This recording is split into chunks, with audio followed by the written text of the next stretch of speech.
called Baruch, son of Neriah, and while Jeremiah dictated all the words the Lord had spoken to him, Baruch wrote them on the scroll.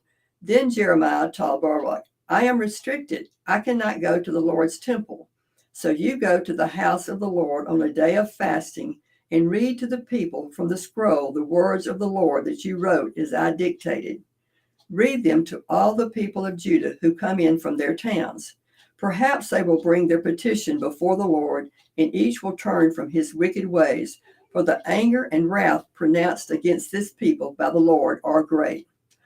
Baruch, son of Neriah, did everything Jeremiah the prophet told him to do. At the Lord's temple, he read the words of the Lord from the scroll. In the 9th month of the 5th year of Jehoiakim, son of Josiah, king of Judah, a time of fasting before the Lord was proclaimed for all the people of Jerusalem and those who had come from the towns of Judah.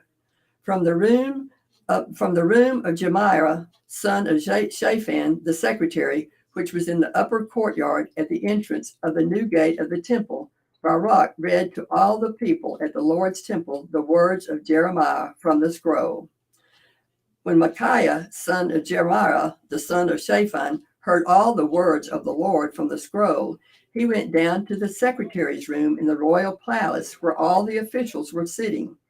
Elishama, the secretary, Delilah, son of Shemaiah, Elnathan, son of Akbor, Gemariah, son of Shaphan, Zedekiah, son of Hananiah, and all the other officials.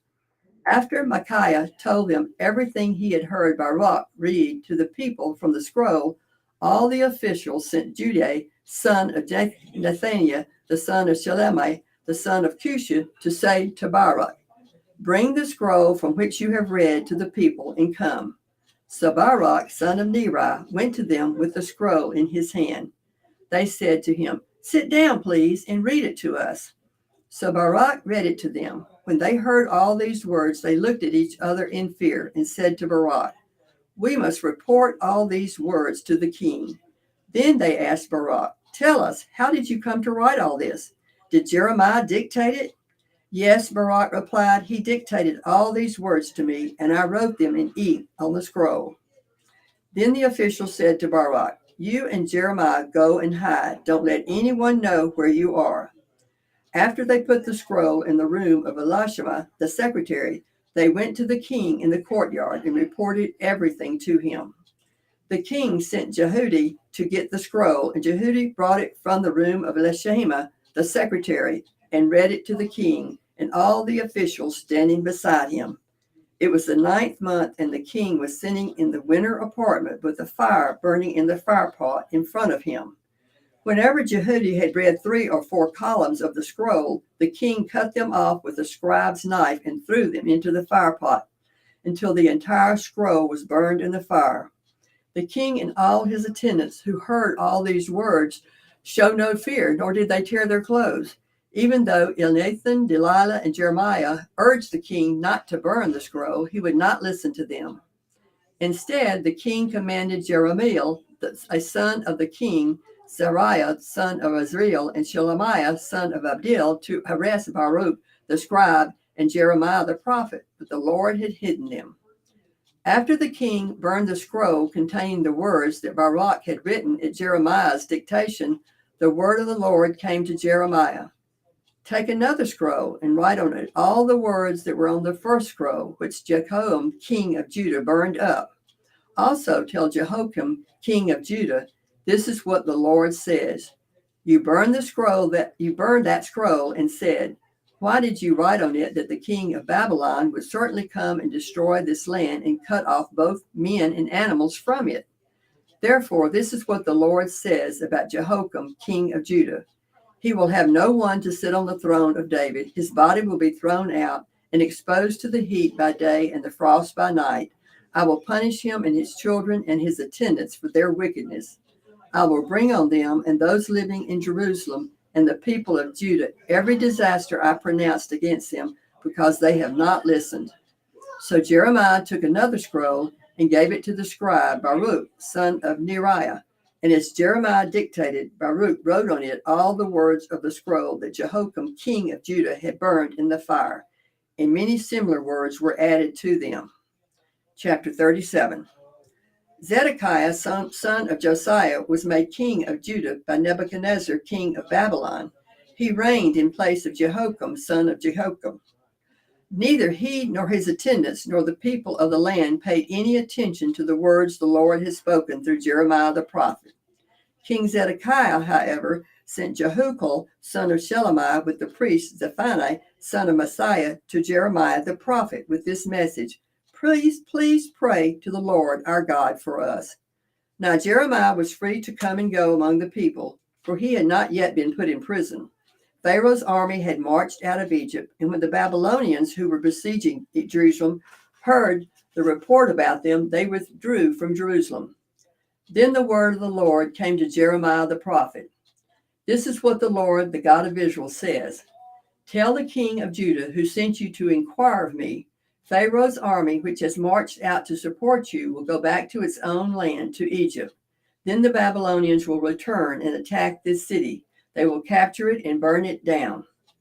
This is what the Lord says. Do not deceive yourselves thinking the Babylonians will surely leave us. They will not.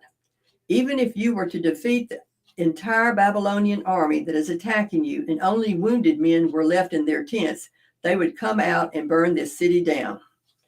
After the Babylonian army had withdrawn from Jerusalem because of Pharaoh's army, Jeremiah started to leave the city to go to the territory of Benjamin to get his share of the property among the people there.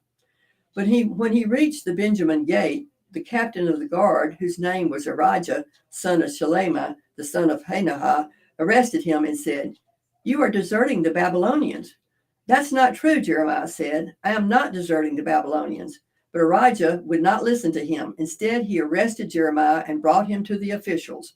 They were angry with Jeremiah and had him beaten and imprisoned in the house of Jonathan, the secretary, which they had made into a prison. Jeremiah was put into a vaulted cell in a dungeon, where he remained a long time. Then King Zedekiah sent for him and had him brought to the palace, where he asked him privately, Is there any word from the Lord? Yes, Jeremiah replied, You will be handed over to the king of Babylon. Then Jeremiah said to King Zedekiah, What crime have I committed against you or your officials or this people that you have put me in prison? Where are your prophets who prophesied to you? The king of Babylon will not attack you or this land? But now, my lord the king, please listen. Let me bring my petition before you. Do not send me back to the house of Jonathan the secretary, or I will die there. King Zedekiah then gave orders for Jeremiah to be placed in the courtyard of the guard and given bread from the street of the bakers each day until all the bread in the city was gone. So Jeremiah remained in the courtyard of the guard. Chapter 38.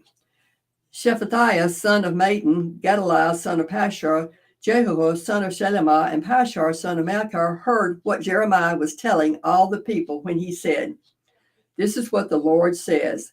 Whoever stays in this city will die by the sword, famine, or plague, but whoever goes over to the Babylonians will live. He will escape with his life, he will live. And this is what the Lord says. This city will certainly be handed over to the army of the king of Babylon, who will capture it. Then the officials said to the king, This man should be put to death. He is discouraging the soldiers who are left in this city, as well as all the people, by the things he is saying. This man is not seeking the good of these people, but their ruin. He is in your hands. King Zedekiah answered, The king can do nothing to oppose you.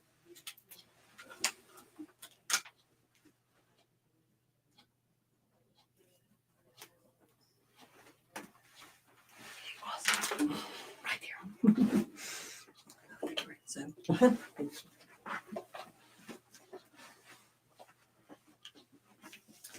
So they took Jeremiah and put him into the cistern of Malchijah, the king's son, which was in the courtyard of the guard.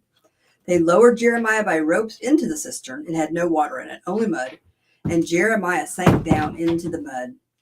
But Ebed-Melech, a Cushite, an official in the royal palace, heard that they had put Jeremiah into the cistern. And while the king was sitting in the Benjamin gate, Ebed-Melech went out of the palace and said to him, My lord the king, these men have acted wickedly in all they have done to Jeremiah the prophet.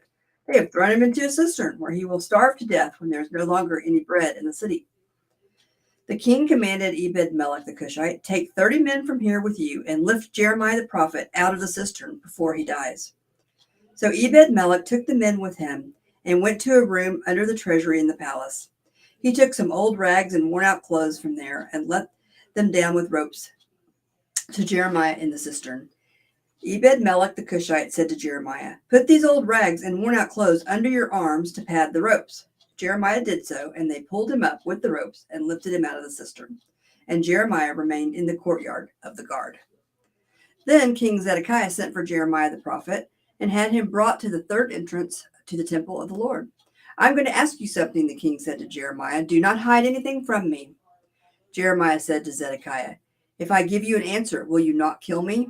Even if I did give you counsel, you would not listen to me." But King Zedekiah swore an oath secretly to Jeremiah. "As surely as the Lord lives, who has given us breath, I will neither kill you nor hand you over to those who are seeking your life." Then Jeremiah said to Zedekiah, "This is what the Lord God Almighty, the God of Israel, says. If you surrender to the officers of the king of Babylon, your life will be spared, and this city will not be burned down. You and your family will live. But if you do not surrender to the officers of the king of Babylon, this city will be handed over to the Babylonians, and they will burn it down. You yourself will not escape from their hands." King Zedekiah said to Jeremiah, "I am afraid of the Jews who have gone over to the Babylonians, for the Babylonians may hand me over to them, and they will mistreat me." "They will not hand you over," Jeremiah replied. "Obey the Lord by doing what I tell you. Then it will go well with you, and your life will be spared. But if you refuse to surrender, this is what the Lord has revealed to me. All the women left in the palace of the king of Judah will be brought out to the officials of the king of Babylon. Those women will say to you, 'They misled you and overcame you. Those trusted friends of yours, your feet are sunk in the mud. Your friends have deserted you. All your wives and children will be brought out to the Babylonians. You yourself will not escape from their hands, but will be captured by the king of Babylon, and this city will be burned down." Then Zedekiah said to Jeremiah, "Do not let anyone know about this conversation, or you may die. If the officials hear that I talked with you, and they come to you and say, 'Tell us what you said to the king, and what the king said to you, do not hide it from us or we'll kill you,' then tell them, 'I was pleading with the king not to send me back to Jonathan's house to die there.'" All the officials did come to Jeremiah and questioned him, and he told them everything the king had ordered him to say. So they said no more to him, for no one had heard his conversation with the king. And Jeremiah remained in the courtyard of the guard until the day Jerusalem was captured. Chapter 39. This is how Jerusalem was taken. In the 9th year of Zedekiah, king of Judah, in the 10th month, Nebuchadnezzar, king of Babylon, marched against Jerusalem with his whole army and laid siege to it. And on the 9th day of the 4th month of Zedekiah's 11th year, the city wall was broken through. Then all the officials of the king of Babylon came and took seats in the middle gate: Nergal-Sharezer of Samgar, Nebo-Sarkim, a chief officer, Nergal-Sharezer, a high official, and all the other officials of the king of Babylon. When Zedekiah, king of Judah, and all the soldiers saw them, they fled. They left the city at night by way of the king's garden, through the gate between the two walls, and headed toward the Arabah. But the Babylonian army pursued them and overtook Zedekiah in the plains of Jericho. They captured him and took him to Nebuchadnezzar, king of Babylon, at Riblah in the land of Hamath, where he pronounced sentence on him. There at Riblah, king of Babylon slaughtered the sons of Zedekiah before his eyes, and also killed all the nobles of Judah. Then he put out Zedekiah's eyes and bound him with bronze shackles to take him to Babylon. The Babylonians set fire to the royal palace and the houses of the people, and broke down the walls of Jerusalem. Nebuchadnezzarian guard, commander of the imperial guard, carried into exile to Babylon the people who remained in the city, along with those who had gone over to him, and the rest of the people. But Nebuzaradan, the commander of the guard, left behind in the land of Judah, some of the poor people who owned nothing, and at that time he gave them vineyards and fields. Now Nebuchadnezzar, king of Babylon, had given these orders about Jerusalem through the commander of the imperial guard: "Take him and look after him. Don't harm him, but do for him whatever he asked." So the commander of the guard, a chief officer, and a chief officer, Nergal-Shazzar, a high official, and all the other officers of the king of Babylon sent and had Jeremiah taken out of the courtyard of the guard. They turned him over to Gedaliah, son of Ahikam, the son of Shaphan, to take him back to his home. And there he remained among his own people. While Jeremiah had been confined in the courtyard of the guard, the word of the Lord came to him. Go and tell Ebed-Melech the Cushite, this is what the Lord Almighty, the God of Israel, says. I am about to fulfill my words against this city through disaster, not prosperity. At that time, they will be fulfilled before your eyes. But I will rescue you on that day, declares the Lord. You will not be handed over to those you fear. I will save you. You will not fall by the sword, but will escape with your life because you trust in me, declares the Lord. Chapter 40. The word came to Jeremiah from the Lord after the commander of the imperial guard had released him at Ramah. He had found Jeremiah bound in chains among all the captives from Jerusalem and Judah who were being carried into exile to Babylon. When the commander of the guard found Jeremiah, he said to him, The Lord your God decreed this disaster for this place, and now the Lord has brought it about.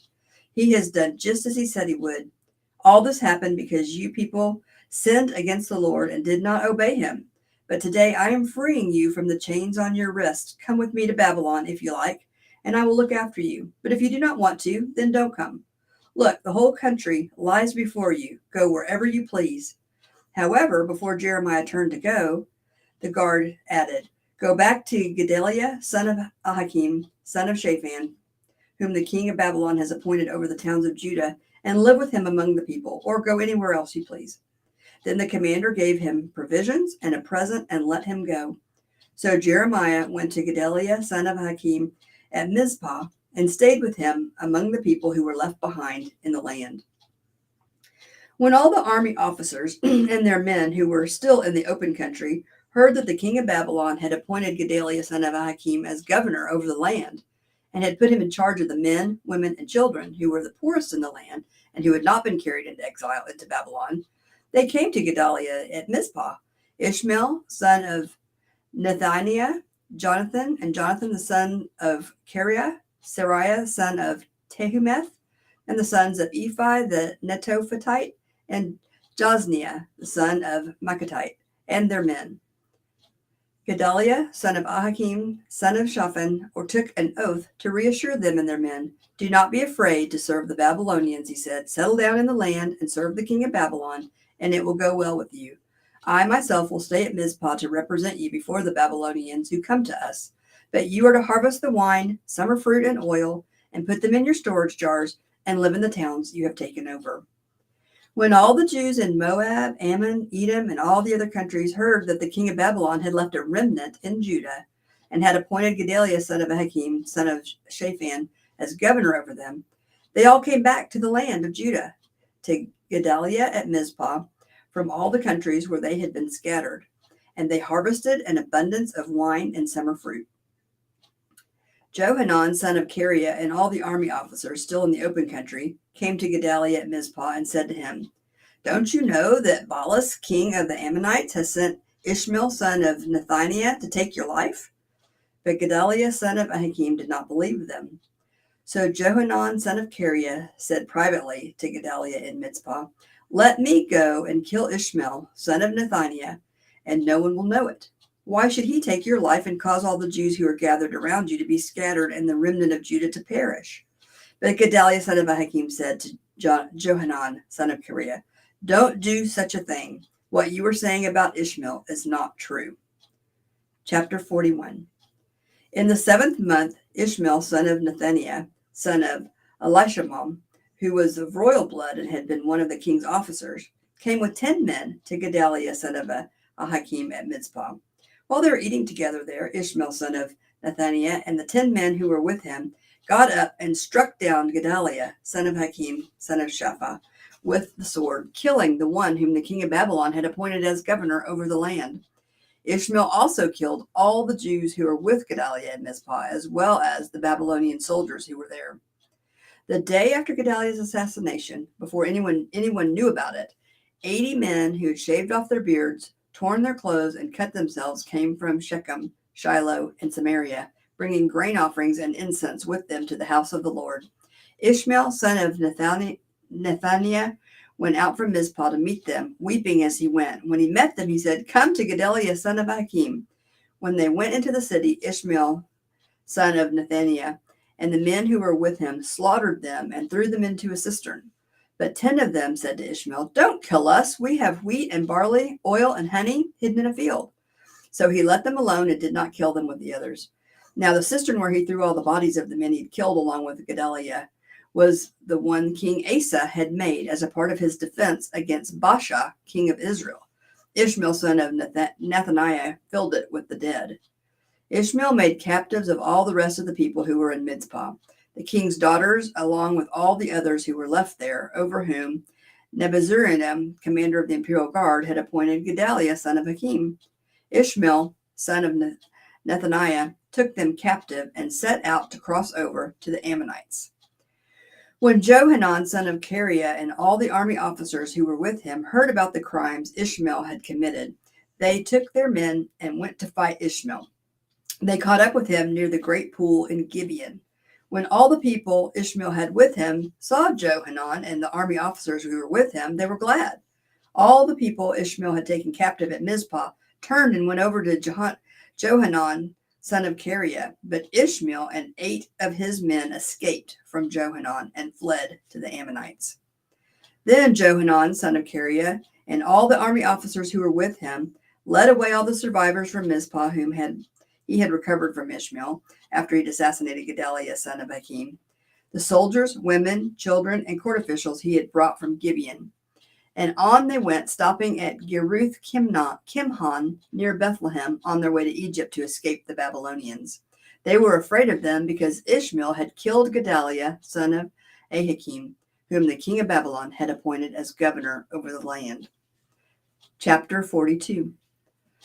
Then all the army officers, including Johanan, son of Kareah, and Jezaniah, son of Hoshaiah, and all the people from the least to the greatest approached Jeremiah the prophet and said to him, "Please hear our petition and pray to the Lord your God for this entire remnant.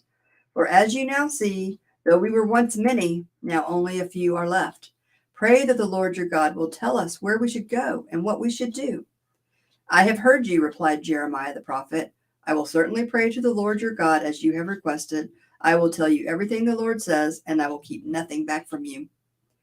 Then they said to Jeremiah, "May the Lord be a true and faithful witness against us if we do not act in accordance with everything the Lord your God sends you to tell us.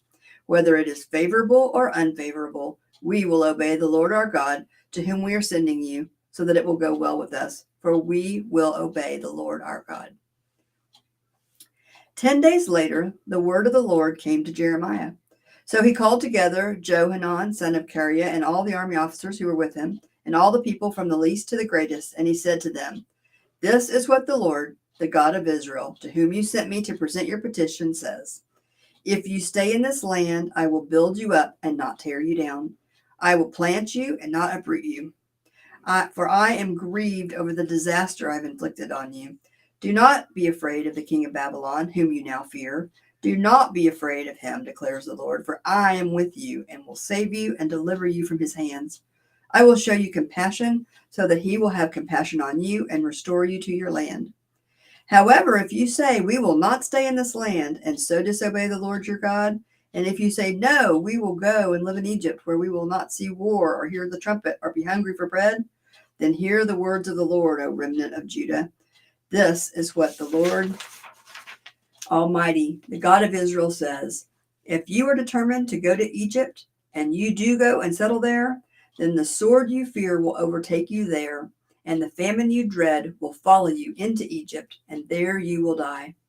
Indeed, all who are determined to go to Egypt to settle there will die by the sword, famine, and plague.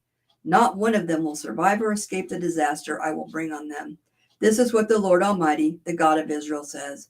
As my anger and wrath have been poured out on those who live in Jerusalem, so will my wrath be poured out on you when you go to Egypt. You will be an object of cursing and horror, of condemnation and reproach. You will never see this place again. O remnant of Judah, the Lord has told you, do not go to Egypt. Be sure of this. I warn you today that you made a fatal mistake when you sent me to the Lord your God and said, 'Pray to the Lord our God for us and tell us everything he says, and we will do it. I have told you today, but you still have not obeyed the Lord your God and all he sent me to tell you. So now be sure of this. You will die by the sword, famine, and plague in the place where you want to go settle. Chapter 43.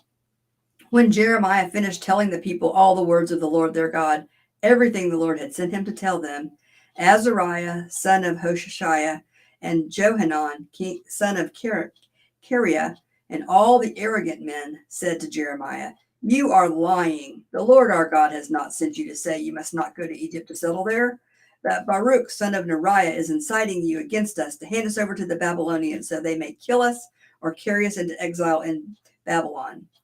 So Johanan, son of Kareah, and all the army officers and all the people disobeyed the Lord's command to stay in the land of Judah. Instead, Johanan, son of Kareah, and all the army officers led away all the remnant of Judah who had come back to live in the land of Judah from all the nations where they had been scattered. They also led away all the men, women, and children, and the king's daughters whom the Nebuchadnezzar commander in the imperial guard had left with Gedaliah, son of Achim, and Jeremiah the prophet, and Baruch, son of Neriah. So they entered Egypt in disobedience to the Lord and went as far as Tahpanhes. In Tahpanhes, the word of the Lord came to Jeremiah. While the Jews are watching, take some large stones with you and bury them in clay in brick pavement at the entrance to Pharaoh's palace in Tahpanhes, and say to them, This is what the Lord Almighty, the God of Israel, says. I will send for my servant Nebuchadnezzar, king of Babylon, and I will set his throne over these stones I have buried here. He will spread his royal canopy above them.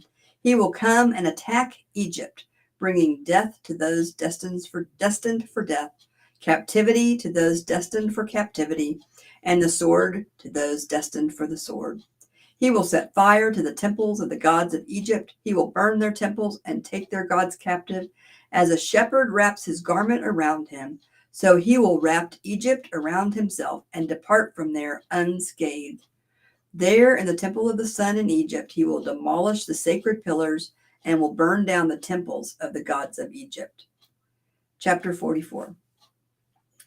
This word came to Jeremiah concerning all the Jews living in Lower Egypt, in Migdol, Tahpanhes, and Memphis, and in Upper Egypt. This is what the Lord Almighty, the God of Israel, says. You saw the great disaster I brought on Jerusalem and on all the towns of Judah. Today they lie deserted and in ruins because of the evil they have done. They provoked me to anger by burning incense and by worshiping other gods that neither they nor you nor your fathers ever knew. Again and again I sent my servants to these servants, the prophets, who said, Do not do these detestable things that I hate. But they did not listen or pay attention. They did not turn from their wickedness or stop burning incense to other gods. Therefore my fierce anger was poured out. It raged against the towns of Judah and the streets of Jerusalem and made them desolate, the desolate ruins they are today. Now this is what the Lord God Almighty, the God of Israel, says. Why bring such great disaster on yourselves by cutting off from Judah the men and women, the children and infants, and so leave yourselves without a remnant? Why provoke me to anger with what your hands have made, burning incense to other gods in Egypt where you have come to live? You will destroy yourselves and make yourselves an object of cursing and reproach among all the nations on earth. Have you forgotten the wickedness committed by your fathers and by the kings and queens of Judah, and the wickedness committed by you and your wives in the land of Judah and the streets of Jerusalem? To this day they have not humbled themselves or shown reverence, nor have they followed my law and the decrees I set before you and your fathers. Therefore, this is what the Lord Almighty, the God of Israel, says. I am determined to bring disaster on you and to destroy all Judah. I will take away the remnant of Judah who were determined to go to Egypt and settle there. They will all perish in Egypt. They will fall by the sword or die from famine. From the least to the greatest, they will die by the sword or famine. They will become an object of cursing and horror, of condemnation and reproach. I will punish those who live in Egypt with the sword, famine, and plague, as I punished Jerusalem. None of the remnant of Judah who have gone to live in Egypt will escape or survive to return to the land of Judah. to which they long to return and live. None will return except a few fugitives. Then all the men who knew that their wives were burning incense to other gods, along with all the women who were present, a very large assembly, and all the people living in Lower and Upper Egypt said to Jeremiah, "We will not listen to the message you have spoken to us in the name of the Lord. We will certainly do everything we said we would. We will burn incense to the Queen of Heaven. We will pour out drink offerings to her, just as we and our fathers, our kings and our officials did in the towns of Judah and in the streets of Jerusalem. At that time we had plenty of food and we were well off and suffered no harm. But ever since we stopped burning incense to the Queen of Heaven and pouring out drink offerings to her, we have had nothing and have been perishing by the sword and famine." The women added, "When we burned incense to the Queen of Heaven and poured out drink offerings to her, did not our husbands know that we were making cakes like her image and pouring out drink offerings to her?" Then Jeremiah said to all the people, both men and women, who were answering him, "Did not the Lord remember and think about the incense burned in the towns of Judah and the streets of Jerusalem by you and your fathers, your kings and your officials and the people of the land? When the Lord could no longer endure your wicked actions and detestable things you did, your land became an object of cursing and a desolate waste without inhabitants as it is today. Because you have burned incense and have sinned against the Lord and have not obeyed him or followed his laws or his decrees or his stipulations, this disaster has come upon you, as you now see." Then Jeremiah said to all the people, including the women, "Hear the word of the Lord, all you people of Judah and Egypt. This is what the Lord Almighty, the God of Israel, says. You and your wives have shown by your actions what you promised when you said, 'We will certainly carry out the vows we made to burn incense and pour out drink offerings to the Queen of Heaven.' Go ahead then, do what you promised, keep your vows. But hear the word of the Lord, all Jews living in Egypt. I swear by my great name, says the Lord, that no one from Judah living anywhere in Egypt will ever again invoke my name or swear as surely as the sovereign Lord lives. For I am watching over them for harm, not for good. The Jews in Egypt will perish by the sword and famine until they are all destroyed. Those who escape the sword and return to the land of Judah from Egypt will be very few. Then the whole remnant of Judah who came to live in Egypt will know whose word will stand, mine or theirs. This will be a sign to you that I will punish you in this place, declares the Lord, so that you will know that my threats of harm against you will surely stand. This is what the Lord says. I am going to hand Pharaoh Hophra, king of Egypt, over to his enemies who seek his life, just as I handed Zedekiah, king of Judah, over to Nebuchadnezzar, king of Babylon, the enemy who was seeking his life. Chapter 45. This is what Jeremiah the prophet told Baruch, son of Neriah, in the 4th year of Jehoiakim, son of Josiah, king of Judah, after Baruch had written on a scroll the words of Jeremiah, was then dictating. This is what the Lord, the God of Israel, says to you, Baruch. You say, woe to me, the Lord has added sorrow to my pain. I am worn out with groaning, and find no rest. The Lord said, say to him, this is what the Lord says, I will overthrow what I have built and uproot what I have planted throughout the land. Should you then seek great things for yourself? Seek them not.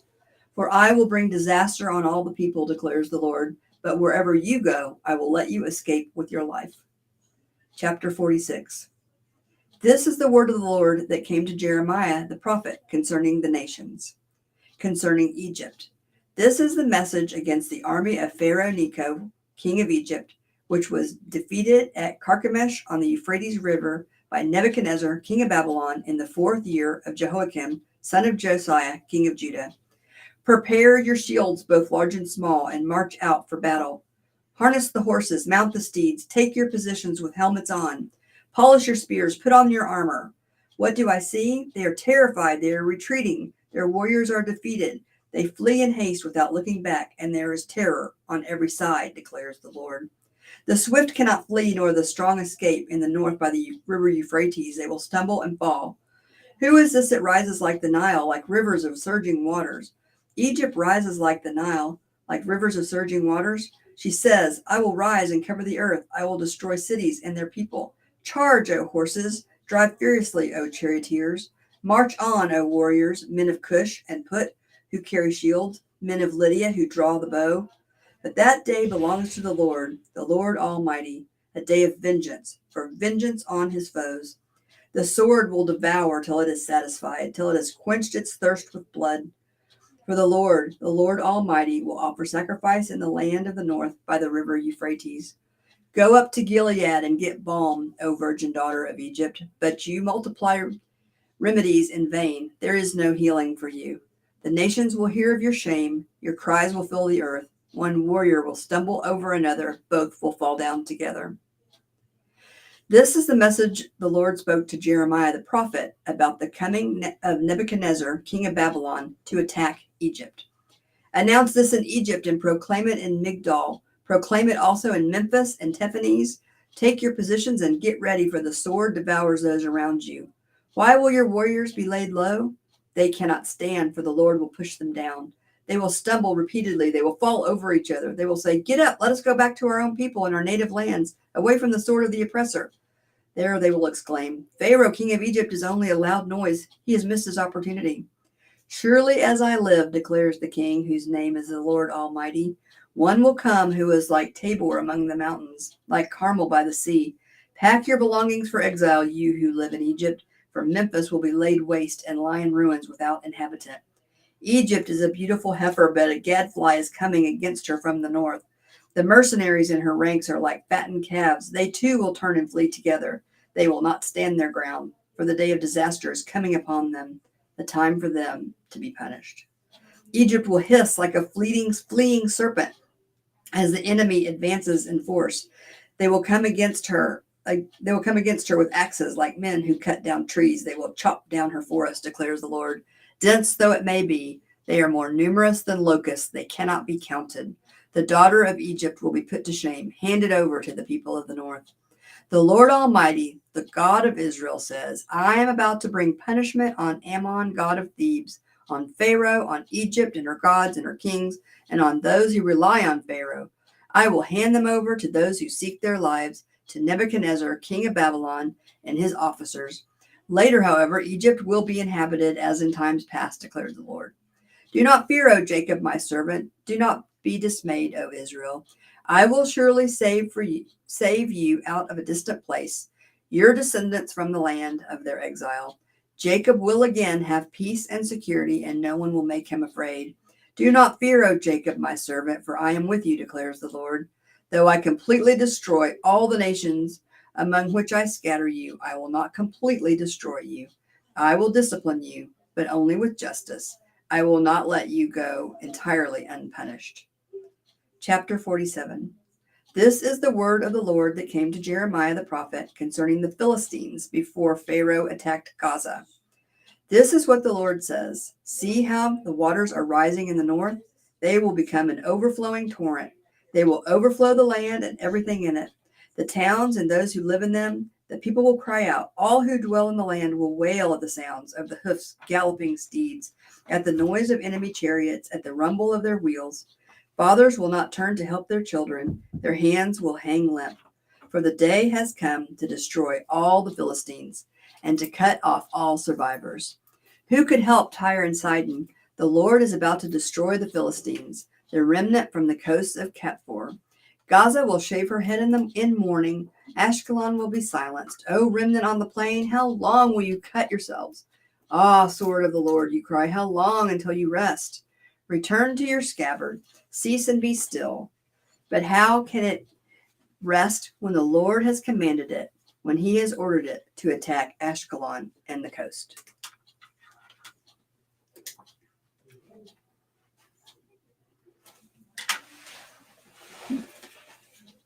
Where did you? Starting right at chapter 48.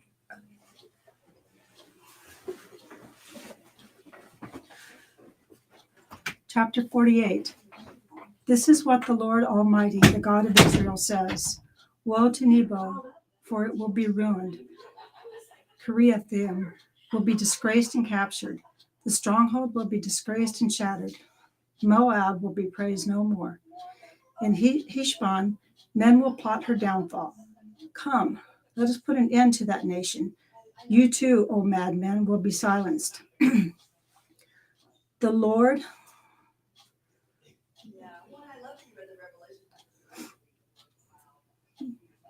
Men will plot her downfall. Come, let us put an end to that nation. You too, O madmen, will be silenced. The Lord will pursue you. Listen to the cries from Horonaim, cries of great havoc and destruction. Moab will be broken. Her little ones will cry out. They go up to the way of Lulith, weeping bitterly as they go. On the road down to Horonaim, anguish cries over destruction are heard. Flee, run for your lives, become like a bush in the desert. Since you trust in your deeds and riches, you too will be taken captive. And Chemosh will go into exile, together with his priests and officials. The destroyer will come against every town, and not a town will escape. The valley will be ruined and the plateau destroyed. Because the Lord has spoken, put salt on Moab, for she will be laid waste. Her towns will become desolate, with no one to live in them. A curse on him who is lax in doing the Lord's work. A curse on him who keeps his sword from bloodshed.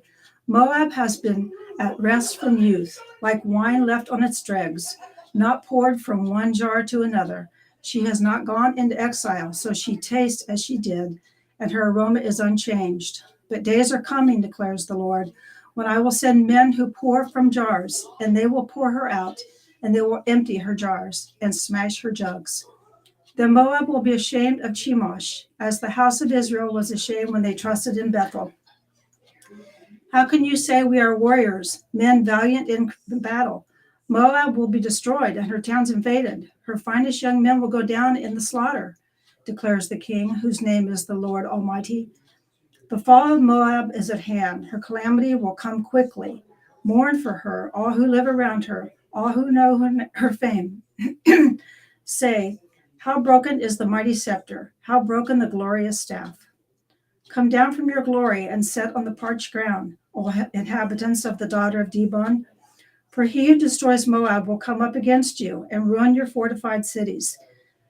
Stand by the road and watch, you who live in Aroer. Ask the man fleeing and the woman escaping. Ask them, what has happened? Moab is disgraced, for she is shattered. Wail and cry out. Announce by the Arnon that Moab is destroyed. Judgment has come to the plateau, to Holon, Jahaz, and Mephath, to Dibon, Nebo, and Beth Dilathim, to Kirathim, Beth Camel, and Beth Meon, to Kirioth and Boraz, to all the towns of Moab far and near. Moab's horn is cut off, her arm is broken, declares the Lord. Make her drunk, for she has defied the Lord. Let Moab wallow in her vomit. Let her be an object of ridicule. Was not Israel the object of your ridicule? She was caught among thieves, that you shake your head in scorn whenever you speak of her. Abandon your towns and dwell among the rocks, you who live in Moab. Be like a dove that makes its nest at the mouth of the cave. We have heard of Moab's pride, her overweening pride and conceit, her pride and arrogance, and the haughtiness of her heart. I know her insolence, but it is little, declares the Lord. But it is futile, declares the Lord. And her boasts accomplish nothing. Therefore I wail over Moab. For all Moab I cry out. I moan for the men of Kir Haresh. I weep for you as Jazer weeps, O vines of Sibmah. Your branches spread as far as the sea. They reached as far as the sea of Jazer. The destroyer has fallen on your ripened fruit and grapes. Joy and gladness are gone from the orchards and fields of Moab. I have stopped the flow of wine from the presses. No one treads them with shouts of joy. Although there are shouts, they are not shouts of joy. The sound of their cry rises from Heshbon to Elealeh and Jahaz, from Zohar as far as Horonaim and Eglath Shelishelah. For even the waters of Nimrim are dried up. In Moab I will put an end to those who make offerings on the high places and burn incense to their gods, declares the Lord. So my heart laments for Moab like a flute. It laments like a flute for the men of Kir Haresheth.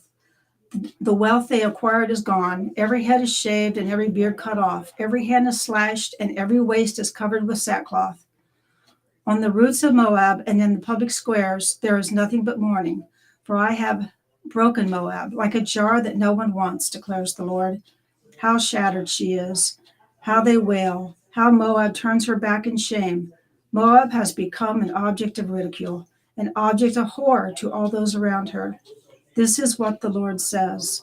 Look, an eagle is swooping down, spreading its wings over Moab. Kirioth will be captured and the strongholds taken. In that day, the hearts of Moab's warriors will be like the heart of a woman in labor. Moab will be destroyed as a nation because she defied the Lord. Terror and pit and snare await you, O people of Moab, declares the Lord. Whoever flees from the terror will fall into a pit. Whoever climbs out of the pit will be caught in a snare. For I will bring upon Moab the year of her punishment, declares the Lord. In the shadow of Heshbon, the fugitives stand helpless, for a fire has gone out from Heshbon, a blaze from the midst of Shihon. It burns the foreheads of Moab. The skulls of the noisy boasters, woe to you, O Moab. The people of Shemosh are destroyed. Your sons are taken into exile and your daughters into captivity. Yet I will restore the fortunes of Moab in days to come, declares the Lord. Here's the end on Moab. Here ends the judgment on Moab. Chapter 49. Concerning the Ammonites, this is what the Lord says. Has Israel no sons? Has she no heirs? Why then has Molech taken possession of Gad? Why do his people live in his towns? But the days are coming, declares the Lord, when I will sound the battle cry against Rabab and the Ammonites. It will become a mound of ruins, and its surrounding villages will be set on fire. Then Israel will drive out those who drove her out, says the Lord. Wail, O Heshbon, for Ai is destroyed. Cry out, O inhabitants of Rabbah. Put on sackcloth and mourn. Rush here and there inside the walls, for Molech will go into exile, together with his priests and officials. Why do you boast of your valleys so fruitful, O unfaithful daughter? You trust in your riches and say, who will attack me? I will bring terror on you from all those around you, declares the Lord Almighty. Every one of you will be driven away, and no one will gather the fugitives. Yet afterward, I will restore the fortunes of the Ammonites, declares the Lord. A message about Edom, concerning Edom. This is what the Lord Almighty says. Is there no longer wisdom in Teman? Has counsel perished from the prudent? Has their wisdom decayed? Turn and flee, hide in deep caves, you who live in Dedan, for I will bring disaster on Esau at the time I punish him. If grape pickers came to you, would they not leave a few grapes? If thieves came during the night, would they not steal only as much as they wanted? But I will strip Esau bare. I will uncover his hiding places so that he cannot conceal himself. His children and relatives and neighbors will perish, and he will be no more. Leave your orphans, I will protect their lives. Your widows too can trust in me. This is what the Lord says. If those who do not deserve to drink the cup must drink it, why should you go unpunished? You will not go unpunished, but must drink it. I swear by myself, declares the Lord, that Bozrah will become a ruin and an object of horror, or of reproach and cursing, and all of its towns will be in ruins forever. I have heard a message from the Lord. An envoy was sent to the nations to say, assemble yourselves to attack it, rise up for battle. Now I will make you a small among the nations, despised among men. The terror you inspire and the pride of your heart have deceived you. You who live in the clefts of the rocks, who occupy the heights of the hill, you who build your nest as high as the eagles, from there I will bring you down, declares the Lord. Edom will become an object of horror. All who pass by will be appalled and will scoff because of its wounds. As Sodom and Gomorrah were overthrown, along with her neighboring towns, says the Lord, so no one will live there. No man will dwell in it. Like a lion coming up from Jordan's thickets to a rich pasture land, I will chase Edom from its land in an instant. Who is the chosen one I will appoint for this? Who is like me and who can challenge me? And what shepherd can stand against me? Therefore, hear what the Lord has planned against Edom, what he has purposed against those who live in Teman. The young of the flock will be dragged away. He will completely destroy their pastures because of them. At the sound of their fall, the earth will tremble. Their cry will resound to the Red Sea. Look, an eagle will soar and swoop down, spreading its wings over Bozrah. In that day, the hearts of Edom's warriors will be like the heart of a woman in labor. a message about Damascus. Concerning Damascus, Hamath and Arpad are dismayed, for they have heard bad news. They are disheartened, troubled like the restless sea. Damascus has become feeble. She has turned to flee, and panic has gripped her. Anguish and pain have seized her, pain like that of a woman in labor. Why has the city of renown not been abandoned, the town in which I delight? Surely her young men will fall in the streets. All her soldiers will be silenced in that day, declares the Lord Almighty. I will set fire to the walls of Damascus. It will consume the fortress of Ben-Hadad. A message about Kedar and Hazor. Concerning Kedar and the kingdoms of Hazor, which Nebuchadnezzar, the king of Babylon, attacked, this is what the Lord says. Arise and attack Kedar and destroy the people of the east. Their tents and their flocks will be taken. Their shelters will be carried off with all their goods and camels. Men will shout to them, terror on every side. Flee quickly away. Stay in deep caves, you who live in Hazor, declares the Lord. Nebuchadnezzar, king of Babylon, has plotted against you. He has devised a plan against you. Arise and attack a nation at ease, which lives in confidence, declares the Lord. A nation that has neither gates nor bars. Its people live alone. Their camels will become plunder, and their large herds will be booty. I will scatter to the winds those who are in distant places, and will bring disaster on them from every side, declares the Lord. Hazor will become a haunt of jackals, a desolate place forever. No one will live there. No man will dwell in it. A message about Elam. This is the word of the Lord that came to Jeremiah the prophet concerning Elam, early in the reign of Zedekiah, king of Judah. This is what the Lord Almighty says. See, I will break the bow of Elam, the mainstay of their might. I will bring against Elam the four winds from the four quarters of the heaven. I will scatter them to the four winds, and there will be not a nation where Elam exiles do not go. I will shatter Elam before their foes, before those who seek their lives. I will bring disaster upon them, even my fierce anger, declares the Lord. I will pursue them with the sword until I have made an end of them. I will set my throne in Elam and destroy her king and officials, declares the Lord. Yet I will restore the fortunes of Elam in days to come, declares the Lord. A message about Babylon. This is the word the Lord spoke through Jeremiah the prophet concerning Babylon and the land of the Babylonians. Announce and proclaim among the nations. Lift up a banner and proclaim it. Keep nothing back, but say Babylon will be captured. Bel will be put to shame. Marduk filled with terror. Her images will be put to shame, and her idols filled with terror. A nation from the north will attack her and lay waste her land. No one will live in it. Both men and animals will flee away. In those days, at that time, declares the Lord, the people of Israel and the people of Judah together will go in tears to seek the Lord their God. They will ask the way to Zion and turn their faces toward it. They will come and bind themselves to the Lord in an everlasting covenant that will not be forgotten. My people have been lost sheep. Their shepherds have led them astray and caused them to roam on the mountains. They wandered over mountain and hill and forgot their own resting place.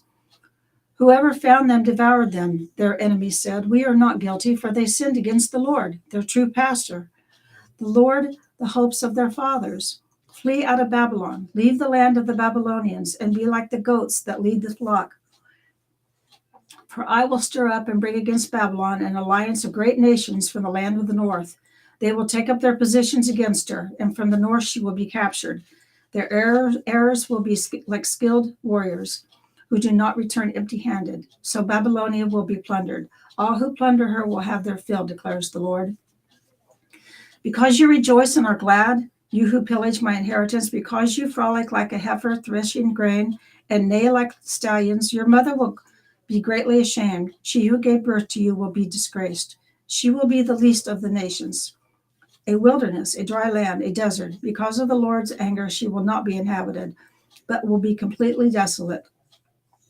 All who pass Babylon will be horrified and scoff because of all her wounds. Take up your positions around Babylon. All you who draw the bow, shoot at her, spare no arrows, for she has sinned against the Lord. Shout against her on every side. She surrenders, her towers fall, her walls are torn down. Since this is the vengeance of the Lord, take vengeance on her. Do to her as she has done to others. Cut off from Babylon the sower and the reaper with his sickle at harvest. Because of the sword of the oppressor, let everyone turn to his own people. Let everyone flee to his own land. Israel is a scattered flock that lions have chased away. The first to devour him was the king of of Assyria. The last to crush his bones was Nebuchadnezzar, king of Babylon.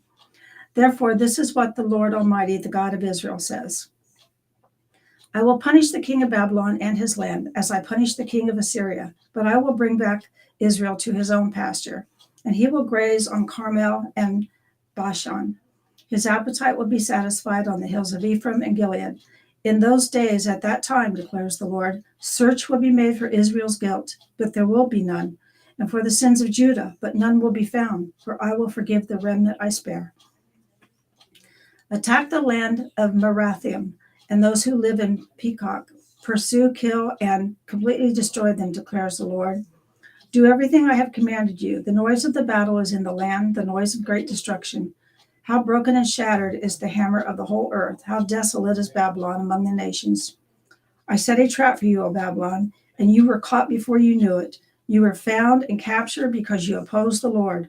The Lord has opened his arsenal and brought out the weapons of his wrath. For the sovereign Lord Almighty has work to do in the land of the Babylonians. Come against her from afar. Break open her granaries. Pile her up like heaps of grain. Completely destroy her and leave her no remnant.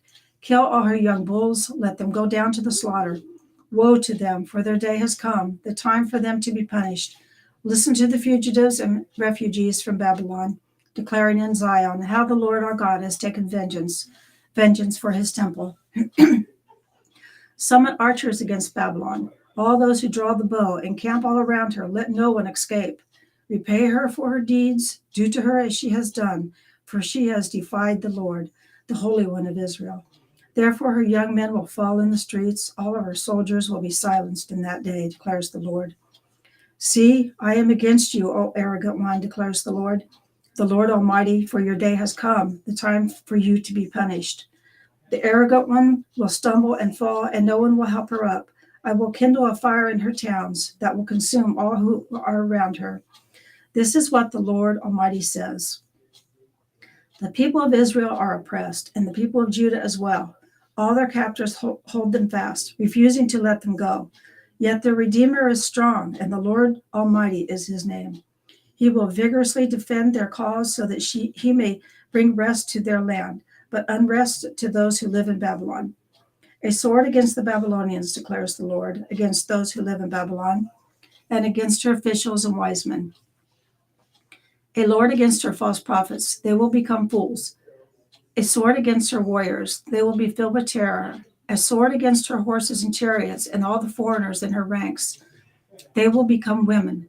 A sword against her treasures, they will be plundered. A drought on her waters, they will dry up, for it is a land of idols that will go mad with terror. So desert creatures and hyenas will live there, and there the owl will dwell. It will never again be inhabited or lived in from generation to generation. As God overthrew Sodom and Gomorrah along with the neighboring towns, declares the Lord, so no one will live there. No man will dwell in it. Look, an army is coming from the north.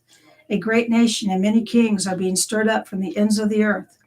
They are armed with bows and spears. They are cruel and without mercy. They sound like the roaring sea as they ride on their horses. They come like men in battle formation to attack you, O daughter of Babylon. The king of Babylon has heard reports about them, and his hands hang limp. Anguish has gripped him, pain like that of a woman in labor, like a lion coming up from Jordan's thickets to a rich pasture land. I will chase Babylon from its land in an instant. Who is the chosen one I will appoint for this? Who is like me and who can challenge me? And what shepherd can stand against me? Therefore, hear what the Lord has planned against Babylon, what he has purposed against the land of the Babylonians. The young of the flock will be dragged away. He will completely destroy their pasture because of them. At the sound of Babylon's capture, the earth will tremble. Its cry will resound among the nations. This is what the Lord says. See, I will stir up the spirit of a destroyer against Babylon and the people of Leb-Kamah. I will send foreigners to Babylon to winnow her and devastate her land. They will oppose her on every side in the day of her disaster. Let not the archer string his bow, nor let him put on his armor. Do not spare her young men. Completely destroy her army. They will fall down slain in Babylon, fatally wounded in her streets. For Israel and Judah have not been forsaken by their God, the Lord Almighty. Though their land is full of guilt before the Holy One of Israel. Flee from Babylon, run for your lives. Do not be destroyed because of her sins. It is time for the Lord's vengeance. He will pay her what she deserves. Babylon was a gold cup in the Lord's hand. She made the whole earth drunk. The nations drank her wine, therefore they have now gone mad. Babylon will suddenly fall and be broken. Wail over her, get balm for her pain. Perhaps she can be healed. We would have healed Babylon, but she cannot be healed. Let us leave her and each go to his own land. For her judgment reaches to the skies. It rises as high as the clouds. The Lord has vindicated us. Come, let us tell in Zion what the Lord our God has done. Sharpen the arrows. Take up the shields. The Lord has stirred up the kings of the Medes. Because his purpose is to destroy Babylon, the Lord will take vengeance for his temple. Lift up a banner against the walls of Babylon. Reinforce the guard, station the watchmen, prepare an ambush. The Lord will carry out his purpose, his decree against the people of Babylon. You who live by many waters and are rich in treasures, your end has come, the time for you to be cut off. The Lord Almighty has sworn by himself, I will surely fill you with men as with a swarm of locusts, and they will shout in triumph over you. He made the earth by his power. He founded the world by his wisdom and stretched out the heavens by his understanding. When he thunders, the waters in the heavens roar. He makes clouds rise from the ends of the earth. He sends lightning with the rain and brings out the wind from his storehouses. Every man is senseless and without knowledge. Every goldsmith is shamed by his idols. His images are a fraud. They have no breath in them. They are worthless, the objects of mockery. When their judgment has come, they will perish. He who is the portion of Jacob is not like these, for he is the maker of all things, including the tribe of his inheritance. The Lord Almighty is his name. You are my war club, my weapon for battle. With you I shatter nations. With you I destroy kingdoms. With you I shatter horse and rider. With you I shatter chariot and driver. With you I shatter man and woman. With you I shatter old man and youth. With you I shatter young man and maiden. With you I shatter shepherd and flock. With you I shatter farmer and oxen. With you I shatter governors and officials. Before your eyes I will repay Babylon and all who live in Babylonia, for all the wrong they have done in Zion, declares the Lord. I am against you, O destroyed mountain, you who destroy the whole earth, declares the Lord. I will stretch out my hand against you, roll you off the cliffs, and make you a burned out mountain. No rock will be taken from you for a cornerstone, nor any stone for a foundation, for you will be desolate forever, declares the Lord. Lift up a banner in the land, blow the trumpet among the nations, prepare the nations for battle against her. Summon against her these kingdoms, Ararat, Minni, and Ashkenaz. Appoint a commander against her. Send up horses like a swarm of locusts. Prepare the nations for battle against her. The kings of the Medes, their governors, and all their officials, and all the countries they rule. The land trembles and risks, for the Lord purposes against Babylon stand, to lay waste the land of Babylon, so that no one will live there. Babylon's warriors have stopped fighting. They remain in their strongholds. Their strength is exhausted. They have become like a woman. Her dwellings are set on fire. The bars of her gates are broken. One courier follows another, and messenger follows messenger to announce to the king of Babylon that his entire city is captured. The river crossing seized, the marshes set on fire, and the soldiers terrified. This is what the Lord Almighty, the God of Israel, says. The daughter of Babylon is like a threshing floor. At the time it is trampled, the time to harvest her will soon come. Nebuchadnezzar, king of Babylon, has devoured us. He has thrown us into confusion. He has made us an empty jar. Like a serpent, he has swallowed us and filled the stomach with our delicacies, and then has spewed us out. May the violence done to our flesh be upon Babylon, say the inhabitants of Zion. May our blood be on those who live in Babylonia, says Jerusalem. Therefore, this is what the Lord says. See, I will defend your cause and avenge you. I will dry up her sea and make her springs dry. Babylon will be a heap of ruins, a haunt of jackals, an object of horror and scorn, a place where no one lives. Her people all roar like young lions, they growl like lion cubs. But while they are aroused, I will set out a feast for them and make them drunk so that they shout with laughter, then sleep forever and not awake, declares the Lord. I will bring them down like lambs to the slaughter, like rams and goats.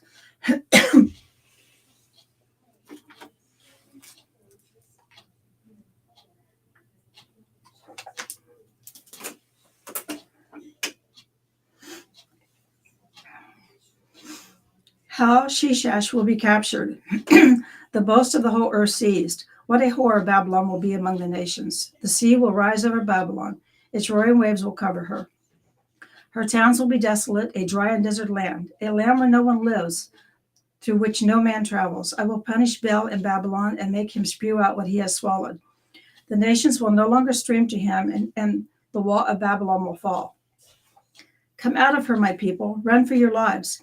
Run for the fierce anger of the Lord. Do not lose heart or be afraid when rumors are heard in the land. One rumor comes this year, another the next, rumors of violence in the land and of ruler against ruler. For the time will surely come when I will punish the idols of Babylon. Her whole land will be disgraced, and her slain will all lie fallen within her. Then heaven and earth and all that is in them will shout for joy over Babylon. For out of the north destroyers will attack her, declares the Lord. Babylon must fall because of Israel's slain, just as the slain in all the earth have fallen because of Babylon. You who have escaped the sword, leave and do not linger. Remember the Lord is in a distant land, and think on Jerusalem. We are disgraced, for we have been insulted, and shame covers our faces, because foreigners have entered the holy places of the Lord's house. But the days are coming, declares the Lord, where I will punish her idols, and throughout her land the wounded will groan. Even if Babylon reaches the sky and fortifies her lofty stronghold, I will send destroyers against her, declares the Lord. The sound of a cry comes from Babylon, the sound of great destruction from the land of the Babylonians. The Lord will destroy Babylon. He will silence her noisy din. Waves of enemies will rage like great waters. The roar of their voices will resound. A destroyer will come against Babylon. Her warriors will be captured, and their bows will be broken. For the Lord is a God of retribution. He will repay in full. I will make her officials and wise men drunk, her governors, officers, and warriors as well. They will sleep forever and not awake, declares the King, whose name is the Lord Almighty. This is what the Lord Almighty says. Babylon's thick wall will be leveled and her high gates set on fire. The people will exhaust themselves for nothing. The nation's labor is only fuel for the flames. This is the message Jeremiah gave to the staff officer, Sarai, the son of Neri, the son of Mashiach, when he went to Babylon with Zedekiah, the king of Judah, on the 4th year of his reign. Jeremiah had written on a scroll about all the disasters that would come upon Babylon, all that had been recorded concerning Babylon.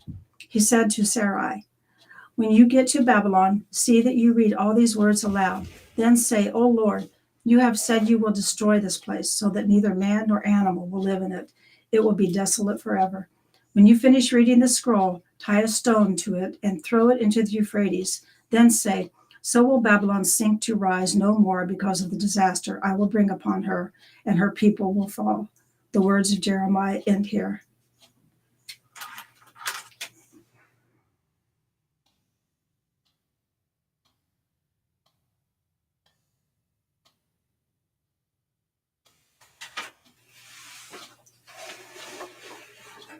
Chapter 52 is where you start. Okay, great. Thanks.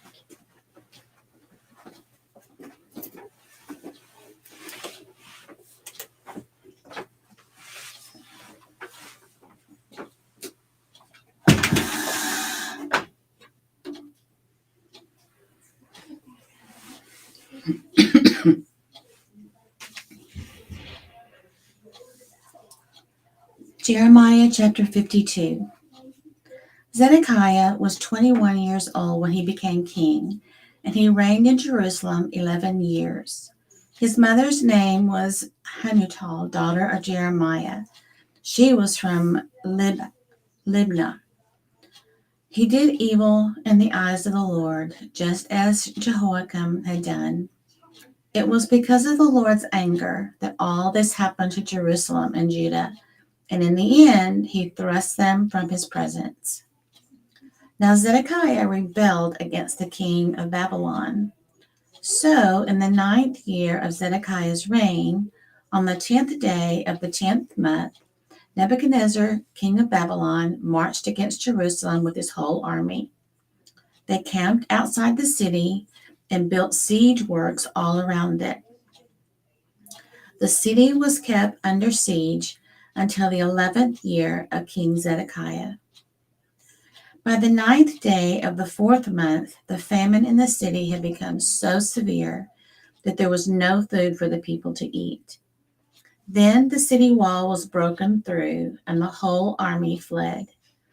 They left the city at night through the gate between the two walls near the king's garden, though the Babylonians were surrounding the city. They fled toward Arabah, but the Babylonian army pursued King Zedekiah and overtook him in the plains of Jericho. All his soldiers were separated from him and scattered, and he was captured. He was taken to the king of Babylon at Riblah in the land of Hamath, where he pronounced sentence on him. There at Riblah, the king of Babylon slaughtered the sons of Zedekiah before his eyes. He also killed all the officials of Judah. Then he put out Zedekiah's eyes, bound him with bronze shackles, and took him to Babylon, where he put him in prison till the day of his death.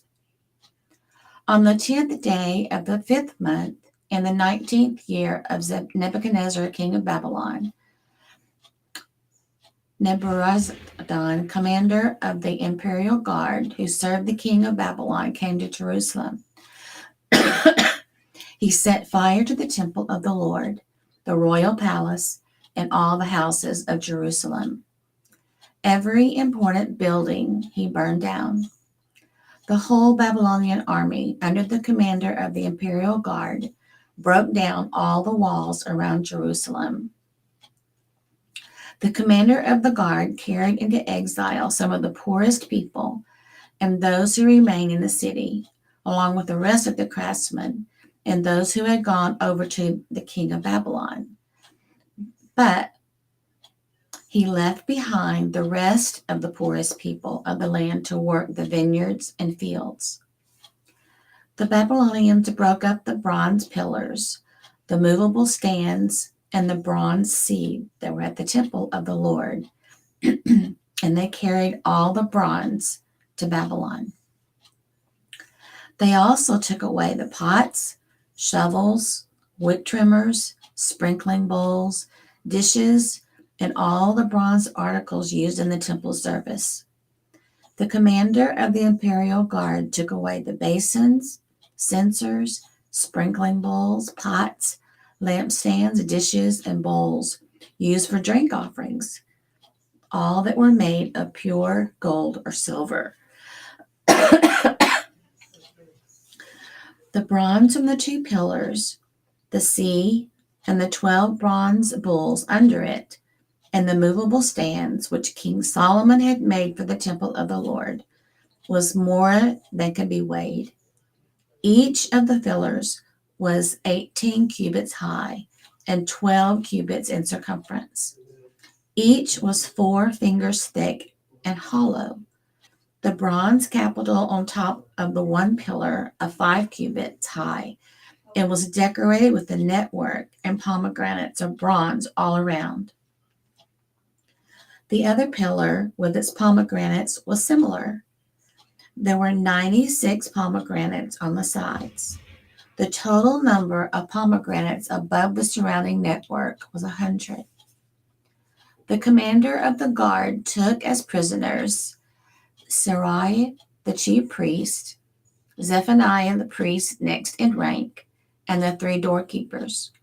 Of those still in the city, he took the officer in charge of the fighting men and 7 royal advisors.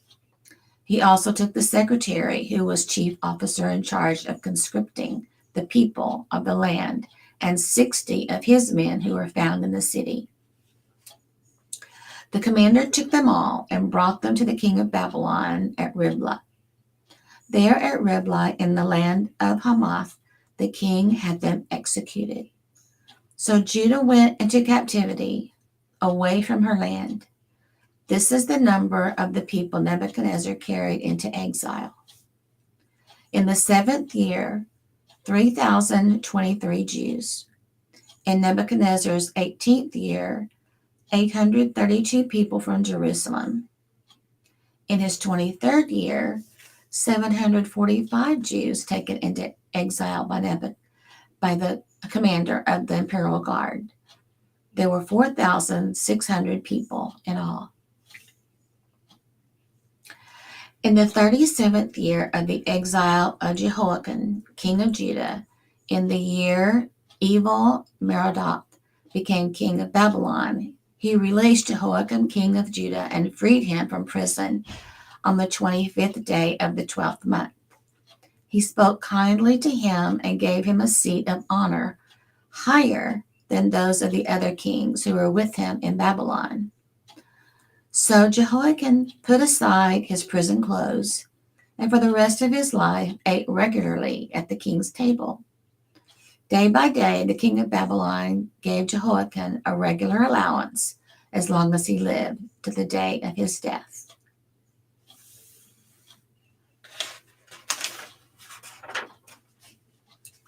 Lamentations, chapter 1. How deserted lies the city once so full of people. How like a widow is she, who once was great among the nations. She who was queen among the provinces has now become a slave. Bitterly she weeps at night. Tears are upon her cheeks. Among all her lovers there is none to comfort her. All her friends have betrayed her.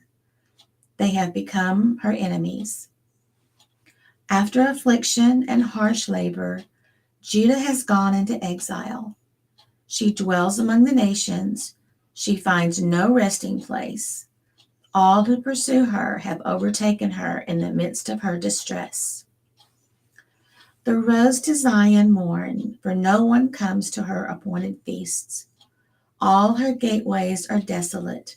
Her priests groan. Her maidens grieve, as she is in bitter anguish. Her foes have become her masters. Her enemies are at ease. The Lord has brought her grief because of her many sins. Her children have gone into exile, captive before the foe. All the splendor has departed from the daughter of Zion. Her princes are like deer that find no pasture. In weakness, they have fled before the pursuer. In the days of her affliction and wandering, Jerusalem remembers all the treasures that were hers in days of old. When her people fell into enemy hands, there was no one to help her. Her enemies looked at her and laughed at her destruction. Jerusalem has sinned greatly and will so become unclean. All who honored her despise her, for they have seen her nakedness. She herself groans and turns away. Her filthiness clung to her skirts. She did not consider her future. Her fall was astounding. There was none to comfort her. Look, O Lord, on my affliction, for the enemy has triumphed. The enemy laid hands on all her treasures. She saw pagan nations enter her sanctuary, those who had forbidden to enter your assembly. All her people groan as they search for bread. They barter their treasures for food to keep themselves alive. Look, O Lord, and consider, for I am despised. It is nothing to you, all you who pass by. Look around and see. Is any suffering like my suffering that has been inflicted on me, that the Lord has brought on me in the day of his fierce anger? From on high he sent fire, sent it down into my bones. He spread a net for my feet and turned me back. He made me desolate, faint all the day long. My sins have been bound into a yoke. By his hands they were woven together. They have come upon my neck, and the Lord has sapped my strength. He has handed me over to those I cannot withstand. The Lord has rejected all the warriors in my midst. He has summoned an army against me to crush my young men. In his winepress, the Lord has trampled the virgin daughter of Judah. This is why I weep, and my eyes overflow with tears. No one is near to comfort me, no one to restore my spirit. My children are destitute because the enemy has prevailed. Zion stretches out her hands, but there is no one to comfort her. The Lord has decreed for Jacob that his neighbors become his foes. Jerusalem has become an unclean thing among them. The Lord is righteous, yet I rebelled against his command.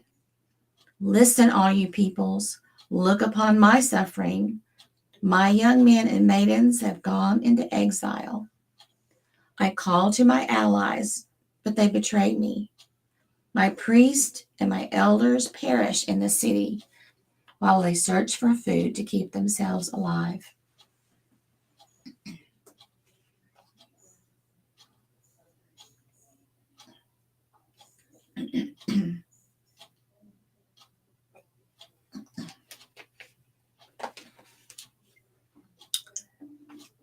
See, O Lord, how distressed I am.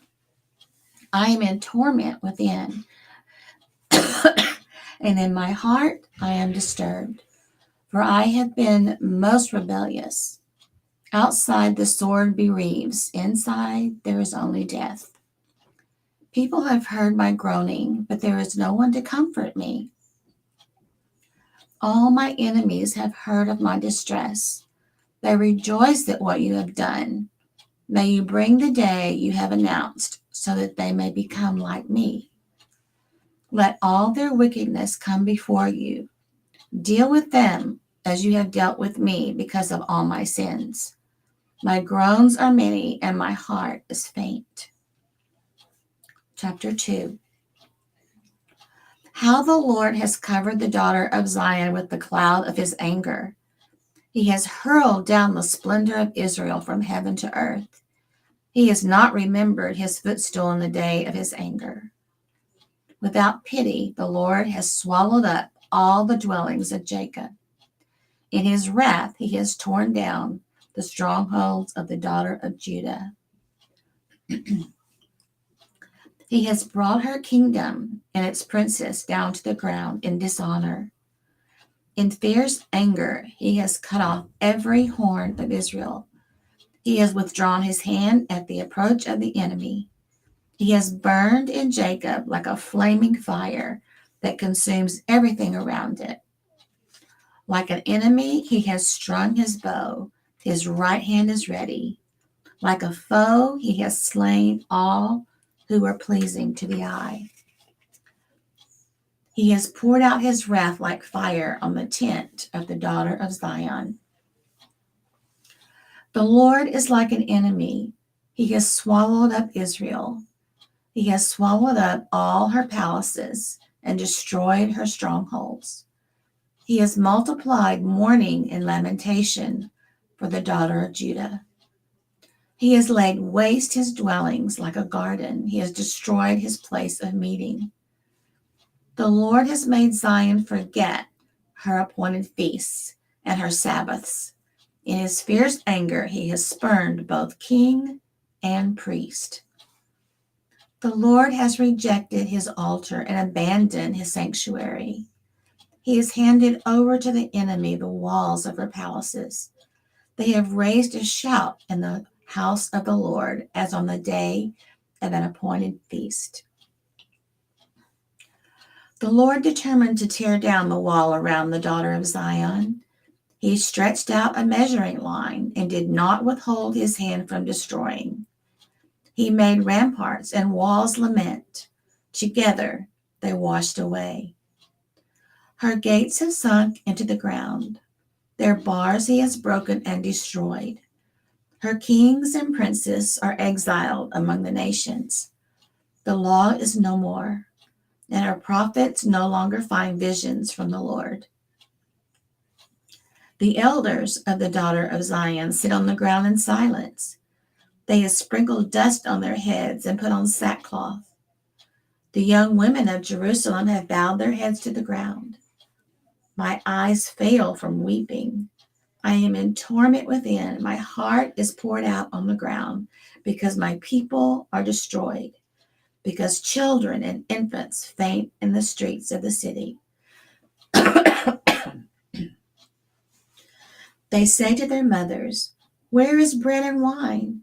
as they faint like wounded men in the streets of the city, as their lives ebb away in their mother's arms. What can I say for you? What can I compare you, O daughter of Jerusalem? To what can I liken you, that I may comfort you, O virgin daughter of Zion? Your wound is as deep as the sea. Who can heal you? The visions of your prophets were false and worthless. They did not expose your sin to ward off your captivity. The oracles they gave you were false and misleading. All who pass your way clap their hands at you. They scoff and shake their heads at the daughter of Jerusalem. Is this the city that was called the perfection of beauty, the joy of the whole earth? All your enemies open their mouths wide against you. They scoff and gnash their teeth and say, "We have swallowed her up. This is the day we have waited for. We have lived to see it." The Lord has done what he planned. He has fulfilled his word, which he decreed long ago. He has overthrown you without pity. He has let the enemy gloat over you. He has exalted the horn of your foes. The hearts of the people cry out to the Lord. O wall of the daughter of Zion, let your tears flow like a river, day and night. Give yourself no relief, your eyes no rest. Arise, cry out in the night, as the watches of the night begin. Pour out your heart like water in the presence of the Lord. Lift up your hands to him for the lives of your children who faint from hunger, at the head of every street. Look, O Lord, and consider, whom have you ever treated like this? Should women eat their offspring, the children they have cared for?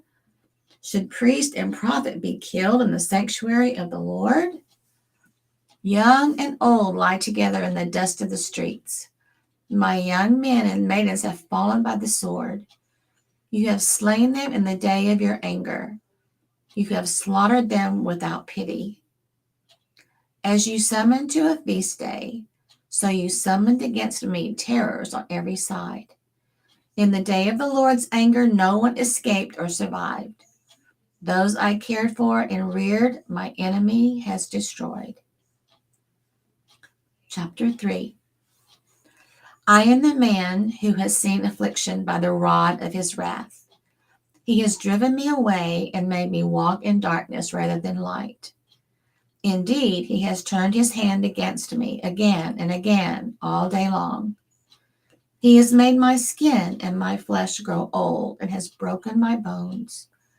He has besieged me and surrounded me with bitterness and hardship. He has made me dwell in darkness like those long dead. He has walled me in so I cannot escape.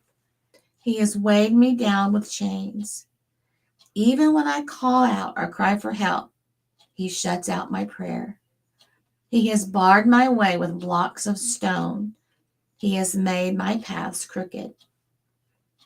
Like a bear lying in wait, like a lion in hiding, he dragged me from the path and mangled me and left me without help. He drew his bow and made me the target for his arrows. He pierced my heart with arrows from his quiver, became the laughing stock of all my people. They mocked me in song all day long. He has filled me with bitter herbs and salted me with gall. He has broken my teeth with gravel. He has trampled me in the dust. I have been deprived of peace. I have forgotten what prosperity is. So I say, splendor is gone, and all that I hoped from the Lord. I remembered my affliction and my wandering, the bitterness and the gall. I well remember them, and my soul is downcast within me. Yet this I call to mind, and therefore I have hope. Because of the Lord's great love, we are not consumed, for his compassions never fail. They are new every morning. Great is your faithfulness. I say to myself, the Lord is my portion. Therefore, I will wait for him. The Lord is good to those whose hope is in him, to the one who seeks him. It is good to wait quietly for the salvation of the Lord. It is good for a man to bear the yoke while he is young. Let him sit alone in silence, for the Lord has laid it on him. Let him bury his face in the dust. There may yet be hope. Let him offer his cheek to one who would strike him, and let him be filled with disgrace. For men are not cast off by the Lord forever. Though he brings grief, he will show compassion. So great is his unfailing love. For he does not willingly bring affliction or grief to the children of men. To crush underfoot all prisoners in the land, to deny a man his rights before the Most High, to deprive a man of justice. Would not the Lord see such things? Who can speak and have it happen if the Lord has not decreed it? Is it not from the mouth of the Most High that both calamities and good things come? Why should any living man complain when punished for his sins? Let us examine our ways and test them. Let us return to the Lord. Let us lift up our hearts and our hands to God in heaven and say, we have sinned and rebelled, and you have not forgiven. You have covered yourself with anger and pursued us. You have slain without pity. You have covered yourself with a cloud so that no prayer can get through. You have made us scum and refuse among the nations. All our enemies have opened their mouths wide against us. We have suffered terror and pitfalls, ruin and destruction. Streams of tears flow from my eyes because my people are destroyed. My eyes will flow unceasingly without relief until the Lord looks down from heaven and sees. What I see brings grief to my soul because of all the women of my city. Those who were my enemies without cause hunted me like a bird. They tried to end my life in a pit and threw stones at me. The waters closed over my head, and I thought I was about to be cut off. I called on your name, O Lord, from the depths of the pit. You heard my plea. Do not close your ears to my cry for relief. You came near when I called you, and you said, do not fear. O Lord, you took up my case. You redeemed my life. You have seen, O Lord, the wrong done to me. Uphold my cause. You have seen the depth of their vengeance and all their plots against me. O Lord, you have heard their insults, all their plots against me. What enemies whisper and mutter against me all day long. Look at them. Sitting or standing, they mock me in their songs. Pay them back what they deserve, O Lord, for what their hands have done. Put a veil over their hearts, and may your curse be on them. Pursue them in anger and destroy them from under the heavens of the Lord. Chapter 4. How the gold has lost its luster, the fine gold become dull. The sacred gems are scattered at the head of every street. How the precious sons of Zion, once worth their weight in gold, are now considered as pots of clay, the work of a potter's hands. Even jackals offered their breasts to nurse their young, but my people have become heartless like ostriches in the desert. Because of thirst, the infant's tongue sticks to the roof of its mouth. The children beg for bread, but no one gives it to them. Those who once ate delicacies are destitute in the streets. Those nurtured in purple now lie on ash heaps. The punishment of my people is greater than that of Sodom, which was overthrown in a moment without a hand turned to help her. Their princes have brighter than snow and whiter than milk. Their bodies were ruddy, more ruddy than rubies, their appearance like sapphires. But now they are blacker than soot. They are not recognized in the streets. Their skin has shriveled on their bones, and it has become as dry as a stick. Those killed by the sword are better off than those who die of famine. Racked with hunger, they waste away for lack of food from the field. With their own hands, compassionate women have cooked their own children, who became their food. When my people were destroyed, the Lord has given full vent to his wrath. He has poured out his fierce anger. He kindled a fire in Zion that consumed her foundations. The kings of the earth did not believe, nor did any of the world's people. The enemies and foes would enter the gates of Jerusalem. But it happened because of the sins of her prophets and the iniquities of her priests, who shed within her the blood of the righteous. Now they grope through the streets like men who are blind. They are so defiled with blood that no one dares to touch their garments. Go away, you are unclean, men cry to them. Away, away, don't touch us. When they flee and wander about, people among the nations say, they can stay here no longer. The Lord himself has scattered them. He no longer watches over them. The priests are shown no honor, the elders no favor.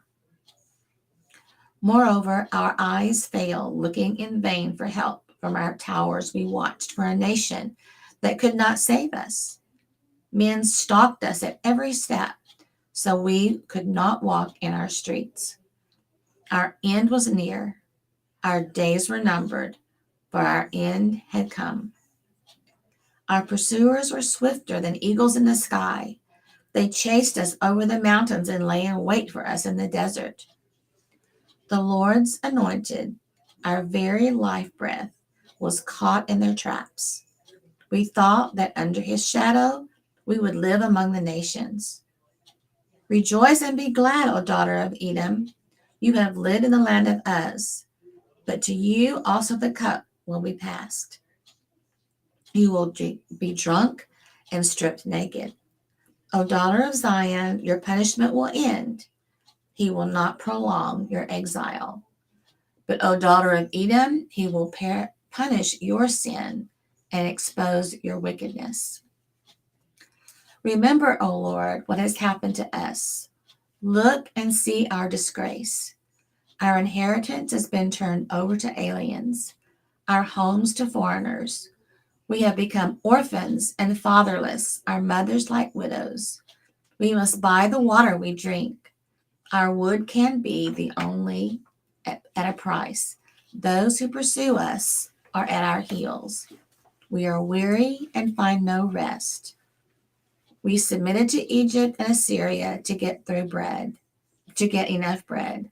Our fathers sinned and are no more, and we bear their punishment. Slaves rule over us, and there is none to free us from their hands. We get our bread at the risk of our lives because of the sword in the desert. Our skin is hot as an oven, feverish from hunger. Women have been ravished in Zion, and virgins in the towns of Judah. Princes have been hung up by their hands. Elders are shown no respect. Young men toil at the millstones. Boys stagger under loads of wood. The elders are gone from the city gate. The young men have stopped their music. Joy is gone from their hearts. Our dancing has turned to mourning. The crown has fallen from our head. Woe to us, for we have sinned. Because of this, our hearts are faint. Because of these things, our eyes grow dim. From Mount Zion, which lies desolate, with jackals prowling over it. You, O Lord, reign forever. Your throne endures from generation to generation. Why do you always forget us? Why do you forsake us so long? Restore us to yourself, O Lord, that we may return. Renew our days as days of old, unless you have utterly rejected us and are angry with us beyond measure.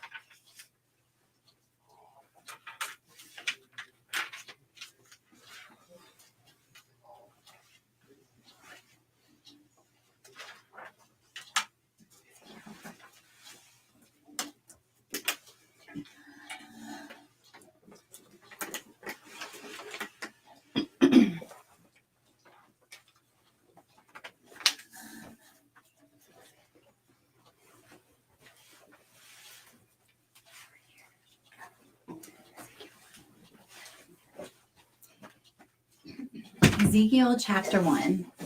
In the 13th year, in the 4th month, on the 5th day, while I was among the exiles by the Kibar River, the heavens were opened, and I saw visions of God. On the 5th of the month, it was the 5th year of the exile of King Jehoiakim. The word of the Lord came to Ezekiel the priest, the son of Buzi, by the Kibar River in the land of the Babylonians. There the hand of the Lord was upon him. I looked, and I saw a windstorm coming out of the north, an immense cloud with flashing lightning and surrounded by brilliant light. The center of the fire looked like glowing metal, and in the fire was what looked like 4 living creatures. In appearance, their form was that of a man, but each of them had 4 faces and 4 wings. Their legs were straight, their feet were like those of a calf, and gleamed like burnished bronze. Under their wings, on their 4 sides, they had the hands of a man. All 4 of them had faces and wings, and their wings touched one another. Each one went straight ahead, and they did not turn as they moved. Their faces looked like this. Each of the 4 had the face of a man, and on the right side each had the face of a lion, and on the left the face of an ox. Each also had the face of an eagle. Such were their faces. Their wings were spread out upward. Each had 2 wings, one touching the wing of another creature on either side, and 2 wings covering its body. Each one went straight ahead. Wherever the spirit would go, they would go, without turning as they went. The appearance of the living creatures was like burning coals of fire, or like torches. Fire moved back and forth among the creatures. It was bright, and lightning flashed out of it. The creatures sped back and forth like flashes of lightning. As I looked at the living creatures, I saw a wheel on the ground beside each creature, with its 4 faces. This was the appearance and structure of the wheels. They sparkled like chrysolite, and all 4 looked alike. Each appeared to be made like a wheel intersecting a wheel. As they moved, they would go in any one of the 4 directions the creatures faced.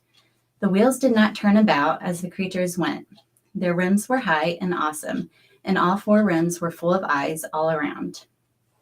When the living creatures moved, the wheels beside them moved, and when the living creatures rose from the ground, the wheels also rose. Wherever the spirit would go, they would go, and the wheels would rise along with them, because the spirit of the living creatures was in the wheels. When the creatures moved, they also moved. When the creatures stood still, they also stood still. And when the creatures rose from the ground, the wheels rose along with them, because the spirit of the living creatures was in the wheels. Spread out above the heads of the living creatures was what looked like an expanse, sparkling like ice and awesome. Under the expanse of their wings were stretched out one toward the other, and each had 2 wings covering its body. When the creatures moved, I heard the sound of their wings, like the roar of rushing waters, like the voice of the Almighty, like the tumult of an army. When they stood still, they lowered their wings. Then there came a voice from above the expanse over their heads as they stood with lowered wings. Above the expanse over their heads was what looked like a throne of sapphire, and high above on the throne was a figure like that of a man. I saw from what appeared to be his waist up, he looked like glowing metal, as if full of fire, and that from there down he looked like fire, and brilliant light surrounded him. Like the appearance of a rainbow in the clouds on a rainy day, so was the radiance around him. This was from the appearance of the likeness of the glory of God. When I saw it, I fell face down, and I heard the voice of one speaking. Okay. Ezekiel chapter 2. He said to me, Son of man, stand up on your feet, and I will speak to you. As he spoke, the Spirit came into me and raised me to my feet, and I heard him speaking to me. He said, Son of man, I am sending you to the Israelites, to a rebellious nation that has rebelled against me. They and their fathers have been in revolt against me to this very day. The people to whom I am sending you are obstinate and stubborn. Say to them, this is what the sovereign Lord says, and whether they listen or fail to listen, for they are a rebellious house, they will know that a prophet has been among them. And you, son of man, do not be afraid of them or their words. Do not be afraid. Though briars and thorns are all around you and you live among scorpions, do not be afraid of what they say or terrified by them, though they are a rebellious house.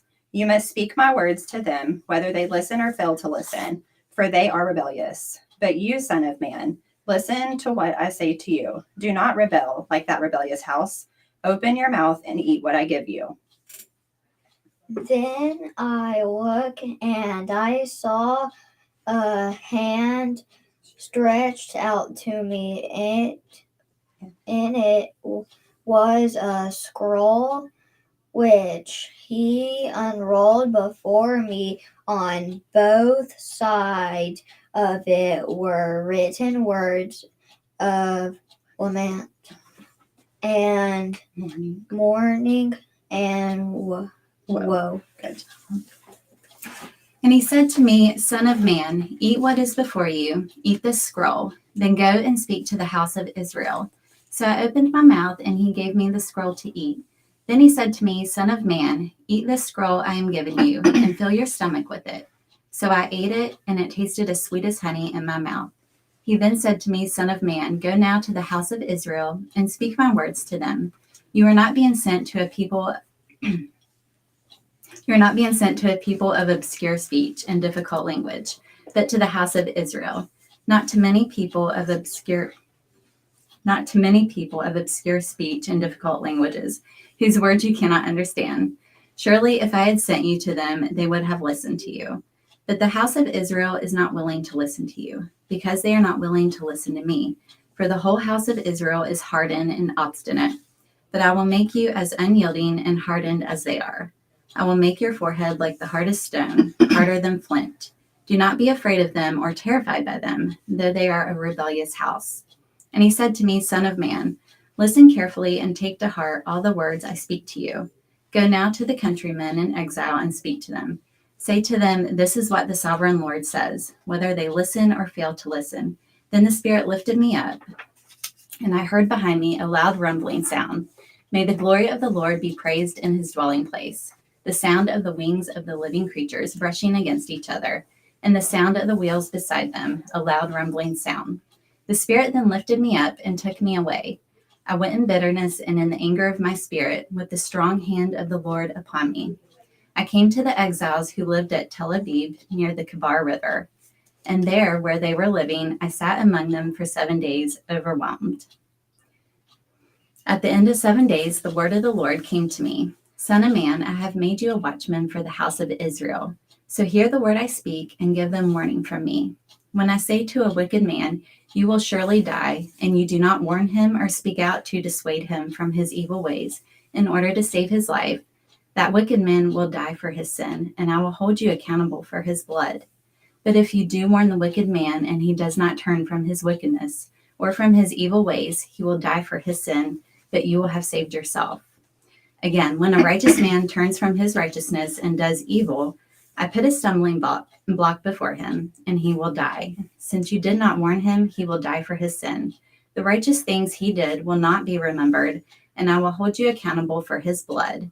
But if you do warn the righteous man not to sin, and he does not sin, he will surely live because he took warning, and you will have saved yourself. The hand of the Lord was upon me there, and he said to me, Get up and go out to the plain, and there I will speak to you. So I got up and went out to the plain, and the glory of the Lord was standing there, like the glory I had seen by the Kebar River, and I fell face down. Then the Spirit came into me and raised me to my feet. He spoke to me and said, Go shut yourself inside your house, and you, son of man, they will tie with ropes, and you will be bound so that you cannot go out among the people. I will make your tongue stick to the roof of your mouth so that you will be silent and unable to rebuke them, though they are a rebellious house. But when I speak to you, I will open your mouth, and you shall say to them, This is what the sovereign Lord says. Whoever will listen, let him listen, and whoever will refuse, let him refuse, for they are a rebellious house. Ezekiel chapter 4. Now, son of man, take a clay tablet, put it in front of you, and draw the city of Jerusalem on it. Then lay siege to it. Erect siege works against it, build a ramp up to it, set up camps against it, and put battering rams around it. Then take an iron pan, place it as an iron wall between you and the city, and turn your face toward it. It will be under siege, and you shall besiege it. This will be a sign to the house of Israel. Then lie on your left side and put the sin of the house of Israel upon yourself. You are to bear their sin for the number of days you lie on your side. I have assigned you the same number of days as the years of their sin. So for 390 days you will bear the sin of the house of Israel.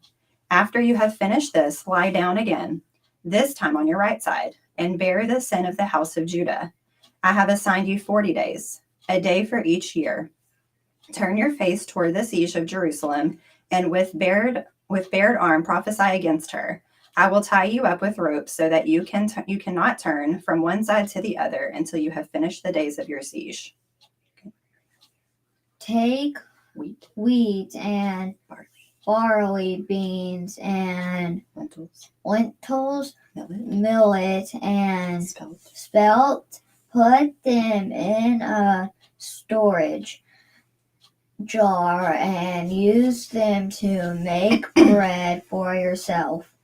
You are to eat it during the 390 days you lie on your side.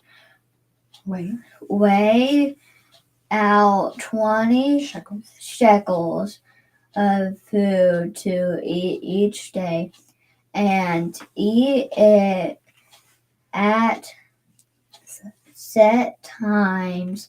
Also measure out a sixth of a hin of water and drink it at set times. Eat the food as you would a barley cake. Bake it in the sight of the people. Use human excrement for fuel. The Lord said, In this way the people of Israel will eat defiled food among the nations where I will drive them. Then I said, Not so, sovereign Lord. I have never defiled myself. From my youth until now, I have never eaten anything found dead or torn by wild animals. No unclean meat has ever entered my mouth. Very well, he said. I will let you bake your bread over cow manure instead of human excrement.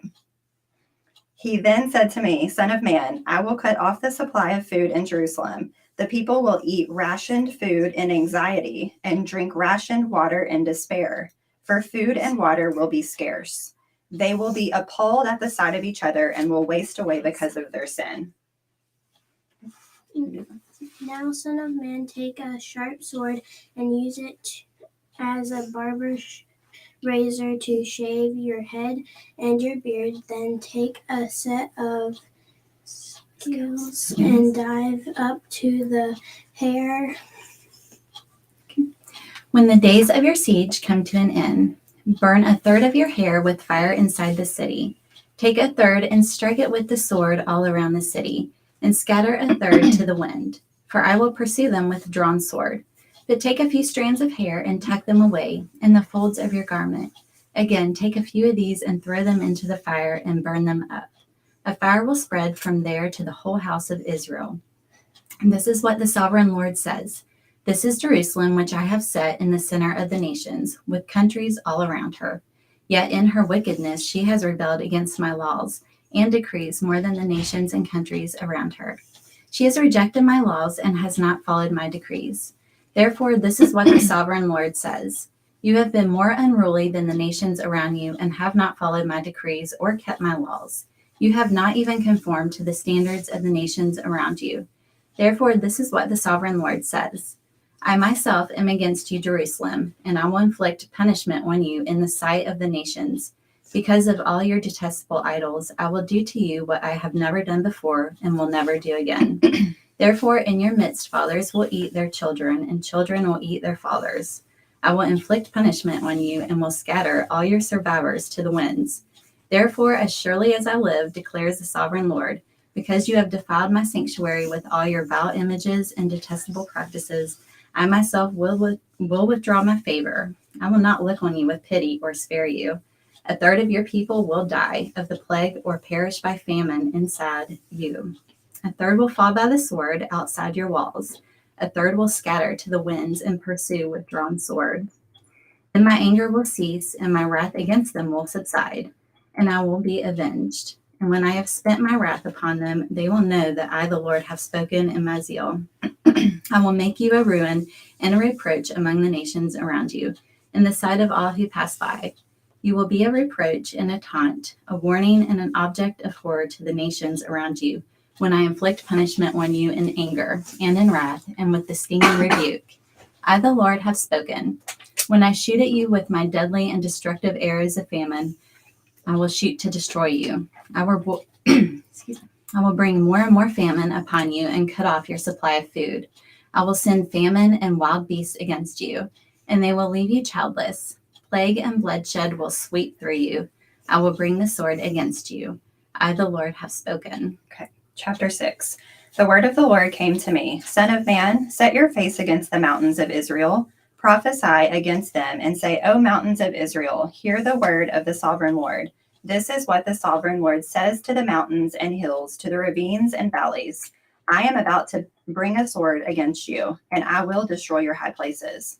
Your altars will be demolished, and your incense altars will be smashed, and I will slay your people in front of your idols.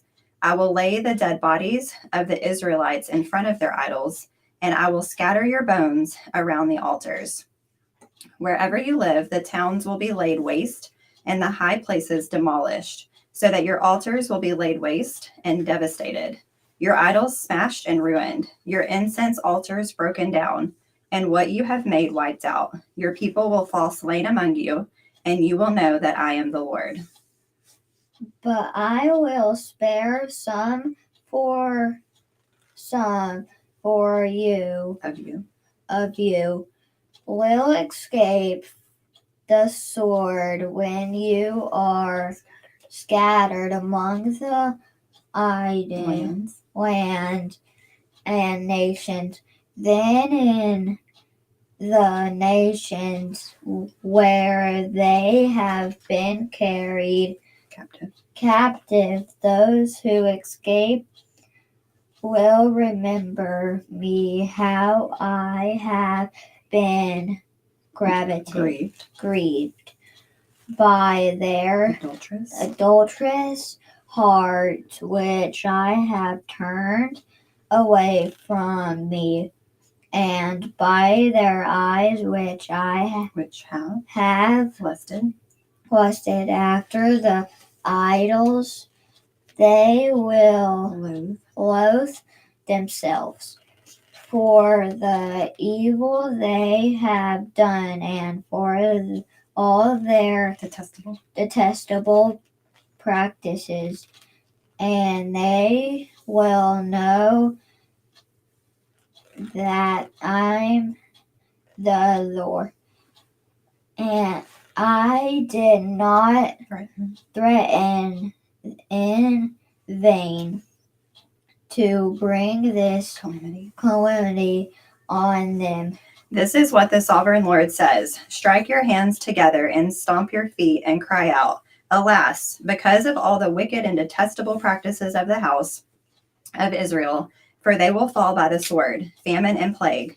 He that is far away will die of the plague, and he that is never will fall by the sword. Oh, sorry, near will fall by the sword. It's like, what? And he that survives and is spared will die of famine. So will I spend my wrath upon them. And they will know that I am the Lord when their people lie slain among their idols, around their altars, on every high hill, and on all the mountaintops, under every spreading tree, and every leafy oak, places where they offered fragrant incense to all their idols. And I will stretch out my hand against them and make the land a desolate waste from the desert to Diblah, wherever they live. Then they will know that I am the Lord. Ezekiel chapter 7. The word of the Lord came to me, Son of man, this is what the sovereign Lord says to the land of Israel. The end. The end has come upon the four corners of the land. The end is now upon you, and I will unleash my anger against you. I will judge you according to your conduct and repay you for all your detestable practices. I will look on you with pity. I will not look on you with pity or spare you. I will surely repay you for your conduct and detestable practices among you. Then you will know that I am the Lord. This is what the sovereign Lord says. Disaster, an unheard of disaster is coming. The end has come. The end has come. It has roused itself against you. It has come. Doom has come upon you and you who dwell in the land. The time has come. The day is near. There is panic, not joy, upon the mountains. I am about to pour out my wrath on you and spend my anger against you. I will judge you according to your conduct and repay you for all your detestable practices. I will not look on you with pity or spare you. I will repay you in accordance with your conduct and the detestable practices among you. Then you will know that it is I, the Lord, who strikes the blow. The day is here, it has come. Doom has burst forth. The rod has budded, arrogance has blossomed. Violence has grown into a rod to punish wickedness. None of the people will be left, none of that crowd, no wealth, nothing of value. The time has come, the day has arrived. Let not the buyer rejoice, nor the seller grieve, for the wrath is upon the whole crowd. The seller will not recover the land he has sold as long as both of them live, for the vision concerning the whole crowd will not be reversed. Because of their sins, not one of them will preserve his life. Though they blow the trumpet and get everything ready, no one will go into battle, for my wrath is upon the whole crowd. Outside is the sword, inside are plague and famine. Those in the country will die by the sword, and those in the city will be devoured by famine and plague. All who survive and escape will be in the mountains, moaning like doves of the valleys, each because of his sins. Every hand will go limp, and every knee will become as weak as water. They will put on sackcloth and be clothed with terror. Their faces will be covered with shame, and their heads will be shaved. They will throw their silver into the streets, and their gold will be an unclean thing. Their silver and gold will not be able to save them in the day of the Lord's wrath. They will not satisfy their hunger or fill their stomachs with it, for it has made them stumble into sin. They were proud of their beautiful jewelry and used it to make their detestable idols and vile images. Therefore, I will turn these into an unclean thing for them. I will hand it all over as plunder to foreigners and as loot to the wicked of the earth, and they will defile it. I will turn my face away from them, and they will desecrate my treasured place. Robbers will enter it and desecrate it. Prepare chains, because the land is full of bloodshed, and the city is full of violence. I will bring the most wicked of the nations to take possession of their houses. I will put an end to the pride of the mighty, and their sanctuaries will be desecrated. When terror comes, they will seek peace, but there will be none. Calamity upon calamity will come, and rumor upon rumor. They will try to get a vision from the prophet. The teaching of the law by the priest will be lost, as will the counsel of the elders. The king will mourn, the prince will be clothed with despair, and the hands of the people of the land will tremble. I will deal with them according to their conduct, and by their own standards I will judge them. Then they will know that I am the Lord. Okay, chapter 8. In the 6th year, in the 6th month, on the 5th day, while I was sitting in my house, and the elders of Judah were sitting before me, the hand of the sovereign Lord came upon me there. I looked, and I saw a figure like that of a man. From what appeared to be his waist down, he was like fire, and from there up, his appearance was as bright as a glowing metal. He stretched out what looked like a hand and took me by the hair of my head.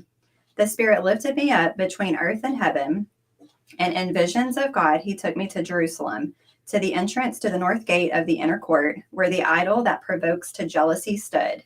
And there before me was the glory of God, the God of Israel, as in the vision I had seen in the plain. Then he said to me, Son of man, look toward the north. So I looked, and in the entrance north of the gate of the altar, I saw the idol of jealousy. He said to me, Son of man, do you see what they are doing? The utterly detestable things the house of Israel is doing here, things that will drive me far from my sanctuary? But you will see things that are even more detestable. Then he brought me to the entrance to the court. I looked, and I saw a hole in the wall. He said to me, Son of man, now dig into the wall. So I dug into the wall, and I saw a doorway there. He said to me, Go in and see the wicked and detestable things they are doing in there. So I went in and looked, and I saw portrayed all over the walls all kinds of crawling things and detestable animals and all of the idols of the house of Israel. In front of them stood 70 elders of the house of Israel, and Jazaniah, son of Shaphan, was standing among them. Each had a censer in his hand, and a fragrant cloud of incense was rising. He said to me, Son of man, have you seen what the elders of the house of Israel are doing in the darkness, each at the shrine of his own idol? They say, The Lord does not see us. The Lord has forsaken the land. Again he said, You will see them doing things that are even more detestable. Then he brought me to the entrance to the north gate of the house of the Lord, and I saw women sitting there, mourning for Tammuz. He said to me, Do you see this, Son of man? You will see things that are even more detestable than this. He then brought me into the inner court of the house of the Lord, and there at the entrance to the temple between the portico and the altar were about 25 men. With their backs toward the temple of the Lord and their faces toward the east, they were bowing down to the sun in the east. He said to me, Have you seen this, Son of man?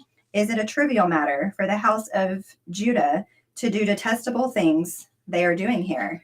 Must they also fill the land with violence and continually provoke me to anger? Look at them putting the branch to their nose. Therefore, I will deal with them in anger. I will not look on them with pity or spare them. Although they shout in my ears, I will not listen to them. Then I heard him call out in a loud voice, Bring the guards of the city here, each with a weapon in his hand. And I saw 6 men coming from the direction of the upper gate, which faces north, each with a deadly weapon in his hand. With them was a man clothed in linen who had a writing kit at his side. They came in and stood beside the bronze altar. Now the glory of the God of Israel went up from above the cherubim, where it had been, and moved to the threshold of the temple.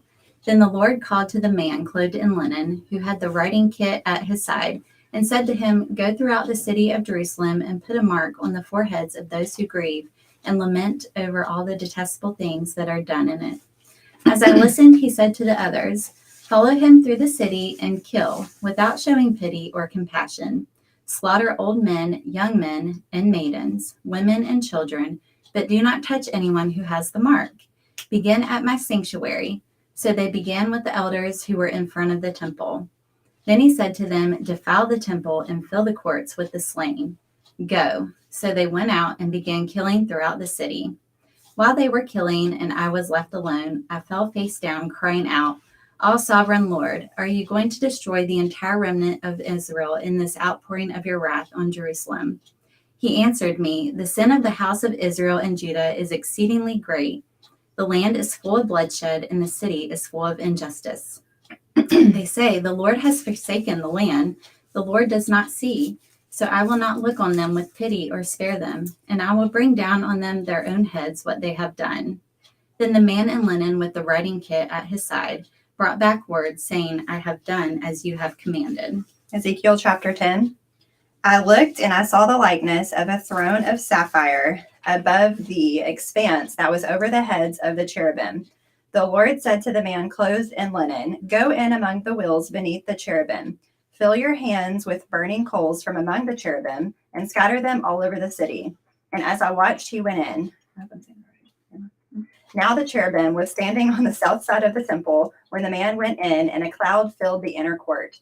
Then the glory of the Lord rose from above the cherubim and moved to the threshold of the temple. The cloud filled the temple, and the court was full of the radiance of the glory of the Lord. The sound of the wings of the cherubim could be heard as far away as the outer court, like the voice of God Almighty when he speaks. When the Lord commanded the man in linen, take fire from among the wheels from among the cherubim, the man went in and stood beside a wheel. Then one of the cherubim reached out his hand to the fire that was among them. He took up some of it and put it into the hands of the man in the linen, who took it and went out. Under the wings of the cherubim could be seen what looked like the hands of a man. I looked and I saw beside the cherubim 4 wheels, one beside each of the cherubim. The wheels sparked like chrysolite.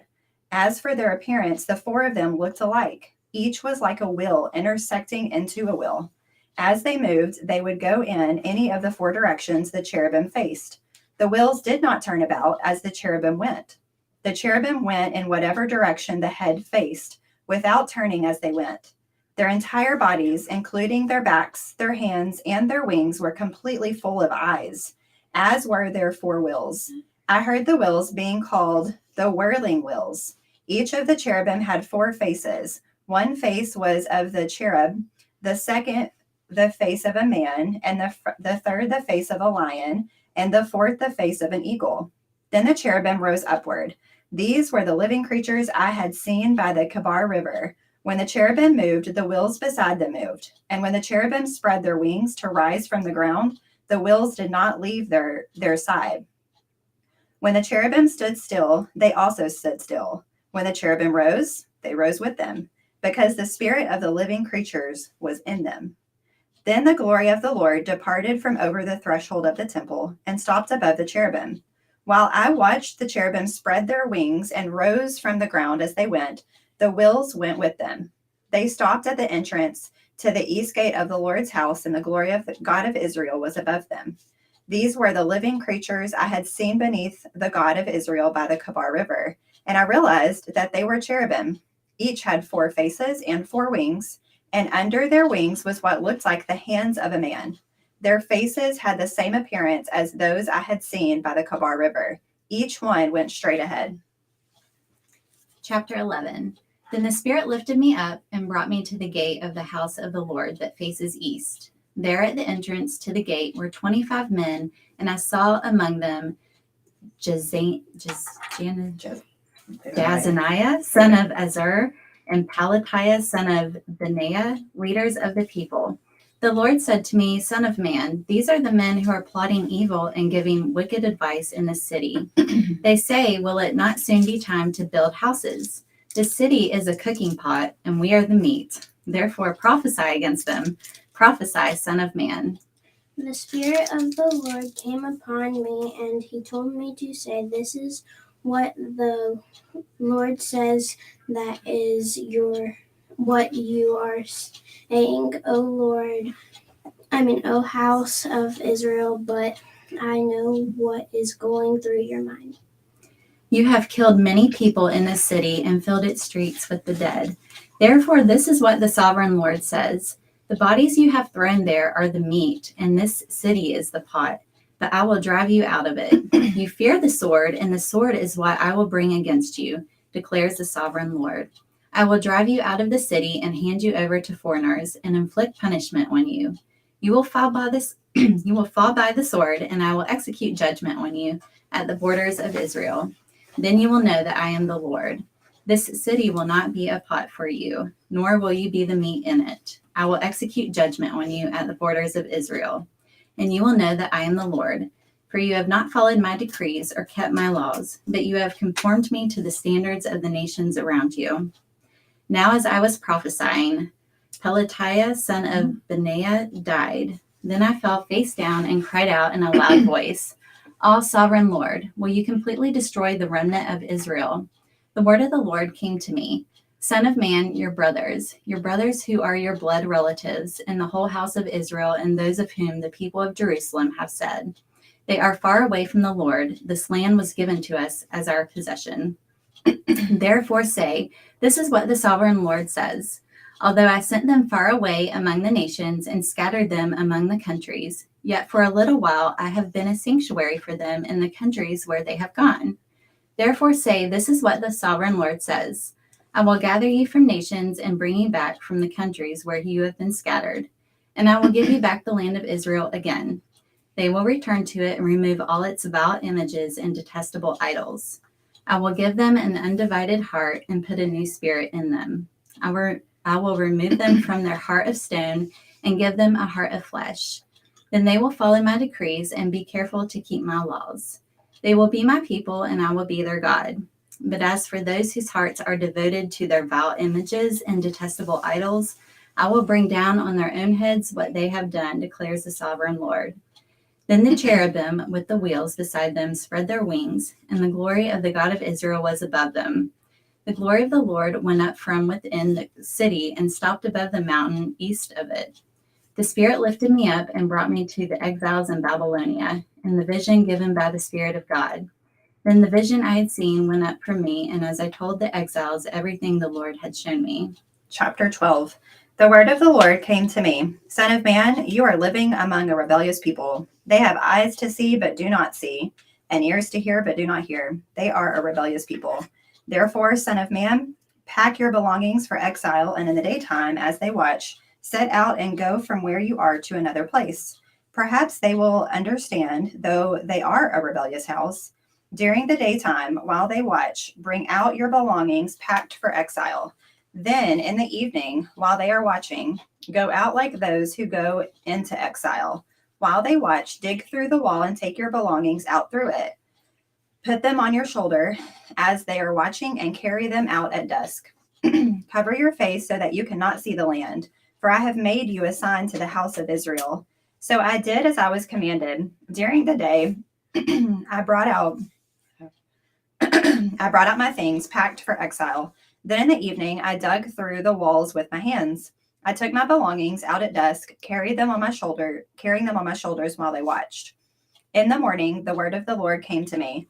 Son of man, did not that rebellious house of Israel ask you, what are you doing?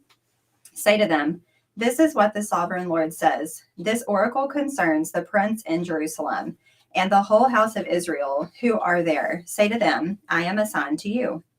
As I have done, so it will be done to them. They will go into exile as captives. The prince among them will put his things on his shoulder at dusk and leave, and a hole will be dug in the wall for him to go through. He will cover his face so that he cannot see the land. I will spread my net for him, and he will be caught in my snare. I will bring him to Babylonia and the land of the Chaldeans, but he will not see it, and there he will die. I will scatter to the winds all those around him, his staff and all his troops, and I will pursue them with drawn sword. They will know that I am the Lord when I disperse them among the nations and scatter them through the countries. But I will spare a few of them from the sword, famine, and plague, so that in the nations where they go, they may acknowledge all their detestable practices. Then they will know that I am the Lord. The word of the Lord came to me, Son of man, tremble as you eat your food and shudder in fear as you drink your water. Say to the people of the land, this is what the sovereign Lord says about those living in Jerusalem and in the land of Israel. They will eat their food in anxiety and drink their water in despair, for their land will be stripped of everything in it because of the violence of all those who live here. The inhabited towns will be laid waste, and the land will be desolate. Then you will know that I am the Lord. The word of the Lord came to me, Son of man, what is this proverb you have in the land of Israel? The days go by and every vision comes to nothing. Say to them, this is what the sovereign Lord says. I'm going to put an end to this proverb, and they will no longer quote it in Israel. Say to them, the days are near when every vision will be fulfilled, for there will be no more false visions or flattering divinations among the people of Israel. But I, the Lord, will speak what I will, and it shall be fulfilled without delay. For in the days, you rebellious house, I will fulfill whatever I say. I declares the sovereign Lord. The word of the Lord came to me, Son of man, the house of Israel is saying, the vision he sees is for many years from now, and he prophesies about the distant future. Therefore say to them, this is what the sovereign Lord says. None of my words will be delayed any longer. Whatever I say will be fulfilled, declares the sovereign Lord. The word of the Lord came to me, Son of man, prophesy against the prophets of Israel who are now prophesying. Say to those who prophesy out of their own imagination, hear the word of the Lord. This is what the sovereign Lord says. Woe to the foolish prophets who follow their own spirit and have seen nothing. Your prophets, O Israel, are like jackals among ruins. You have not gone up to the breaks in the wall to repair it for the house of Israel, so that it will stand firm in the battle on the day of the Lord. Their visions are false, and their divinations a lie. They say, the Lord declares, when the Lord has not sent them, yet they expect their words to be fulfilled. Have you not seen false visions and uttered lying divinations when you say, the Lord declares, though I have not spoken? Therefore, this is what the sovereign Lord says. Because of your false words and lying visions, I am against you, declares the sovereign Lord. My hand will be against the prophets who see false visions and utter lying divinations. They will not belong to the council of my people or be listed in the records of the house of Israel, nor will they enter the land of Israel. Then you will know that I am the sovereign Lord. Because they lead my people astray, saying peace when there is no peace, and because when a flimsy wall is built, they cover it with whitewash. Therefore tell those who cover it with whitewash that it is going to fall. Rain will come in torrents, and I will send hailstones hurtling down, and violent winds will burst forth. When the wall collapses, will people not ask you, where is the whitewash you covered it with? Therefore, this is what the sovereign Lord says.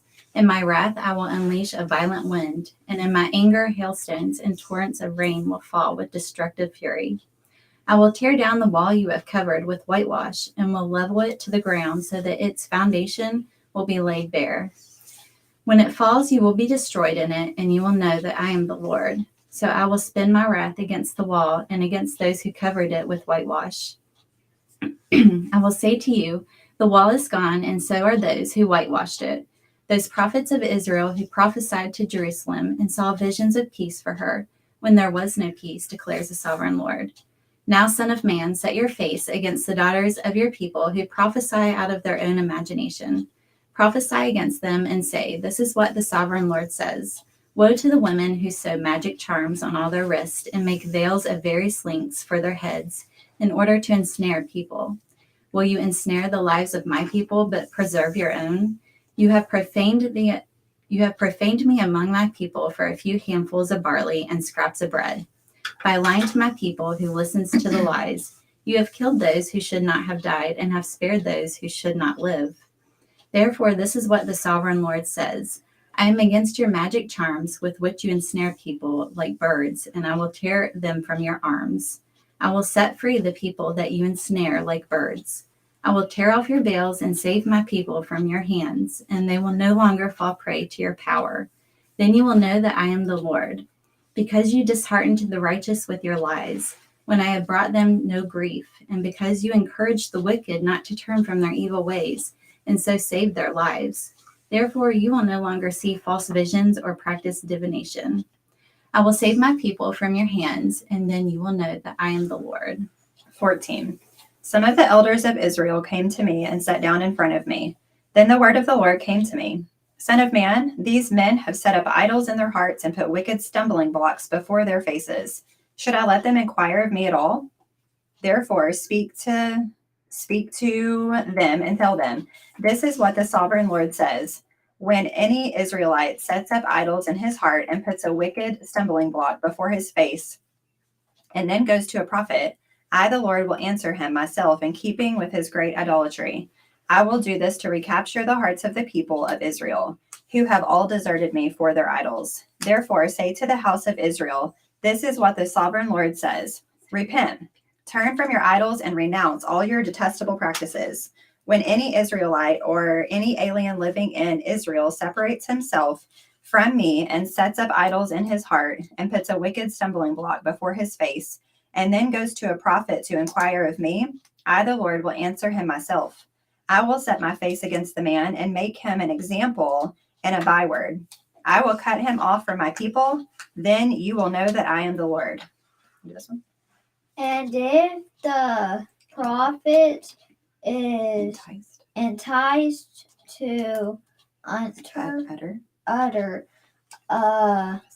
office prophecy, I, the Lord, have enticed that prophet, and I will stretch out my hand against him and destroy him from among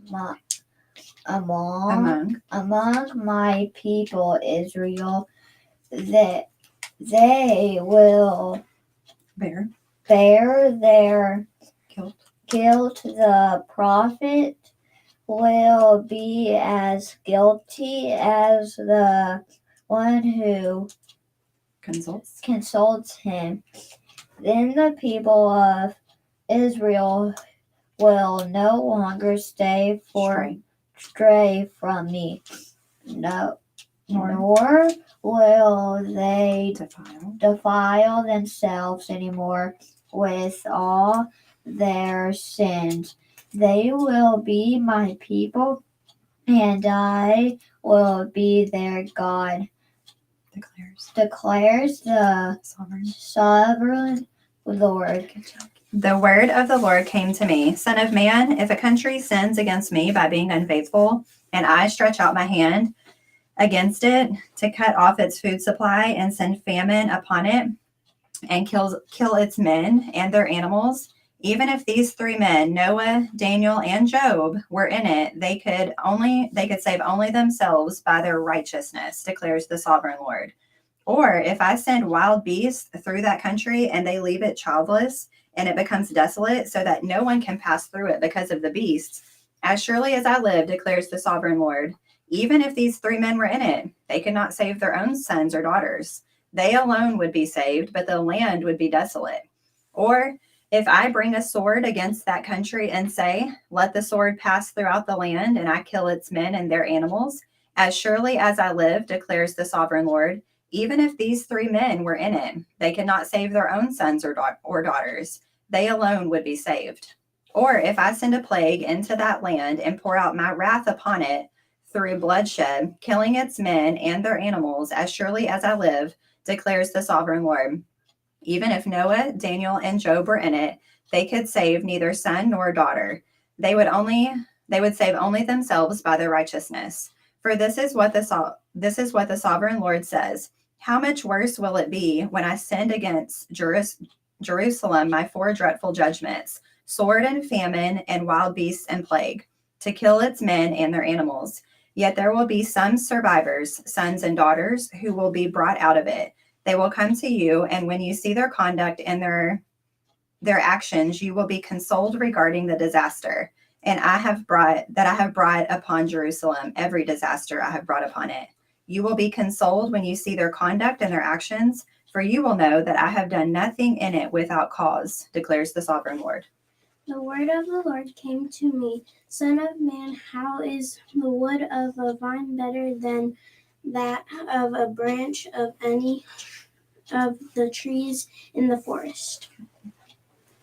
Is wood ever taken from it to make anything useful? Do they make pegs from it to hang things on? And after it is thrown on the fire as fuel, and the fire burns both ends and chars the middle, is it then useful for anything?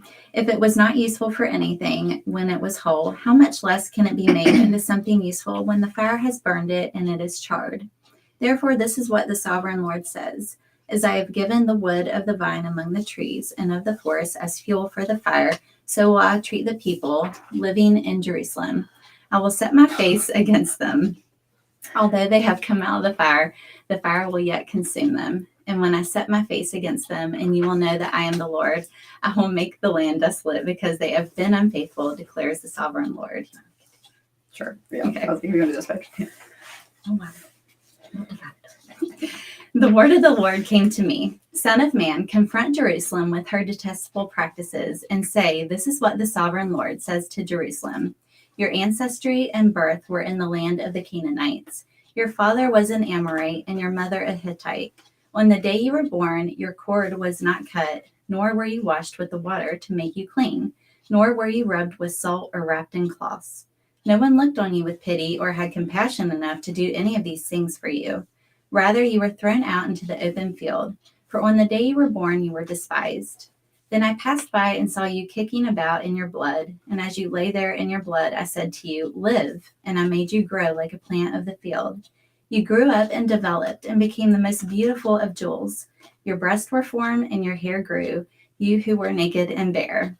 Later I passed by, and when I looked at you and saw that you were old enough for love, I spread the corner of my garment over you and covered your nakedness. I gave you my solemn oath and entered into a covenant with you, declares the sovereign Lord, and you became mine. I bathed you with water and washed the blood from you and put ointments on you. I clothed you with an embroidered dress and put leather sandals on you. I dressed you in fine linen and covered you with costly garments. I adorned you with jewelry. I put bracelets on your arm and a necklace around your neck. And I put a ring on your nose, earrings on your ears, and a beautiful crown on your head. So you were adorned with gold and silver. Your clothes were of fine linen and costly fabric and embroidered cloth. Your food was fine flour, honey, and olive oil. You became very beautiful and rose to be a queen, and your fame spread among the nations on account of your beauty, because the splendor I have given you made your beauty perfect, declares the sovereign Lord. That you trusted in your beauty and used your fame to become a prostitute. You lavished your favors on anyone who passed by, and your beauty became his. You took some of your garments to make gaudy high places, where you carried on your prostitution. Such things should not happen, nor should they ever occur. You also took the fine jewelry I gave you, the jewelry made of my gold and silver, and you made for yourself male idols and engaged in prostitution with them. And you took your embroidered clothes to put on them, and you offered my oil and incense before them. Also, the food I provided for you, the fine flour, olive oil, and honey, I gave you to eat, you offered as fragrant incense before them. This is what happened, declares the sovereign Lord. And you took your sons and daughters from whom you bore to me and sacrificed them as food to the idols. Was your prostitution not enough? You slaughtered my children and sacrificed them to the idols. In all your detestable practices and your prostitution, you did not remember the days of your youth, when you were naked and bare, kicking about in your blood. Woe, woe to you, declares the sovereign Lord. In addition to all your own wickedness, you built a mound for yourself and made a lofty shrine in every public square. At the head of every street, you built lofty shrines and degraded your beauty, offering your body with increasing promiscuity to anyone who passed by. You engaged in prostitution with the Egyptians, your lustful neighbors, and provoked me to anger with your increasing promiscuity. So I stretched out my hand against you and reduced your territory. I gave you over to the greed of your enemies, the daughters of the Philistines, who were shocked by your lewd conduct. You engaged in prostitution with the Assyrians too, because you were insatiable. And even after that, you were still not satisfied. Then you increased your promiscuity to include Babylonia and a land of merchants. But even with this, you were not satisfied. How weak-willed you are, declares the sovereign Lord, when you do all of these things, acting like a brazen prostitute. When you build your mounds at the head of every street and make your lofty shrines in every public square. You were unlike a prostitute because you scorned payment. You adulterous wife, you prefer strangers to your own husband. Every prostitute receives a fee, but you give gifts to all your lovers, bribing them to come to you from everywhere for your illicit favors. So, in your prostitution, you are the opposite of others. No one runs after you for your favors. You are the very opposite, for you give payment, and none is given to you. Therefore, you prostitute, hear the word of the Lord. This is what the sovereign Lord says. Because you poured out your wealth and exposed your nakedness and your promiscuity with your lovers, and because of all your detestable idols, and because you gave them your children's blood, therefore I'm going to gather all of your lovers with whom you have found pleasure, those you loved as well as those you hated. I will gather them against you from all around and will strip you in front of them, and they will see all of your nakedness. I will sentence you to the punishment of women who commit adultery and who shed blood. I will bring upon you the blood vengeance of my wrath and jealous anger. Then I will hand you over to your lovers, and they will tear down your mounds and destroy your lofty shrines. They will strip you of your clothes and take your fine jewelry and leave you naked and bare. They will bring a mob against you who will stone you and hack you to pieces with their swords. They will burn down your houses and inflict punishment on you in the sight of many women. I will put a stop to your prostitution, and you will no longer pay your lovers. Then my wrath against you will subside, and my jealous anger will turn away from you. I will be calm and no longer angry. Because you did not remember the days of your youth, but enraged me with all these things, I will surely bring down on your head what you have done, declares the sovereign Lord. Did you not add lewdness to all your other detestable practices? Everyone who quotes Proverbs will quote this proverb about you. Like mother, like daughter. You are a true daughter of your mother who despised her husband and her children, and you are a true sister of your sisters who despised their husbands and their children. Your mother was a Hittite, and your father was an Amorite. Your older sister was Samaria, who lived to the north of you with her daughters, and your younger sister, who lived to the south of you with her daughters, was Sodom. You not only walked in their ways and copied their detestable practices, but in all your ways you soon became more depraved than they. As surely as I live, declares the sovereign Lord, your sister Sodom and your daughters never did what you and your daughters have done. Now this was the sin of your sister Sodom. She and her daughters were arrogant, overfed, and unconcerned. They did not help the poor and the needy. They were haughty and did detestable things before me. Therefore, I did away with them, as you have seen. Samaria did not commit half the sins you did. You have done more detestable things than they, and have made your sisters seem righteous by all these things you have done. Bear your disgrace, for you have furnished some justification for your sisters. Because your sins were more vile than theirs, they appear more righteous than you. So then be ashamed and bear your disgrace, for you have made your sisters appear righteous. Do you want to read? However, I will restore the fortunes of Sodom and her daughters and Samaria and her daughters, and your fortunes along with them, so that you may bear your disgrace and be ashamed of all you have done, and giving them comfort, and your sisters Sodom with her daughters and Samaria with her daughters will return to what they were before, and you and your daughters will return to what you were before. You would not even mention your sister Sodom in the day of your pride before your wickedness was uncovered. Okay. Even so, you are now scorned by the daughters of Edom and all her neighbors and the daughter of the Philistines, all those around you who despise you. You will bear the consequences of your lewdness and your detestable practices, declares the Lord. This is what the sovereign Lord says. I will deal with you as you deserve, because you have despised my oath by breaking the covenant. Yet I will remember the covenant I made with you in the days of your youth, and I will establish an everlasting covenant with you. Then you will remember your ways and be ashamed when you receive your sisters, both of those who are older than you and those who are younger. I will give them to you as daughters, but not on the basis of my covenant with you. So I will establish my covenant with you, and you will know that I am the Lord. Then when I make atonement for you, for all you have done, you will remember and be ashamed and never again open your mouth because of your humiliation, declares the sovereign Lord. Chapter 17. The word of the Lord came to me. Son of man, set forth an allegory and tell the house of Israel a parable. Say to them, this is what the sovereign Lord says. A great eagle with powerful wings, long feathers, and full plumage of varied colors came to Lebanon.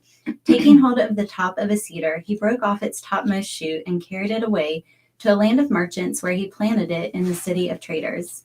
He took some of the seed of your land and put it in fertile soil. He planted it like a willow by abundant water, and it sprouted and became a low spreading vine. Its branches turned toward him, but its roots remained under it. So it became a vine and produced branches and put out leafy boughs. But this was another great eagle with powerful wings and full plumage. The vine now sent out its roots toward him from the plot where it was planted and stretched out its branches to him for water. It had been planted in good soil by abundant water, so that it would produce branches, bear fruit, and become a splendid vine.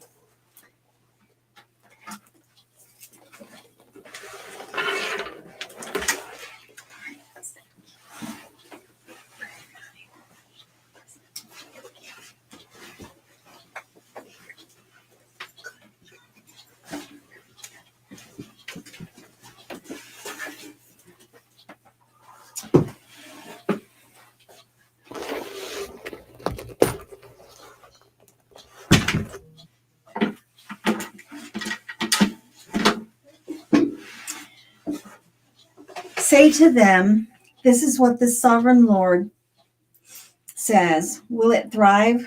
Will it not be uprooted and stripped of its fruit so that it withers? All its new growth will wither. It will not take a strong arm or many people to pull it up by the roots. Even if it is transplanted, will it thrive?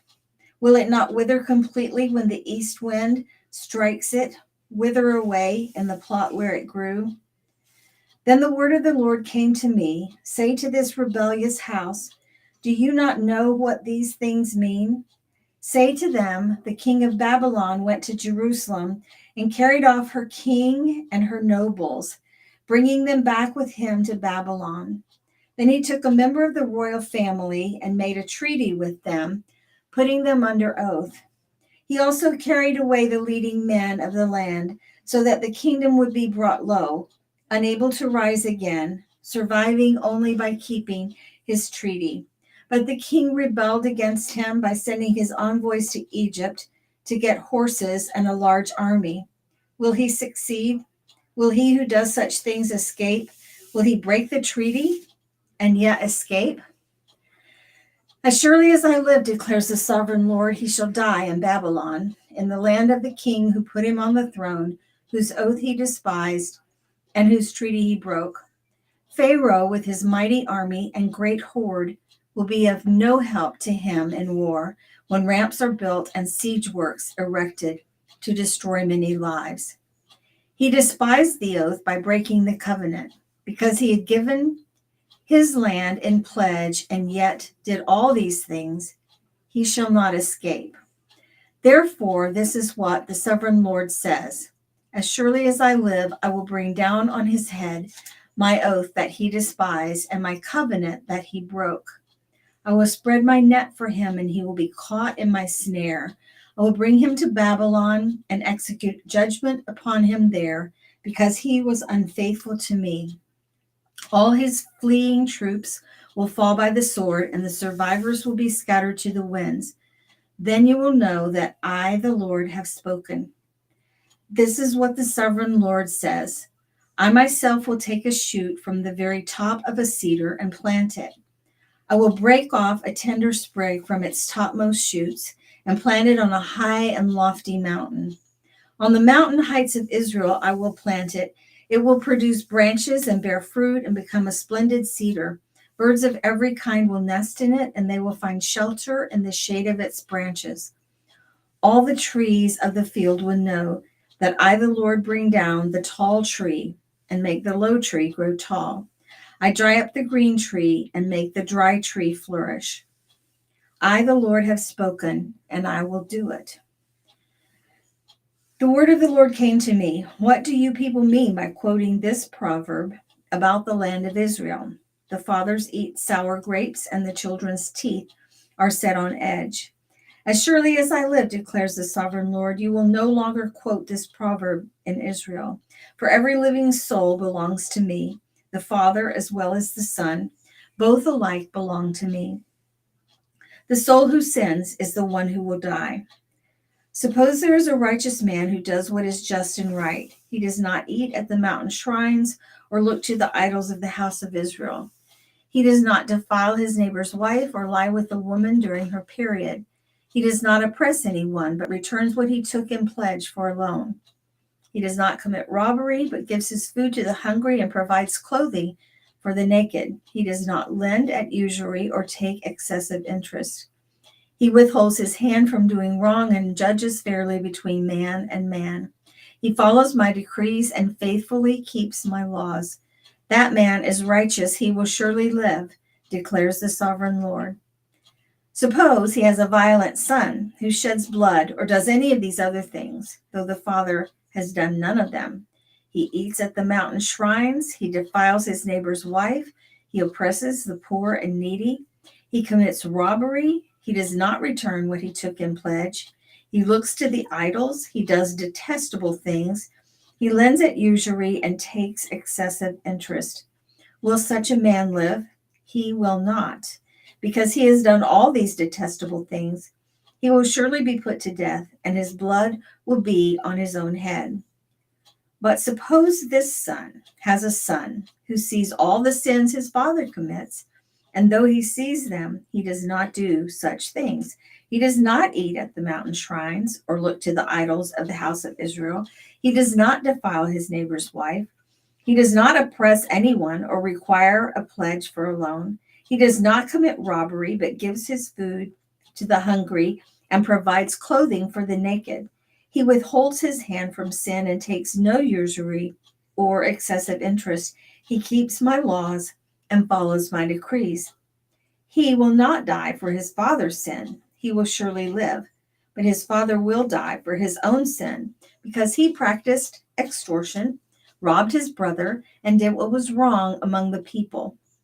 Yet you ask, why does the son not share the guilt of his father? Since the son has done what is just and right and has been careful to keep all my decrees, he will surely live. The soul who sins is the one who will die. The son will not share the guilt of the father, nor will the father share the guilt of the son. The righteousness of the righteous man will be credited to him, and the wickedness of the wicked will be charged against him. But if a wicked man turns away from all the sins he has committed and keeps all my decrees and does what is right and just, he will surely live. He will not die. None of the offenses he has committed will be remembered against him. Because of the righteous things he has done, he will live. Do I take any pleasure in the death of the wicked, declares the sovereign Lord?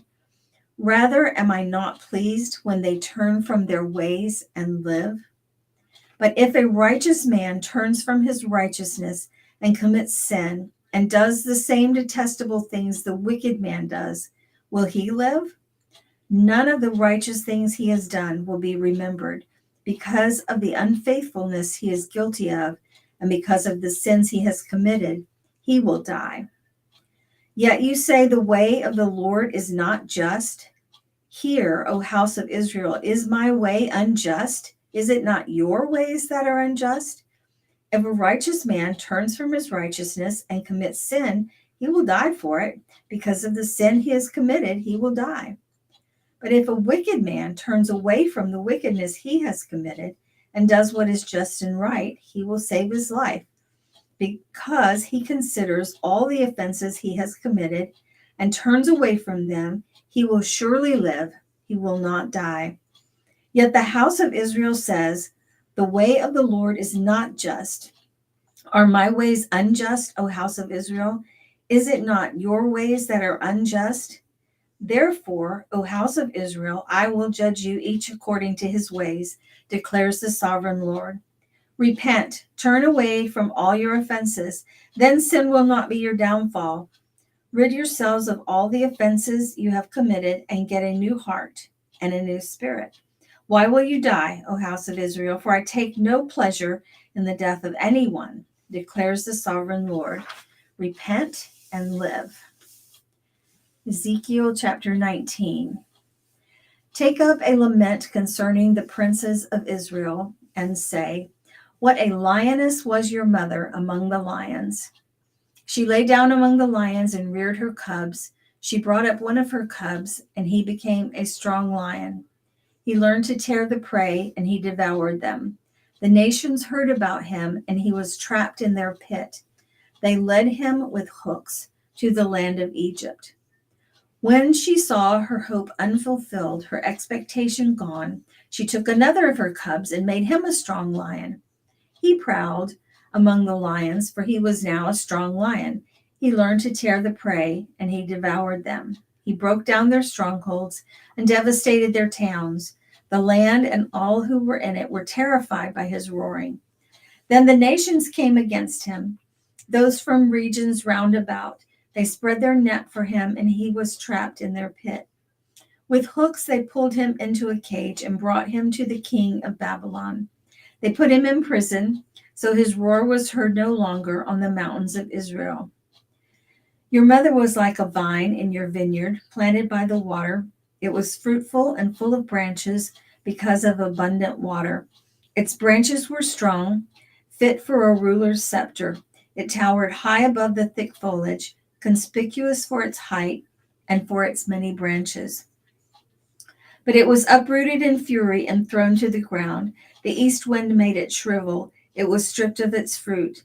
Its strong branches withered, and fire consumed them. Now it is planted in the desert, in a dry and thirsty land. Fire spread from one of its main branches and consumed its fruit. No strong branches left on it, fit for a ruler's scepter. This is a lament and is to be used as a lament. Ezekiel 20. In the 7th year, in the 5th month, and on the 10th day, some of the elders of Israel came to inquire of the Lord, and they sat down in front of me. Then the word of the Lord came to me, Son of man, speak to the elders of Israel and say to them, this is what the sovereign Lord says. Have you come to inquire of me? As surely as I live, I will not let you inquire of me, declares the sovereign Lord. Will you judge them? Will you judge them, Son of man? Then confront them with the detestable practices of their fathers and say to them, this is what the sovereign Lord says. On the day I chose Israel, I swore with uplifted hand to the descendants of the house of Jacob and revealed myself to them in Egypt. With uplifted hand, I said to them, I am the Lord your God. On that day, I swore to them that I would bring them out of Egypt into a land I had searched out for them, a land flowing with milk and honey, the most beautiful of all lands. And I said to them, each of you get rid of the vile images you have set your eyes on, and do not defile yourselves with the idols of Egypt. I am the Lord your God. But they rebelled against me and would not listen to me. They did not get rid of the vile images they had set their eyes on, nor did they forsake the idols of Egypt. So I said I would pour out my wrath on them and spend my anger against them in Egypt. But for the sake of my name, I did what would keep it from being profaned in the eyes of the nations they lived among, and in whose sight I had revealed myself to the Israelites by bringing them out of Egypt. Therefore I led them out of Egypt and brought them into the desert. I gave them my decrees and made known to them my laws, for the man who obeys them will live by them. Also I gave them my Sabbaths as a sign between us, so that they would know that I, the Lord, made them holy. Yet the people of Israel rebelled against me in the desert. They did not follow my decrees, but rejected my laws, although the man who obeys them will live by them. And they utterly desecrated my Sabbaths. So I said I would pour out my wrath on them and destroy them in the desert. But for the sake of my name, I did what would keep it from being profaned in the eyes of the nations in whose sight I had brought them out. Also, with uplifted hand, I swore to them in the desert that I would not bring them into the land I had given them, a land flowing with milk and honey, most beautiful of all lands, because they rejected my laws and did not follow my decrees and desecrated my Sabbaths. for their hearts were devoted to their idols. Yet I looked on them with pity and did not destroy them or put an end to them in the desert. I said to their children in the desert, do not follow the statutes of your fathers, or keep their laws, or defile yourselves with their idols. I am the Lord your God. Follow my decrees and be careful to keep my laws. Keep my Sabbaths holy, that they may be a sign between us. Then you will know that I am the Lord your God. But the children rebelled against me. They did not follow my decrees. They were not careful to keep my laws, although the man who obeys them will live by them, and they desecrated my Sabbaths. So I said I would pour out my wrath on them and spend my anger against them in the desert. But I withheld my hand, and for the sake of my name, I did what would keep it from being profaned in the eyes of the nations in whose sight I had brought them out. Also, with uplifted hand, I swore to them in the desert that I would disperse them among the nations and scatter them through the countries, because they had not obeyed my laws, but had rejected my decrees and desecrated my Sabbaths, and their eyes lusted after their fathers' idols. I also gave them over to statutes that were not good and laws they could not live by. I let them become defiled through their gifts, the sacrifice of every firstborn, that I might fill them with horror, so they would know that I am the Lord. Therefore, Son of Man, speak to the people of Israel and say to them, this is what the sovereign Lord says. In this also your fathers blasphemed me by forsaking me. When I brought them into the land I had sworn to give them, and they saw any high hill or any leafy tree, there they offered their sacrifices, made offerings that provoked me to anger, presented their fragrant incense, and poured out their drink offerings. Then I said to them, what is this high place you go to? It is called Bama to this day. Therefore, say to the house of Israel, this is what the sovereign Lord says. Will you defile yourselves in the way your fathers did and lust after their vile images? When you offer your gifts, the sacrifice of your sons in the fire, you continue to defile yourselves with all your idols to this day. Am I to let you inquire of me, O house of Israel? As surely as I live, declares the sovereign Lord, I will not let you inquire of me.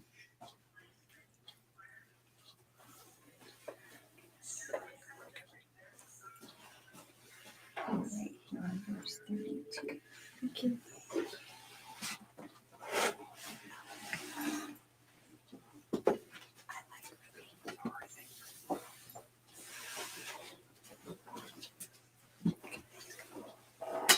I'll read it. You'll be okay. Go ahead. You can just keep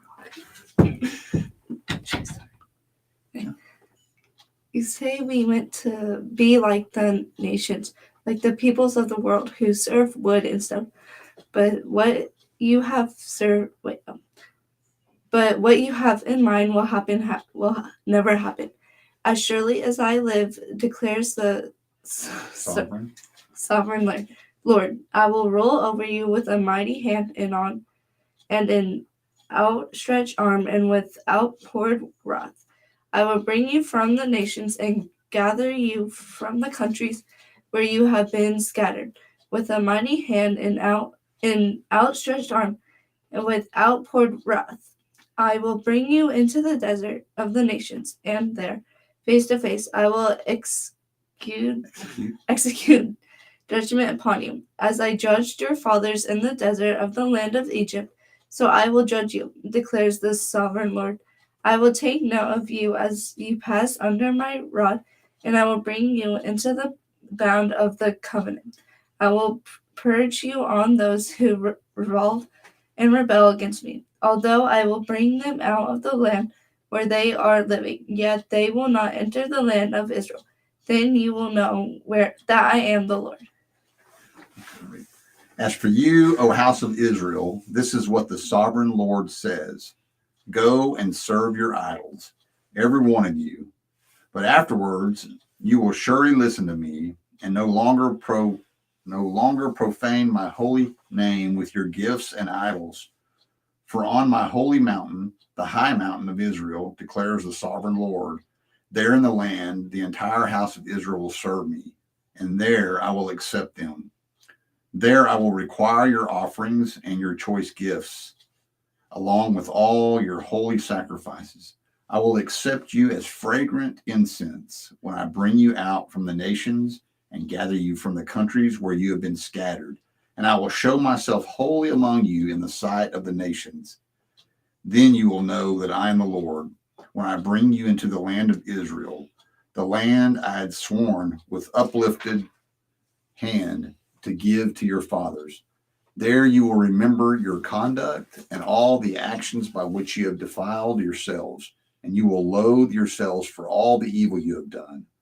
You will know that I am the Lord when I deal with you for my name's sake, and not according to your evil ways and your corrupt practices, O house of Israel, declares the sovereign Lord. Prophecy against the south. The word of the Lord came to me, Son of man, set your face toward the south, preach against the south, and prophesy against the forests of the southern land. Southland. Oh, Southland. Say to the southern forest, hear the word of the Lord. This is what the sovereign Lord says. I am about to set fire to you, and it will consume all your trees, both green and dry. The blazing flame will not be quenched, and every face from south to north will be scorched by it. Everyone will see that I, the Lord, have kindled it. It will not be quenched. Then I said, Sovereign Lord, they are saying of me, isn't he just telling parables? Okay, Ezekiel chapter 21. The word of the Lord came to me. Son of man, set your face against Jerusalem and preach against the sanctuary. Prophesy against the land of Israel and say to her, this is what the Lord says.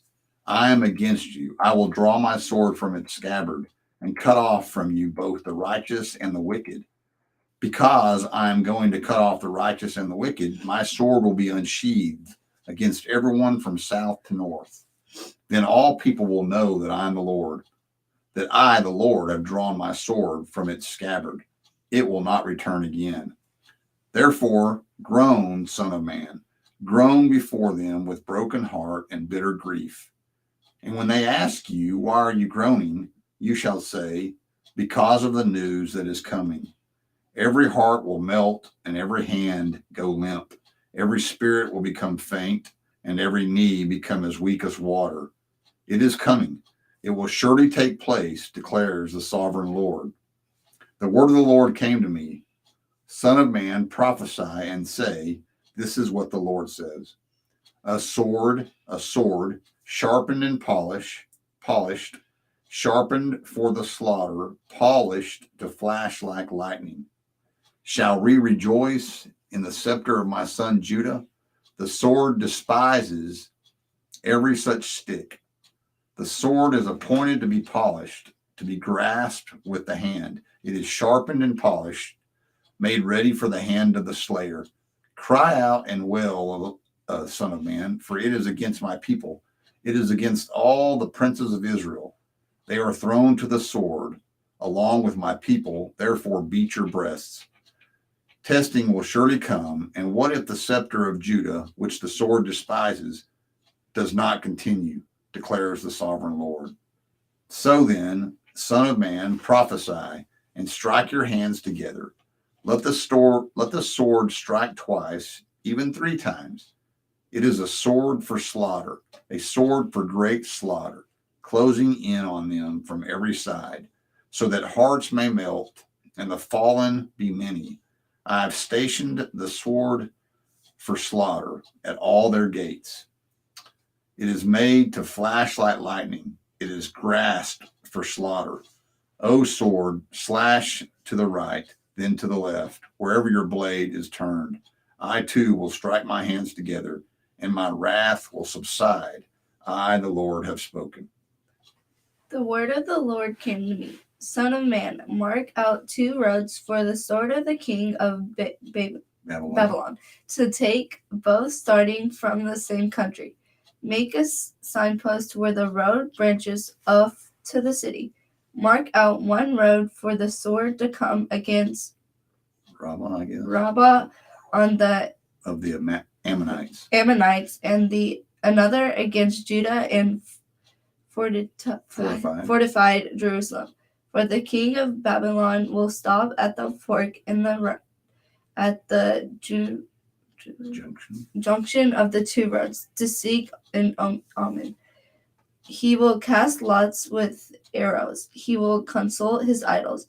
He will examine the liver. Into his right hand will come the lot of Jerusalem, where he is to set up battering rams, to give the command to slaughter, to sound the battle cry, to set battering rams against the gates, to build a ramp, and to erect siege works. It will seem like a false omen to those who have sworn allegiance to him, but he will remind them of their guilt and take them captive. Therefore, this is what the sovereign Lord says. Because you people have brought to mind your guilt by your open rebellion, revealing your sins and all that you do, because you have done this, you will be taken captive. O profane and wicked prince of Israel, whose day has come, whose time of punishment has reached its climax. This is what the sovereign Lord says. Take off the turban, remove the crown. It will not be as it was. The lowly will be exalted, and the exalted will be brought low. A ruin, I will make it a ruin. It will not be restored until he comes to whom it rightfully belongs. To him I will give it. And you, son of man, prophesy and say, this is what the sovereign Lord says about the Ammonites and their insults. A sword, drawn for the slaughter, polished to consume and to flash like lightning. Despite false visions concerning you and lying divinations about you, it will be laid on the necks of the wicked who are to be slain, whose day has come, whose time of punishment has reached its climax. Return the sword to its scabbard. In the place where you were created, in the land of your ancestry, I will judge you. I will pour out my wrath upon you and breathe out my fiery anger against you. I will hand you over to brutal men skilled in destruction. You will be fuel for the fire. Your blood will be shed in your land. You will be remembered no more, for I, the Lord, have spoken. Ezekiel 22. The word of the Lord came to me. Son of man, will you judge her? Will you judge the city of bloodshed? Then confront her with all her detestable practice and say, this is what the sovereign Lord says. O city that brings on herself doom by shedding blood in her midst and defiles herself by making idols. You have become guilty because of the blood you have shed, and have become defiled by the idols you have made. You have brought your days to a close, and the end of your years has come. Therefore, I will make you an object of scorn to the nations, and a laughing stock to all the countries. Those who are near and those who are far away will mock you, O infamous city, full of turmoil. See how each of the princes of Israel who are in you uses his power to shed blood. In you they have treated father and mother with contempt. In you they have oppressed the alien and mistreated the fatherless and the widow. You have despised my holy things and desecrated my Sabbaths. In you are slanderous men bent on shedding blood. In you are those who eat at the mountain shrines and commit lewd acts. In you are those who dishonor their father's bed. In you are those who violate women during their period, when they are ceremonial unclean. In you, one man commits a detestable offense with his neighbor's wife, another shamefully defiles his daughter in law, and another violates his sister, his own father's daughter. In you, men accept bribes to shed blood. You take usury and excessive interest and make unjust gain from your neighbors by extortion. And you have forgotten me, declares the sovereign Lord. I will surely strike my hands together at the unjust gain you have made and at the blood you have shed in your midst. Will your courage endure and your hands be strong in the day I deal with you? I, the Lord, have spoken, and I will do it. I will disperse you among the nations and scatter you through the countries, and I will put an end to your uncleanness. When you have been defiled in the eyes of the nations, you will know that I am the Lord. Then the word of the Lord came to me, Son of man, the house of Israel has become dross to me. All of them are the copper, tin, iron, and Lead. left inside a furnace. They are but the draws of silver. Therefore, this is what the sovereign Lord says: because you have all become dross, I will gather you into Jerusalem, as men gather silver, copper, iron, lead, and tin into a furnace to melt it with a fiery blast. So will I gather you in my anger and my wrath, and put you inside the city and melt you. I will gather you, and I will blow on you with my fiery wrath, and you will be melted inside her. As silver is melted in a furnace, so you will be melted inside her. And you will know that I, the Lord, have poured out my wrath upon you. Again, the word of the Lord came to me. Son of man, say to the land, you are a land that has no rain or showers in the day of wrath. There is a conspiracy of her princes within her, like a roaring lion tearing its prey. They devour people, take treasures and precious things, and make many widows within her. Her priests do violence to my law and profane my holy things. They do not distinguish between the holy and the common. They teach that there is no difference between the unclean and the clean. And they shut their eyes to the keeping of my Sabbaths, so that I am profaned among them. Her officials within her are like wolves tearing their prey. They shed blood and kill people to make unjust gain. Her prophets whitewash these deeds for them by false visions and lying divinations.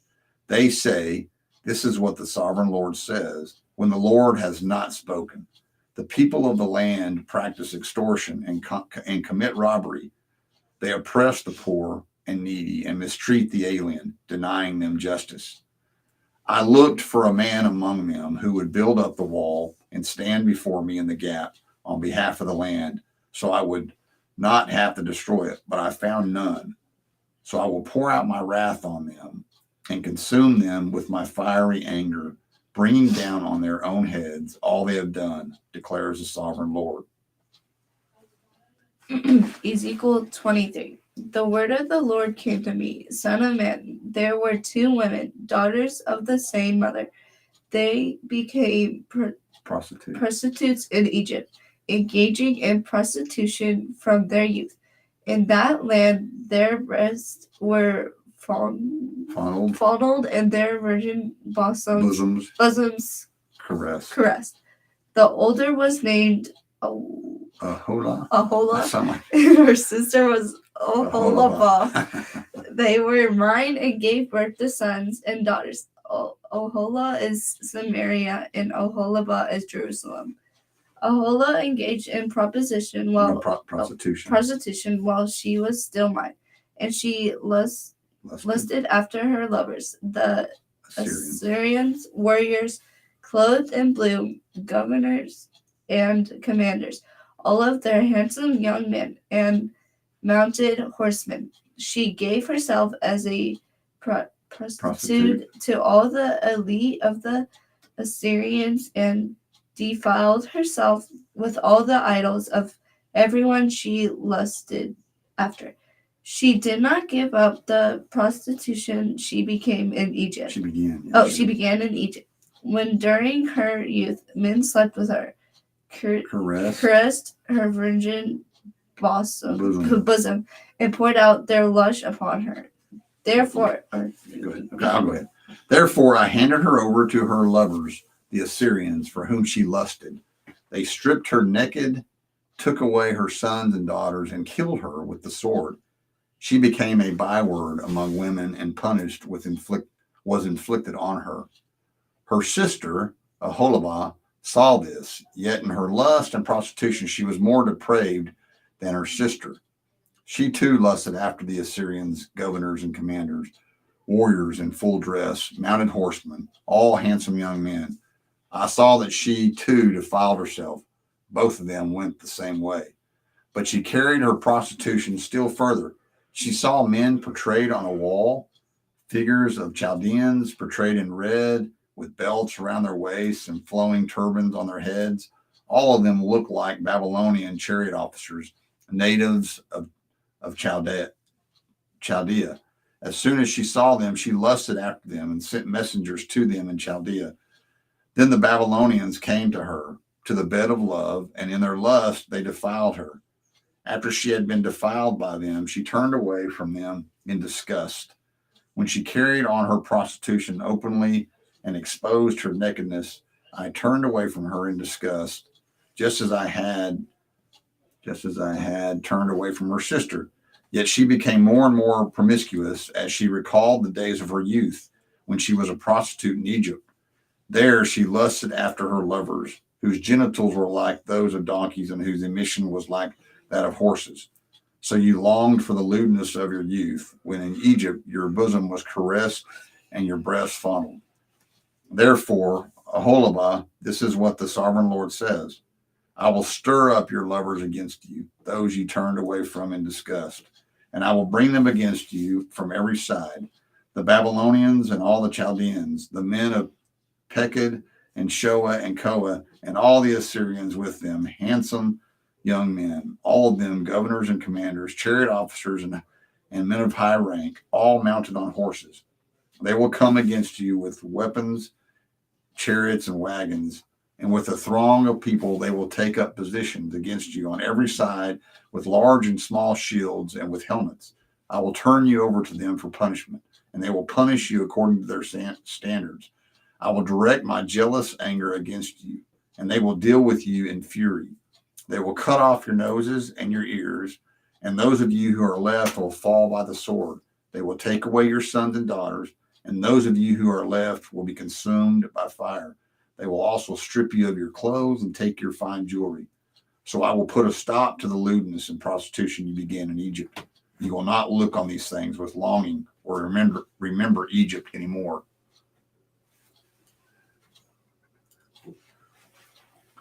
For this is what the sovereign Lord says: I am about to hand you over to those you hate, to those you turned away from in disgust. They will deal with you in hatred and take away everything you have worked for. They will leave you naked and bare, and the shame of your prostitution will be exposed. Your lewdness and promiscuity have brought this upon you, because you lusted after the nations and defiled yourself with their idols. You have gone the way of your sister, so I will put her cup into your hand. This is what the sovereign Lord says: you will drink your sister's cup, a cup large and deep. It will bring scorn and derision, for it holds so much. You will be filled with drunkenness and sorrow, the cup of ruin and desolation, the cup of your sister Samaria. You will drink it and drain it dry. You will dash it to pieces and tear your breasts. I have spoken, declares the sovereign Lord. Therefore, this is what the sovereign Lord says: since you have forgotten me and thrust me behind your back, you must bear the consequences of your lewdness and prostitution. The Lord said to me, Son of man, will you judge Oholah and Oholibah? Then confront them with their detestable practices, for they have committed adultery and blood is on their hands. They committed adultery with their idols. They even sacrificed their children, whom they bore to me, as foods for them. They have also done this to me. At that same time, they defiled my sanctuary and desecrated my Sabbaths. On the very day they sacrificed their children to their idols, they entered my sanctuary and desecrated it. That is what they did in my house. They even sent messengers for men who came from far away, and when they arrived, you bathed yourself for them, painted your eyes, and put on your jewelry. You sat on an elegant couch with a table spread before it, on which you had placed the incense and oil that belonged to me. The noise of a carefree crowd was around her. Sabaeans were brought from the desert along with men from the rabble, and they put bracelets on the arms of the woman and her sister, and beautiful crowns on their heads. Then I said about the one worn out by adultery, now let them use her as a prostitute, for that is all she is. And they slept with her, as men sleep with a prostitute. So they slept with those lewd women, Oholah and Oholibah. But righteous men will sentence them to the punishment of women who commit adultery and shed blood, because they are adulterous and blood is on their hands. This is what the sovereign Lord says. Bring a mob against them and give them over to terror and plunder. The mob will stone them and cut them down with their swords. They will kill their sons and daughters and burn down their houses. So I will put an end to lewdness in the land, that all women may take warning and not imitate you. You will suffer the penalty for your lewdness and bear the consequences of your sins of idolatry. Then you will know that I am the sovereign Lord. Ezekiel 24. In the 9th year and the 10th month, one of the 10th day, the word of the Lord came to me. Son of man, record this date, this very date, because the king of Babylon has laid siege to Jerusalem this very day. Tell this rebellious house a parable and say to them, this is what the sovereign Lord says. Put on the cooking pot, put it on, and pour water into it. Put into it the pieces of meat, all the choice pieces, the leg and the shoulder. Fill it with the best of these bones. Take the pick of the flock. Pile wood beneath it for the bones. Bring it to a boil and cook the bones in it. For this is what the sovereign Lord said. Woe to the city of bloodshed, to the pot now encrusted.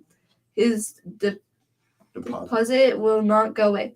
Empty it piece by piece, without casting lots for them. For the blood she shed is in her midst. She poured it on the bare rock. She did not pour it on the ground, where the dust would cover it. To stir up wrath and take revenge, I put her blood on the bare rock, so that it would not be covered. Therefore, this is what the sovereign Lord says. Woe to the city of bloodshed. I, too, will pile the wood high. So heap on the wood and kindle the fire. Cook the meat well, mixing it in the spices, and let the bones be charred. Then set the empty pot on the coals till it becomes hot and its copper glows, so its impurities may be melted, and its deposit burned away. It will be frustrated all efforts. Its heavy deposit has not been removed, not even by fire. Now your impurity is lewdness, because I tried to cleanse you, but you would not be cleansed from your impurity. You will not be clean again until my wrath against you has subsided.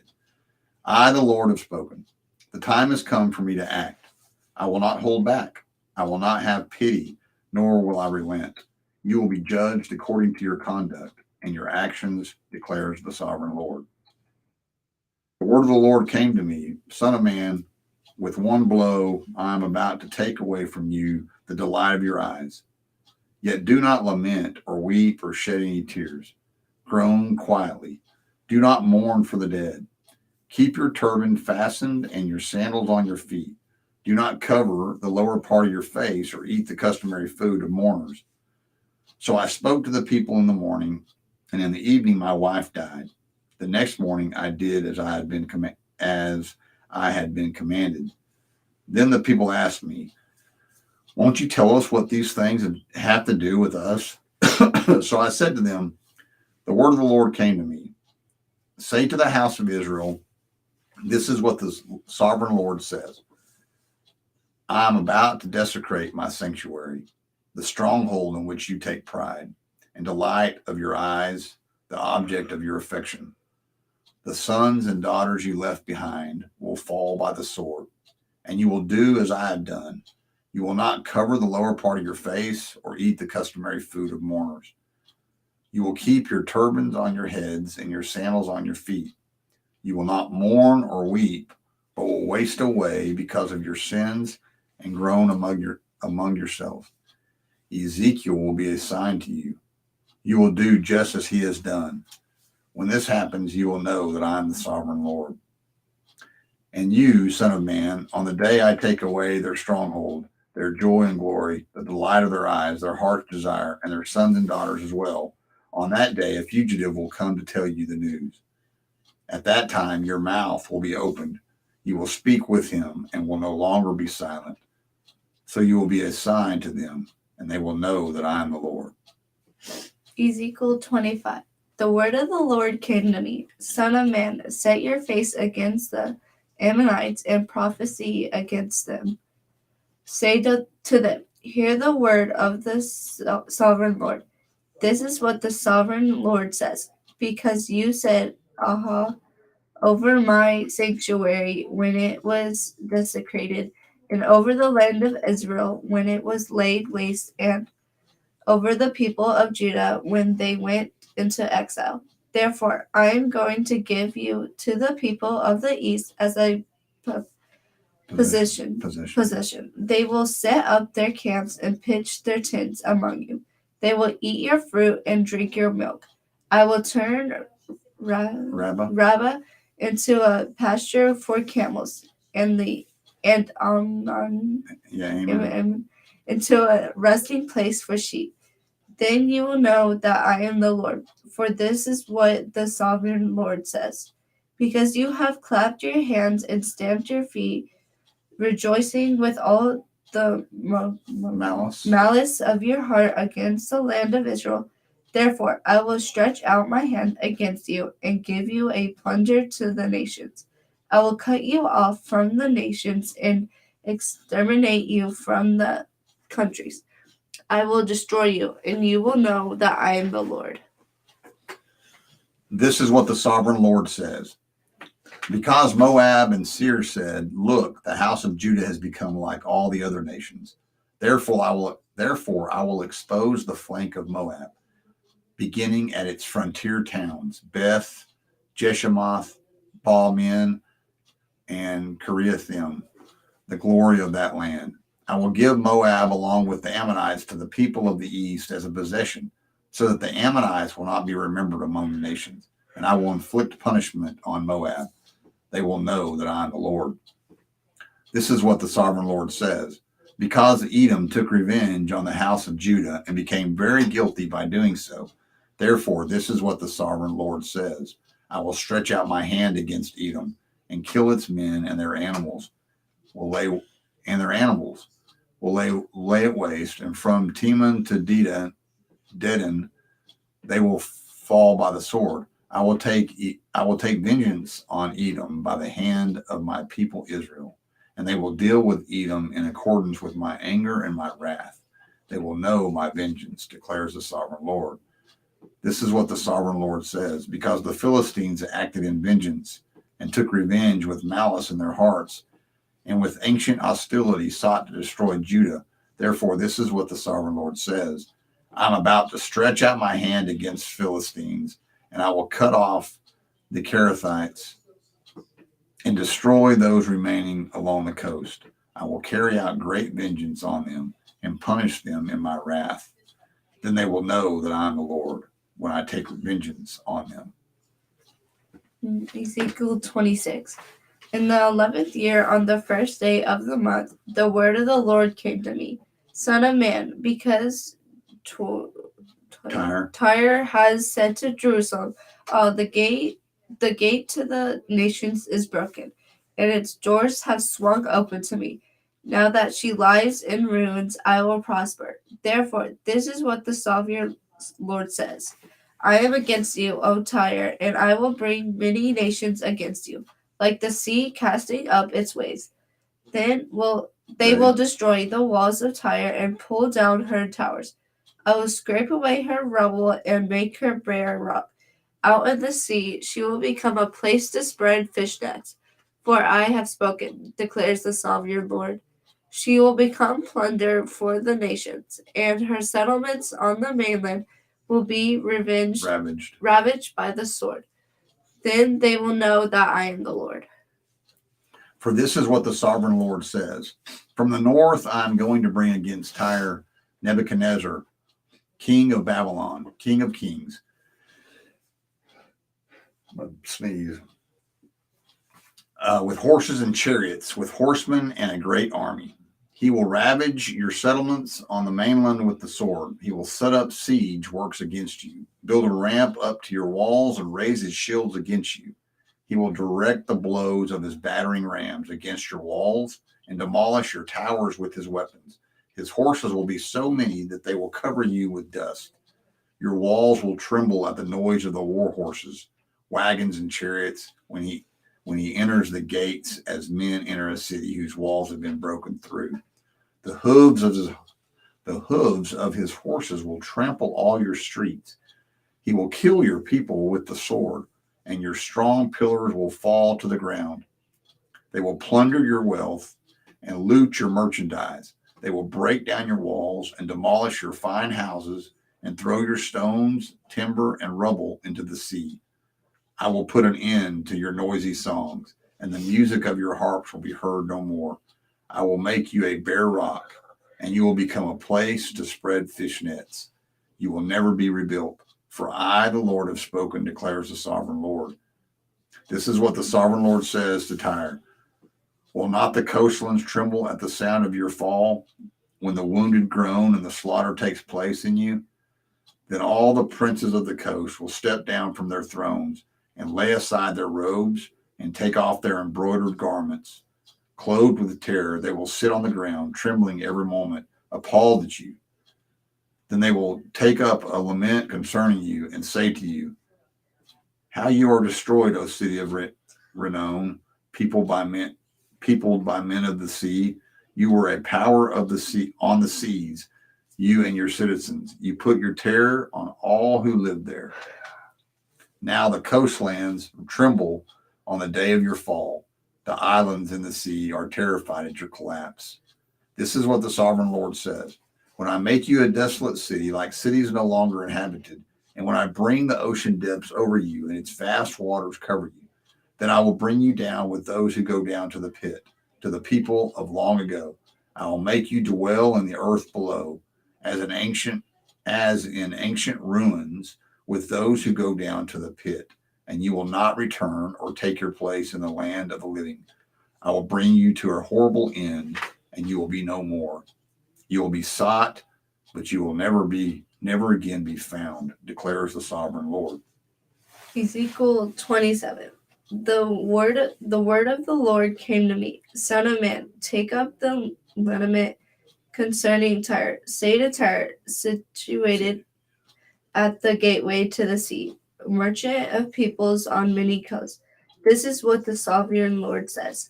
You say, O Tyre, I am perfect in beauty.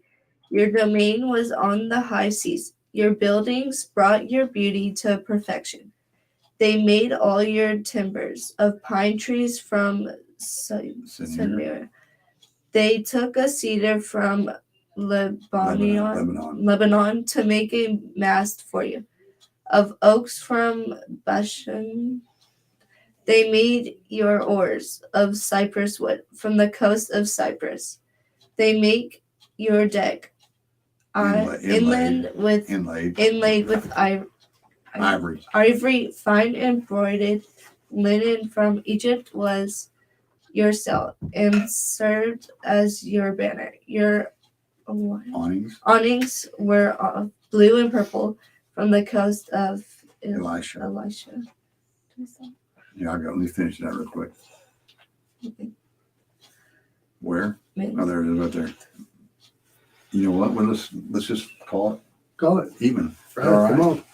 We're at 8 first. 27:8. Thank you. Right there. Okay, 27:8. Yes. Okay, men of Sidon and Arvad were your oarsmen.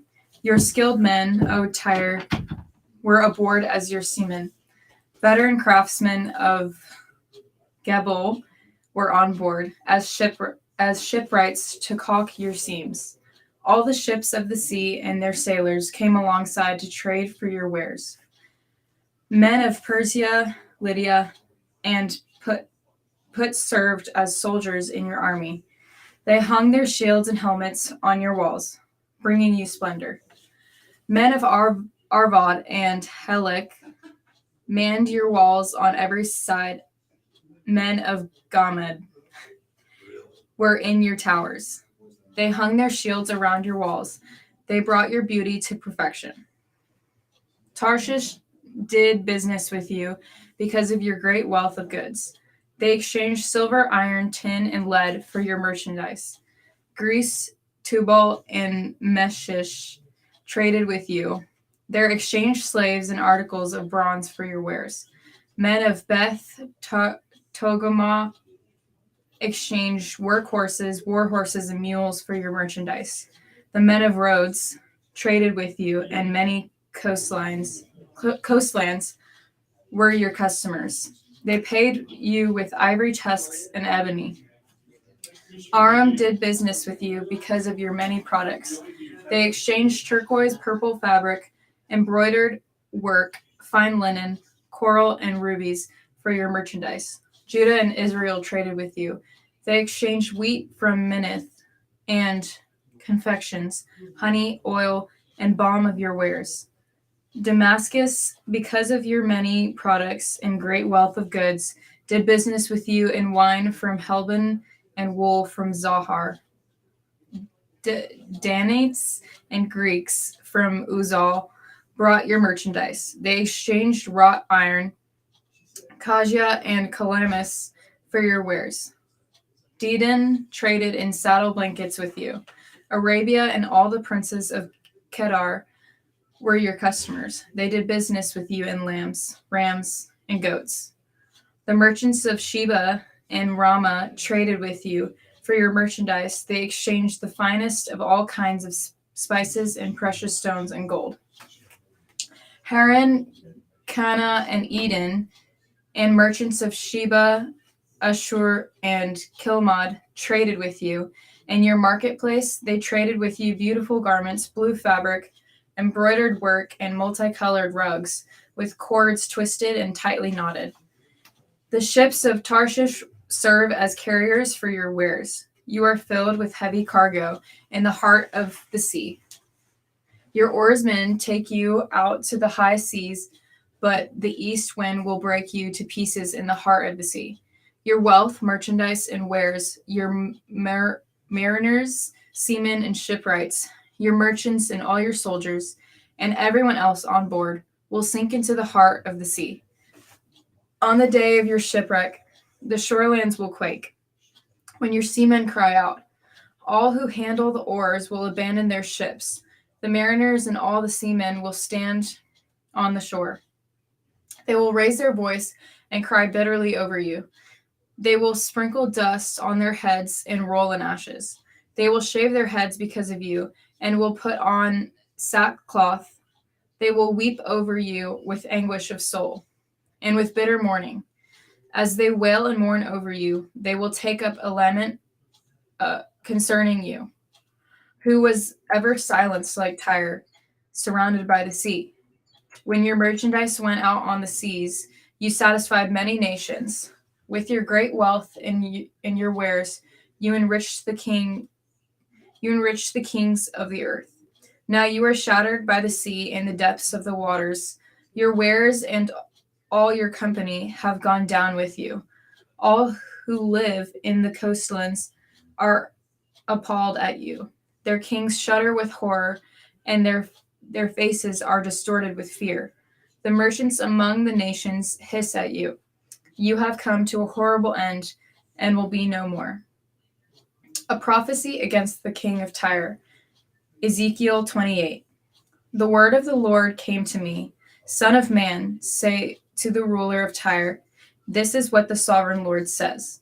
In the pride of your heart you say, I am a god. I sit on the throne of a god, in the heart of the seas. But you are a man and not a god. Though you think you are as twice as wise as a god. Are you wiser than Daniel? Is no secret hidden from you? By your wisdom and understanding, you have gained wealth for yourself and amassed gold and silver. In your treasuries. By your great skill in trading, you have increased your wealth, and because of your wealth, your heart has grown proud. Therefore, this is what the sovereign Lord says. Because you think you are wise as a god, I am going to bring foreigners against you. The most ruthless of nations, they will draw their swords against your beauty and wisdom, and pierce your shining splendor. They will bring you down to the pit, and you will die a violent death in the heart of the seas. Will you say then, I am a god, in the presence of those who kill you? You will be but a man, not a god, in the hands of those who slay you. You will die the death of the uncircumcised at the hands of foreigners. I have spoken, declares the sovereign Lord. The word of the Lord came to me. Son of man, take up a lament concerning the king of Tyre, and say to him, this is what the sovereign Lord says. You are the model of perfection, full of wisdom, and perfect in beauty. You were in Eden, the garden of God. Every precious stone adorned you, ruby, topaz, and emerald, chrysolite, onyx, and jasper, sapphire, turquoise, and beryl. Your settings and mountings were made of gold. On the day you were created, they were prepared. You were anointed as a guardian cherub, for so I ordained you. You were on the holy mount of God. You walked among the fiery stones.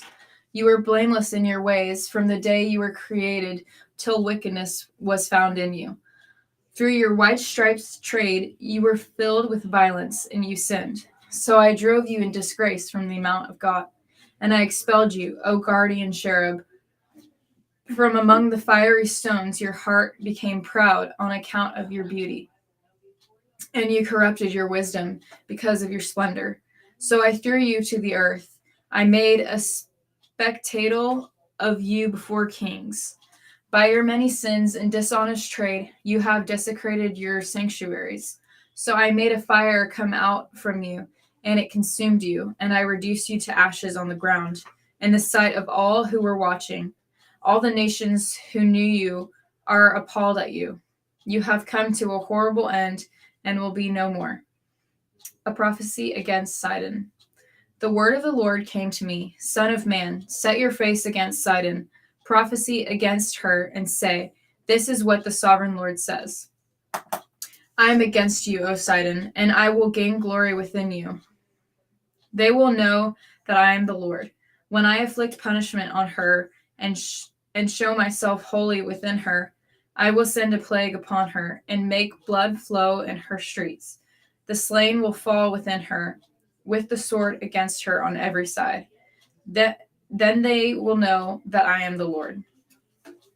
No longer will the people of Israel have malicious neighbors who are painful bearers and sharp thorns. Then they will know that I am the sovereign Lord. This is what the sovereign Lord says. When I gather the people of Israel from the nations where they have been scattered, I will show myself holy among them in the sight of the nations. Then they will live in their own land, which I gave to my servant Jacob. They will live there in safety and will build houses and plant vineyards. They will live in safety when I inflict punishment on all their neighbors who maligned them. Then they will know that I am the Lord, their God. A prophecy against Egypt. In the 10th year, in the 10th month, on the 12th day, the word of the Lord came to me. Son of man, set your face against Pharaoh, king of Egypt, and prophesy against him and against all Egypt. Speak to him and say, this is what the sovereign Lord says. I am against you, Pharaoh, king of Egypt, you great monster lying among your streams. You say, the Nile is mine. I made it for myself. But I will put hooks in your jaws and make the fish of your streams sick to your scales. I will pull you out from among your streams. With all the fish sticking to your scales, I will leave you in the desert. You and all the fish of your streams, you will fall on the open field and not be gathered or picked up. I will give you as food to the beasts of the earth and the birds of the air. Then all who live in Egypt will know that I am Lord. You have been a staff of reed for the house of Israel. When they grasped you with their hands, you splintered, and you tore open their shoulders. When they leaned on you, you broke, and their backs were wrenched. Therefore, this is what the sovereign Lord says. I will bring a sword against you and kill your men and their animals. Egypt will become a desolate wasteland. Then they will know that I am the Lord. Because you said, the Nile is mine, and I made it. Therefore, I am against you and against your streams, and I will make the land of Egypt a ruin and a desolate waste. From Migdol to Aswan, as far as the border of Cush. No foot of man or animal will pass through it. No one will live there for 40 years. I will make the land of Egypt desolate among devastated lands, and her cities will lie desolate 40 years among ruined cities. And I will disperse the Egyptians among the nations and scatter them through the countries. Yet this is what the sovereign Lord says. At the end of 40 years, I will gather the Egyptians from the nations where they were scattered.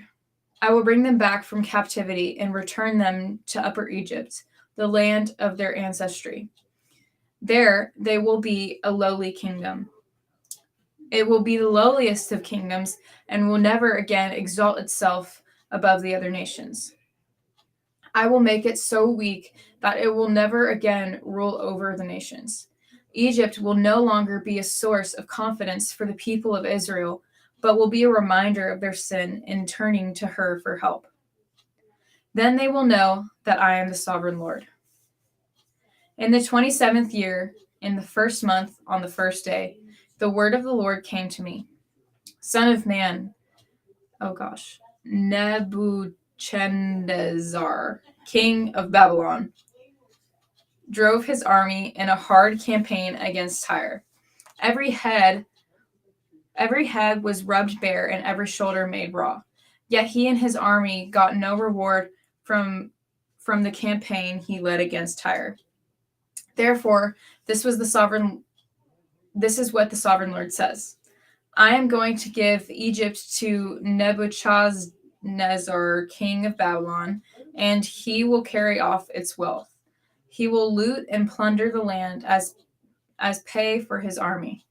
I have given him Egypt as a reward for his efforts because he and his army did it for me, declares the sovereign Lord. On that day, I will make a horn grow for the house of Israel, and I will open your mouth among them. Then they will know that I am Lord. A lament for Egypt. Ezekiel 30. The word of the Lord came to me. Son of man, prophesy and say, this is what the sovereign Lord says. Wail and say, alas, for that day, for the day is near. The day of the Lord is near, a day of clouds, a time of doom for the nations. A sword will come against Egypt, and anguish will come upon Cush. When the slain fall in Egypt, her wealth will be carried away and her foundations torn down. Cush and Put, Lydia and all Arabia, Libya, and the people of the covenant land will fall by the sword along with Egypt. This is what the Lord says. The aliens of Egypt will fall, and her proud strength will fail. Fall Migdol to Aswan. They will fall by the sword within her, declares the sovereign Lord. They will be desolate among desolate lands, and their cities will lie among ruined cities. Then they will know that I am the Lord. When I set fire to Egypt, and all her helpers are crushed, on that day messengers will go out for me in ships to frighten Cush out of her complacency. Anguish will take hold of them on the day of Egypt's doom, for it is sure to come. This is what the sovereign Lord says. I will put an end to the hordes of Egypt by the hand of Nebuchadnezzar, king of Babylon. He and his army, the most ruthless of nations, will be brought in to destroy the land. They will draw their swords against Egypt and fill the land with the slain. I will dry up the streams of the Nile and sell the land to evil men. By the hand of foreigners, I will lay waste the land and everything in it. I, the Lord, have spoken. This is what the sovereign Lord says. I will destroy the idols and put an end to the images in Memphis. No longer will there be a prince in Egypt, and I will spread fear throughout the land. I will lay waste Upper Egypt, set fire to Zoan, and inflict punishment on Thebes. I will pour out my wrath on Pelusium, the stronghold of Egypt, and cut off the hordes of Thebes. I will set fire to Egypt. Pelusium will writhe in agony. Thebes will be taken by storm. Memphis will be in constant distress. The young men of Heliopolis and Bubastis will fall by the sword. And the cities themselves will go into captivity. Dark will be the day at Tapanhes when I break the yoke of Egypt. There her proud strength will come to an end. She will be covered with clouds, and her villages will go into captivity. So I will inflict punishment on Egypt, and they will know that I am the Lord. In the 11th year, in the first month, on the 7th day, the word of the Lord came to me. Son of man, I have broken the arm of Pharaoh, king of Egypt. It has not been bound up for healing or put in a splint so as to come strong enough to hold a sword. Therefore, this is what the sovereign Lord says. I am against Pharaoh, king of Egypt. I will break both his arms, the good arm as well as the broken one, and make the sword fall from his hand. I will disperse the Egyptians among the nations and scatter them through the countries. I will strengthen the arms of the king of Babylon and put my sword in his hand, but I will break the arms of Pharaoh, and he will groan before him like a mortally wounded man. I will strengthen the arms of the king of Babylon, but the arms of Pharaoh will fall limp. Then they will know that I am the Lord, when I put my sword into the hand of the king of Babylon, and he brandishes it against Egypt. I will disperse the Egyptians among the nations and scatter them through the countries. Then they will know that I am Lord. A cedar in Lebanon. Ezekiel 31. And the 11th year, in the 3rd month, on the 1st day, the word of the Lord came to me. Son of man, say to Pharaoh, king of Egypt, and to his hordes, who can be compared with you in majesty? Consider Assyria, once a cedar in Lebanon, with beautiful branches overshadowing the forest. It towered on high, its top above the thick foliage. The waters nourished it, deep springs made it grow tall. Their streams flowed all around its base and sent their channels to all the trees of the field. So it towered higher than all the trees of the field. Its boughs increased and its branches grew long, spreading because of abundant waters. All the birds of the air nested in its boughs. All the beasts of the field gave birth under its branches. All the great nations lived in its shade. It was majestic in beauty, with its spreading boughs, for its roots went down to abundant waters. The cedars in the garden of God could not rival it, nor could the pine trees equal its boughs, nor could the plane trees compare with its branches. No tree in the garden of God could match its beauty.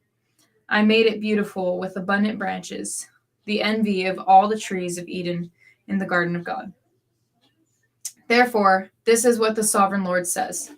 Because it towered on high, lifting its top above the thick foliage, and because it was proud of its height, I handed it over to the ruler of the nations, for him to deal with according to its wickedness. I cast it aside, and the most ruthless of foreign nations cut it down and left it. Its boughs fell on the mountains, and in all the valleys its branches lay broken. And all the ravines of the land, all the nations of the earth came out from under its shade and left it. All the birds of the air settled on the fallen tree, and all the beasts of the field were among its branches. Therefore, no other tree by the waters are ever to tower proudly on high. On high, lifting their tops above the thick foliage. No other trees so well watered are ever to reach such a height. They are all destined for death, for the earth below, among mortal men, with those who go down to the pit. This is what the sovereign Lord says. On the day it was brought down to the grave, I covered the deep springs with mourning for it. I held back its streams, and its abundant waters were restrained. Because of it, I clothed Lebanon with gloom, and all the trees of the field withered away. I made the nations tremble at the sound of its fall when I brought it down to the grave with those who go down to the pit.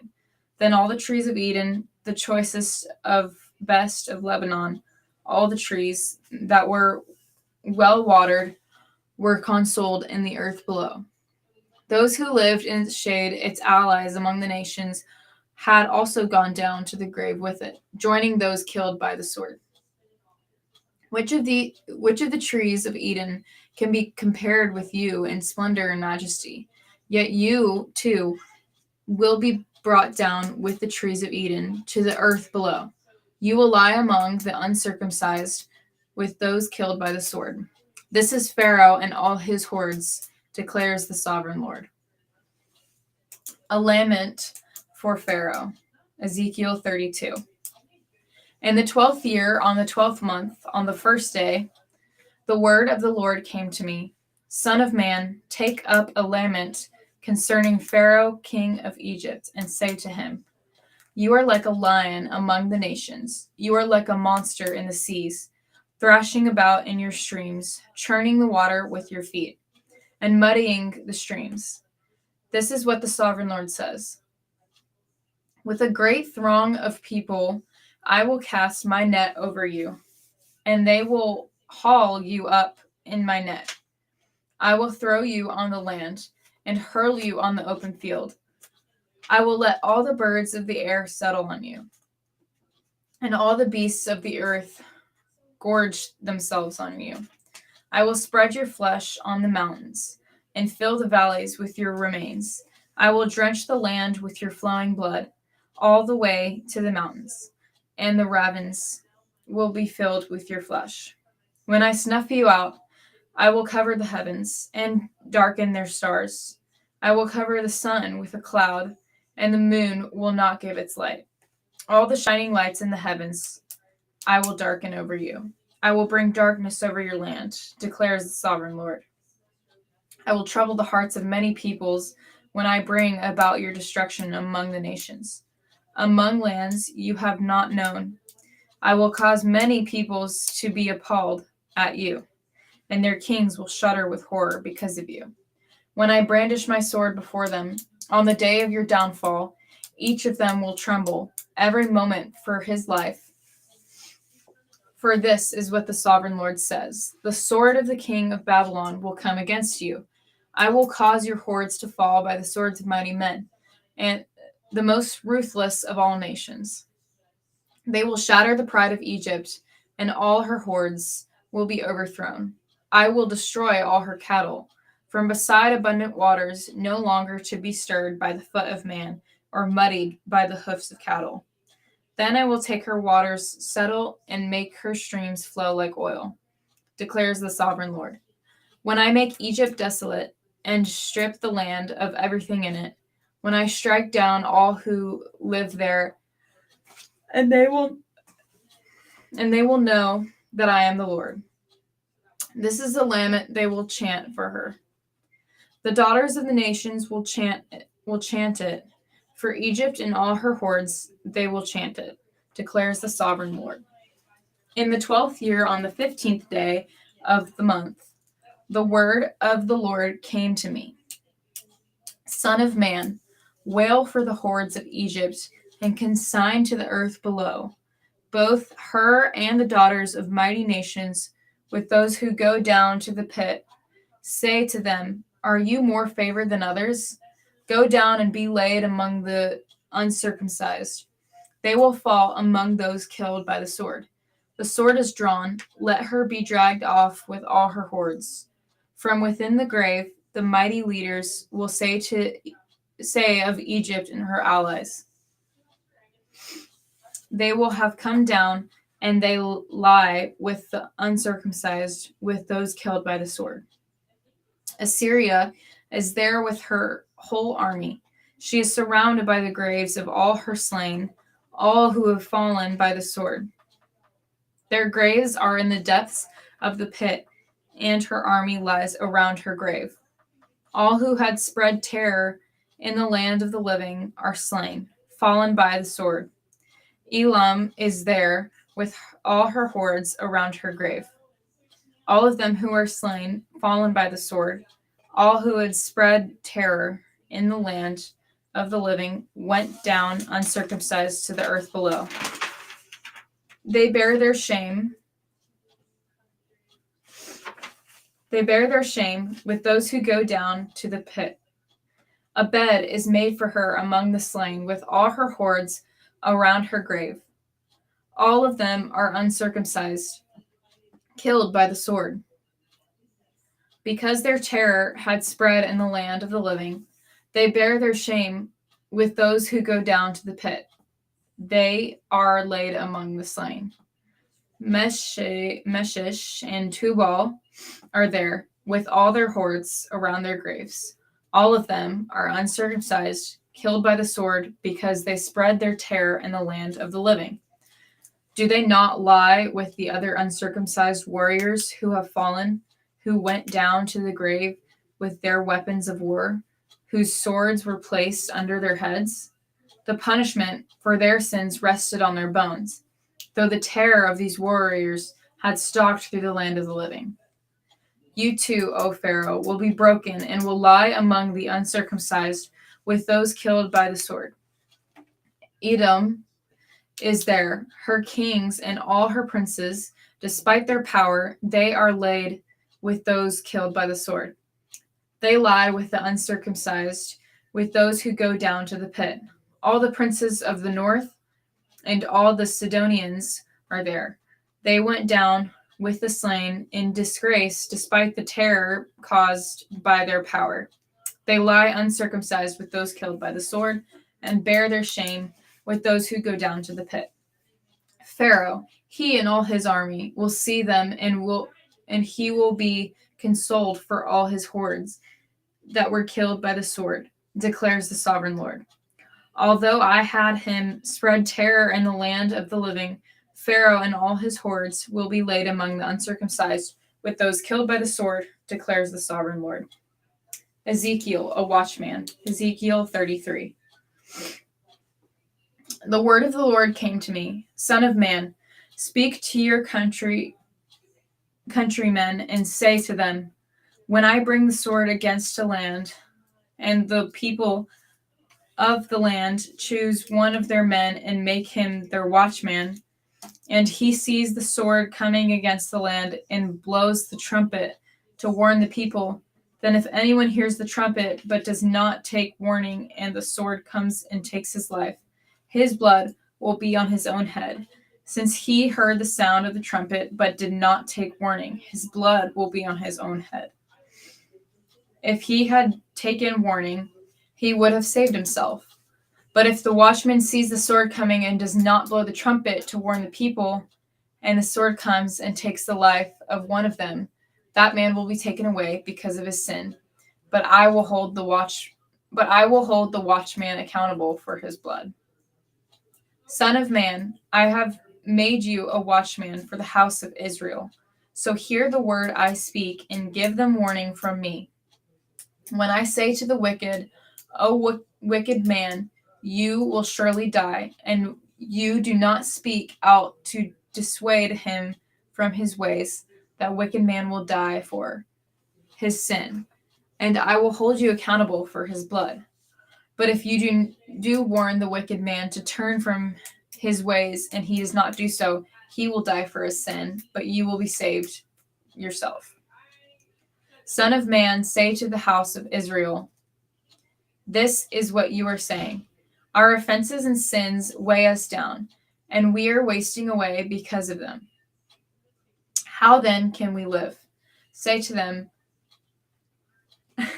as surely as I live, declares the sovereign Lord, I take no pleasure in the death of the wicked, but rather that they turn from their ways and live. Turn from your evil ways. Why will you die, O house of Israel? Therefore, Son of man, say to your countrymen, the righteousness of the righteous man will not save him when he disobeys, and the wickedness of the wicked man will not cause him to fall when he turns from it. The righteous man, if he sins, will not be allowed to live because of his former righteousness. If I tell the righteous man that he will surely live, but then he trusts in his righteousness and does evil, none of the righteous things he has done will be remembered. He will die for the evil he has done. Yeah, that's good. Yeah. Okay, I stopped at 14. 33:14. Okay. Oh gosh, I didn't know what the time. And if I say to the wicked man, you will surely die, but then he turns away from his sin and does what is just and right. If he gives back what he took in pledge for a loan, returns what he has stolen, follows the decrees that give life, and does no evil, he will surely live. He will not die. None of the sins he has committed will be remembered against him. He has done what is just and right. He will surely live. Yet your countrymen say, the way of the Lord is not just, but it is their way that is not just. If a righteous man turns from his righteousness and does evil, he will die for it. And if a wicked man turns away from his wickedness and does what is just and right, he will live by doing so. Yet, O house of Israel, you say, the way of the Lord is not just, but I will judge each of you according to his own ways. I could stop us by right there, Larry.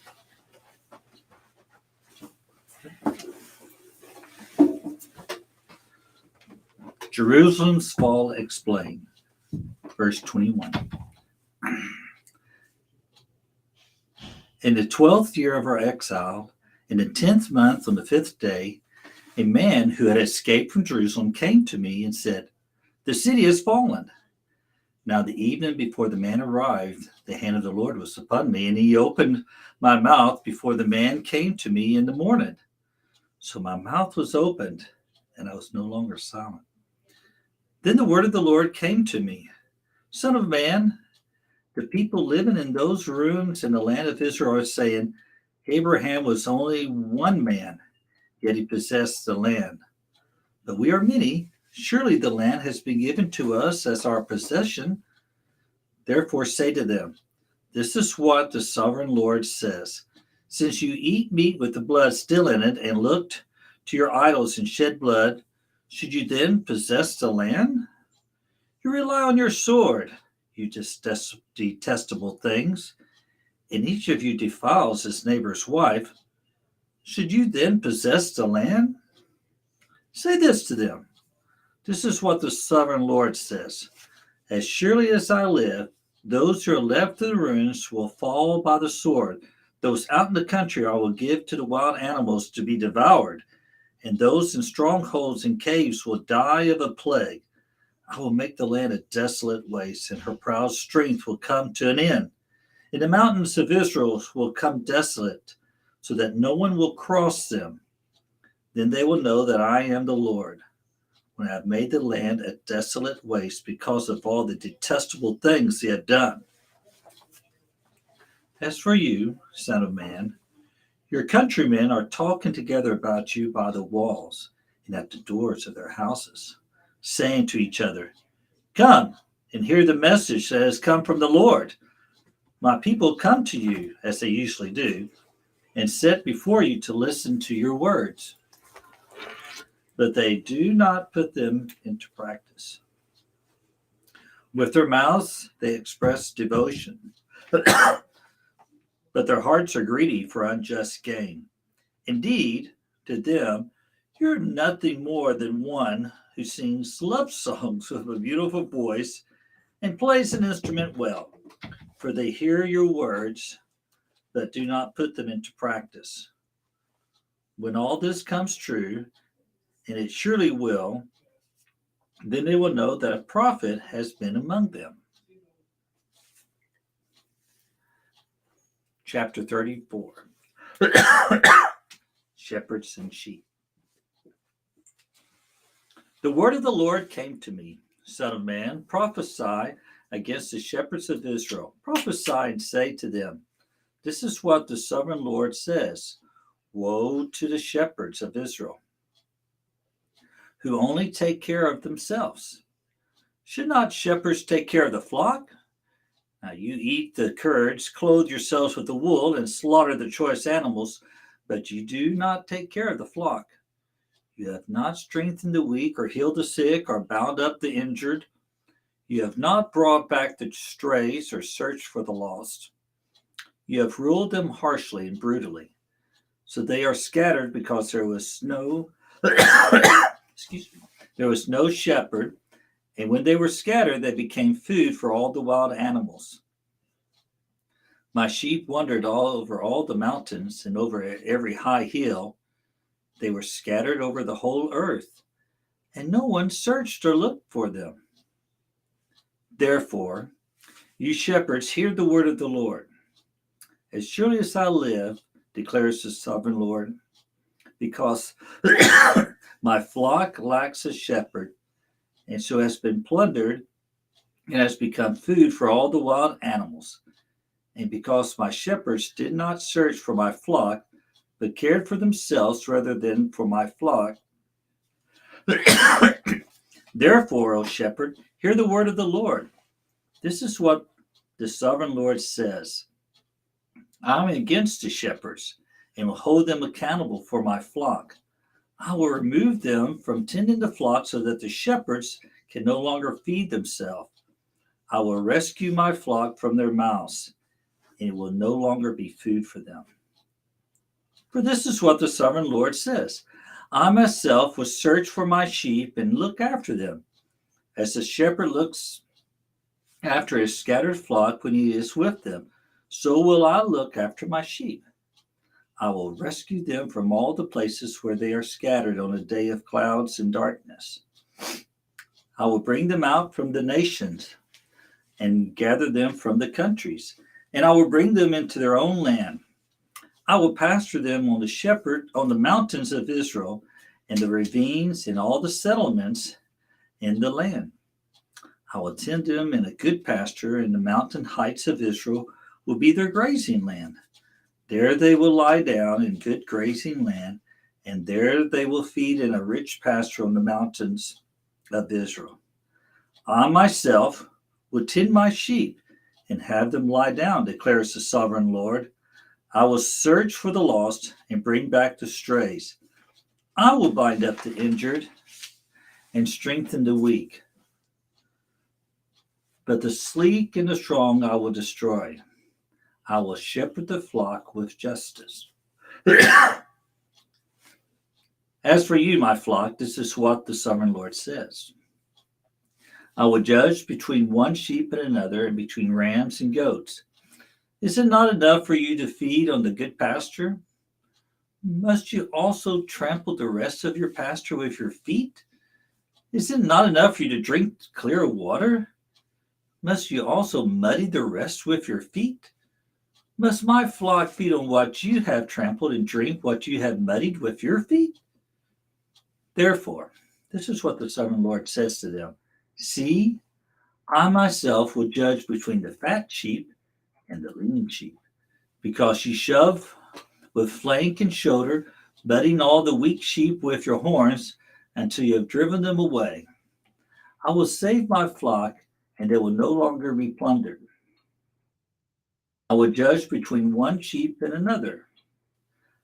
I will place over them one shepherd, my servant David, and he will tend them, and he will tend them to be their shepherd. I, the Lord, will be their God, and my servant David will be prince among them. I, the Lord, have spoken.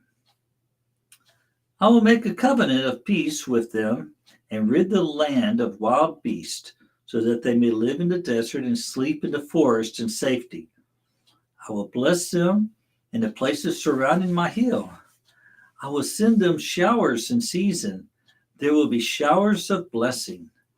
The trees of the field will yield their fruit, and the ground will yield its crops. The people will be secure in their land. They will know that I am the Lord when I break the bars of their yoke and rescue them from the hands of those who enslaved them. They will no longer be plundered by the nations, nor will wild animals devour them. They will live in safety, and no one will make them afraid. I will provide for them a land renowned for its crops, and they will no longer be victims of famine in the land or bear the sword of the nations. Then they will know that I, the Lord their God, am with them, and that they, the house of Israel, are my people, declares the sovereign Lord. You, my sheep, the sheep of my pasture, are people, and I am your God, declares the sovereign Lord. Chapter 35, a prophecy against Edom. The word of the Lord came to me, Son of man, set your face against Mount Seir, prophesy against it and say, this is what the sovereign Lord says, I am against you, Mount Seir, and I will stretch out my hand against you and make you a desolate waste. I will turn your towns into ruins, and you will be desolate. Then you'll know that I am the Lord, because you harbored an ancient hostility and delivered the Israelites over to the sword at the time of their calamity. The time of their punishment reached its climax. Therefore, as surely as I live, declares the sovereign Lord, I will give you over to bloodshed, and it will pursue you. Since you did not hate bloodshed, bloodshed will pursue you. I will make Mount Seir a desolate waste and cut it off from all who come up and go. I will fill your mountains with the slain. Those killed by the sword will fall on your hills and in your valleys and in all your ravines, and I will make you desolate forever. Your towns will not be inhabited. Then you'll know that I am the Lord, because you have said, these two nations and countries will be ours, and we will take possession of them, even though I, the Lord, was there. Therefore, as surely as I live, declares the sovereign Lord, I will treat you in accordance with the anger and jealousy you showed in your hatred of them, and I will make myself known among them when I judge you. Then you will know that I, the Lord, have heard all the contemptible things you have said against the mountains of Israel. You said, they have been laid waste and have been given over to us to devour. You boasted against me and spoke against me without restraint, and I heard it. This is what the sovereign Lord says. While the whole earth rejoices, I will make you desolate, because you rejoiced when the inheritance of the house of Israel became desolate. That's how I will treat you. You will be desolate, O Mount Seir, you and all of Edom. Then they will know that I am the Lord. Chapter 36. I prophesied to the mountains of Israel. Son of man, prophesy to the mountains of Israel and say, O mountains of Israel, hear the word of the Lord. This is what the sovereign Lord says. The enemy said of you, Aha! The ancient heights have become our possession. Therefore prophesy and say, this is what the sovereign Lord says. Because they have ravaged and hounded you from every side, so that you become the possession of the rest of the nations and the object of people's malicious talk and slander. Therefore, O mountains of Israel, hear the word of the Lord, the sovereign Lord. This is what the sovereign Lord says to the mountains and hills, to the ravines and valleys, to the desolate ruins, and the deserted towns that have been plundered and ridiculed by the rest of the nations around you. This is what the sovereign Lord says. In my burning zeal, I have spoken against the rest of the nations and against all Edom, for with glee and with malice in their hearts, they made my land their own possession, so that they may plunder its pasture land. Therefore prophesy concerning the land of Israel, and say to the mountains and hills, to the ravines and the valleys, this is what the sovereign Lord says. I speak in my jealous wrath, because you have suffered the scorn of the nations. Therefore, this is what the sovereign Lord says. I swear with uplifted hand that the nations around you will also suffer scorn. But you, O mountains of Israel, will produce branches and fruit for my people Israel, for they will soon come home. I am concerned for you and will look on you with favor, and you will be plowed and sown. And I will multiply the number of people upon you, even the whole house of Israel. The towns will be inhabited, and the ruins rebuilt. I will increase the number of men and animals upon you, and they will be fruitful and become numerous. I will settle people on you as in the past, and will make you prosper more than before. Then you will know that I am the Lord. I will cause people, my people Israel, to walk upon you. They will possess you, and you will be their inheritance, and you will never again deprive them of their children. This is what the sovereign Lord says, because people say to you, you devour men and deprive your nation of his children. Therefore, you will no longer devour men or make your nation childless, declares the sovereign Lord. No longer will I make you hear the taunts of the nations, and no longer will you suffer the scorn of the people or cause your nation to fall, declares the sovereign Lord. Again, the word of the Lord came to me. Son of man, when the people of Israel were living in their own land, they defiled it by their conduct and their actions. Their conduct was like a woman's monthly uncleanliness in my sight. So I poured out my wrath on them because they had shed blood in the land, because they had defiled it with their idols. I dispersed them among the nations, and they were scattered through the countries. I judged them accordingly to their conduct and their actions. And wherever they went among the nations, they profaned my holy name, for it was said of them, these are the Lord's people, and yet they had to leave his land. I had concern for my holy name, which the house of Israel profaned among the nations where they had gone. Therefore, say to the house of Israel, this is what the sovereign Lord says. It is not for your sake, O house of Israel, that I am going to do these things, but for the sake of my holy name, which you have profaned among the nations where you have gone. I will show you the holiness of my great name, which has been profaned among the nations, the name you have profaned among them. Then the nations will know that I am the Lord, declares the sovereign Lord, when I show myself holy through you before their eyes. For I will take you out of the nations, I will gather you from all the countries and bring you back into your own land. I will sprinkle clean water on you, and you will be clean. I will cleanse you from all your impurities and from all your idols, and I will give you a new heart and put a new spirit in you. I will remove from your heart of stone and give you a heart of flesh. And I will put my spirit in you and move you to follow my decrees and be careful to keep my laws. You will live in the land I gave you, your forefathers. You will be my people, and I will be your God. I will save you from all your uncleanness. I will call for the grain and make it plentiful. It will not bring famine upon you. I will increase the fruit of the trees and the crops of the fields, so that you will no longer suffer disgrace among the nations because of famine. Then you will remember your evil ways and wicked deeds, and you will loathe yourself for your sins and detestable practices. I want you to know that I am not doing this for your sake, declares the sovereign Lord. Be ashamed and disgraced for your conduct, O house of Israel.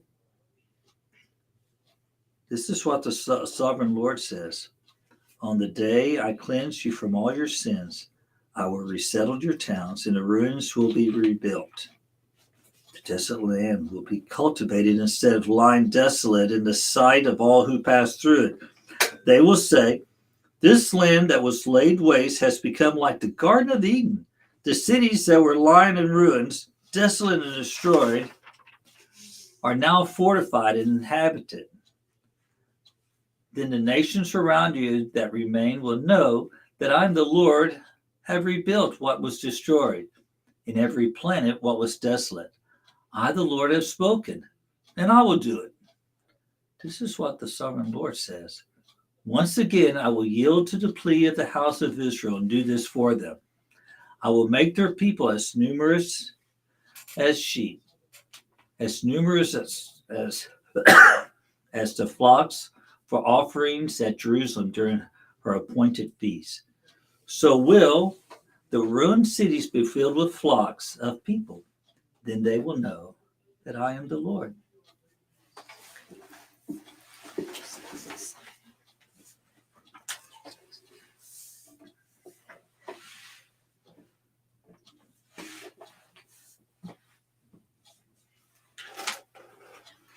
Chapter 37. The hand of the Lord was upon me, and he brought me out by the Spirit of the Lord, and set me in the middle of a valley. It was full of bones.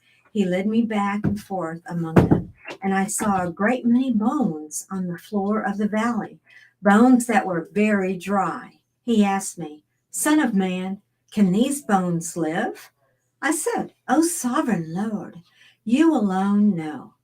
Then he said to me, Prophesy to these bones and say to them, Dry bones, hear the word of the Lord. This is what the sovereign Lord says to these bones.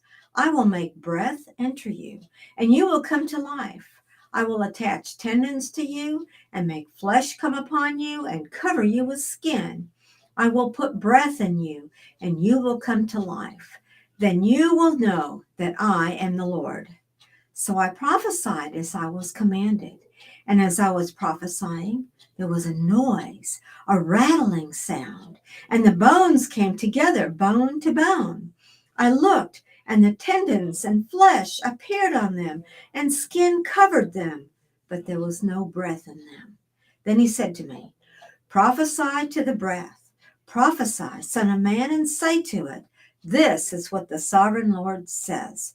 Come from the four winds, O breath, and breathe into these slain, that they may live.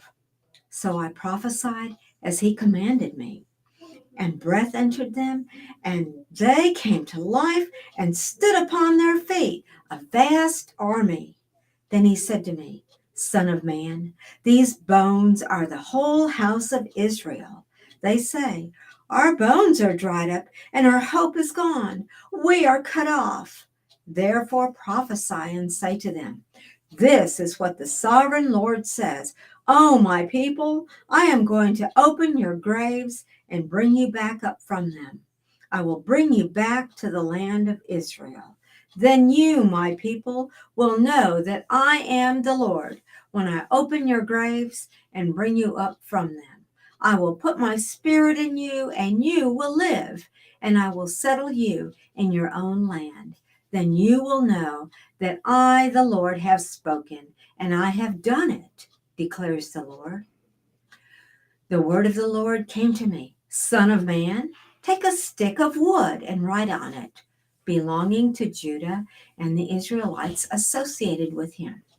Then take another stick of wood and write on it, Ephraim's stick, belonging to Joseph and all the house of Israel associated with him. Join them together into one stick so that they will become one in your hand. When your countrymen ask you, won't you tell us what you mean by this? Say to them, this is what the This is what the sovereign Lord says. I am going to take the stick of Joseph, which is in Ephraim's hand, and one of the Israelite tribes associated with him, and join it to Judah's stick, making them a single stick of wood, and they will become one in my hand. Hold before their eyes the stick you have written on, and say to them, this is what the sovereign Lord says. I will take the Israelites out of the nations where they have gone. I will gather them from all around and bring them back into their own land. I will make them one nation in the land, on the mountains of Israel. There will be one king over all of them, and they will never again be two nations or be divided into two kingdoms. They will no longer defile themselves with their idols and vile images or with any of their offenses. For I will save them from all their sinful backsliding, and I will cleanse them. They will be my people, and I will be their God. My servant David will be king over them, and they will all have one shepherd. They will follow my laws and be careful to follow my decrees. They will live in the land I gave to my servant Jacob, the land where your fathers died. They and their children and their children's children will live there forever, and David, my servant, will be their prince forever. I will make a covenant of peace with them. It will be an everlasting covenant. I will establish them and increase their numbers, and I will put my sanctuary among them forever. My dwelling place will be with them. I will be their God, and they will be my people. Then the nations will know that I, the Lord, make Israel holy, when my sanctuary is among them forever. Chapter 38. The word of the Lord came to me, Son of man, set your face against Gog in the land of Magog, the chief prince of Meshech and Tubal. Prophesy against him and say, this is what the sovereign Lord says. I am against you, O Gog, chief priest of Meshech and Tubal. I will turn you around, put hooks in your jaws, and bring you out with your whole army, your horses, your horsemen fully armed, and a great horde with large and small shields, all of them brandishing their swords. Persia, Cush, and Put will be with them, all with shields and helmets.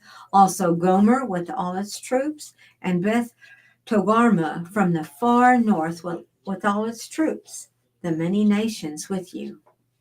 Get ready, be prepared, you and all the hordes gathered about you, and take command of them. After many days, you will be called to arms. In future years, you will invade a land that has recovered from war, whose people were gathered from many nations to the mountains of Israel, which had long been desolate. They had been brought out from the nations, and now all of them live in safety.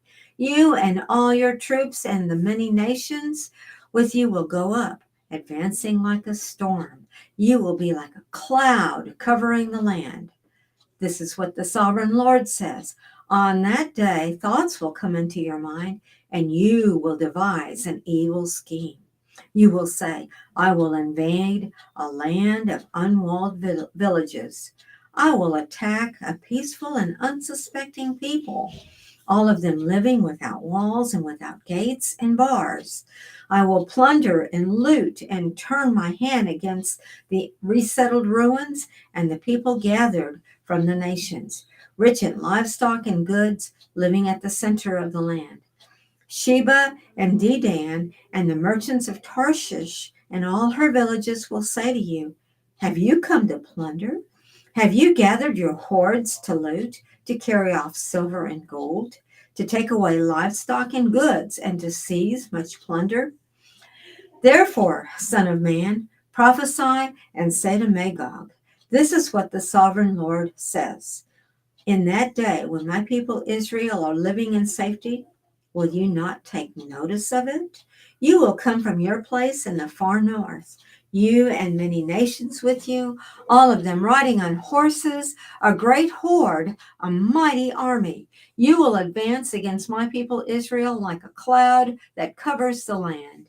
In days to come, O Gog, I will bring you against my land, so that the nations may know me when I show myself holy through you before their eyes. This is what the sovereign Lord says. Are you not the one I spoke of in former days by my servants, the prophets of Israel?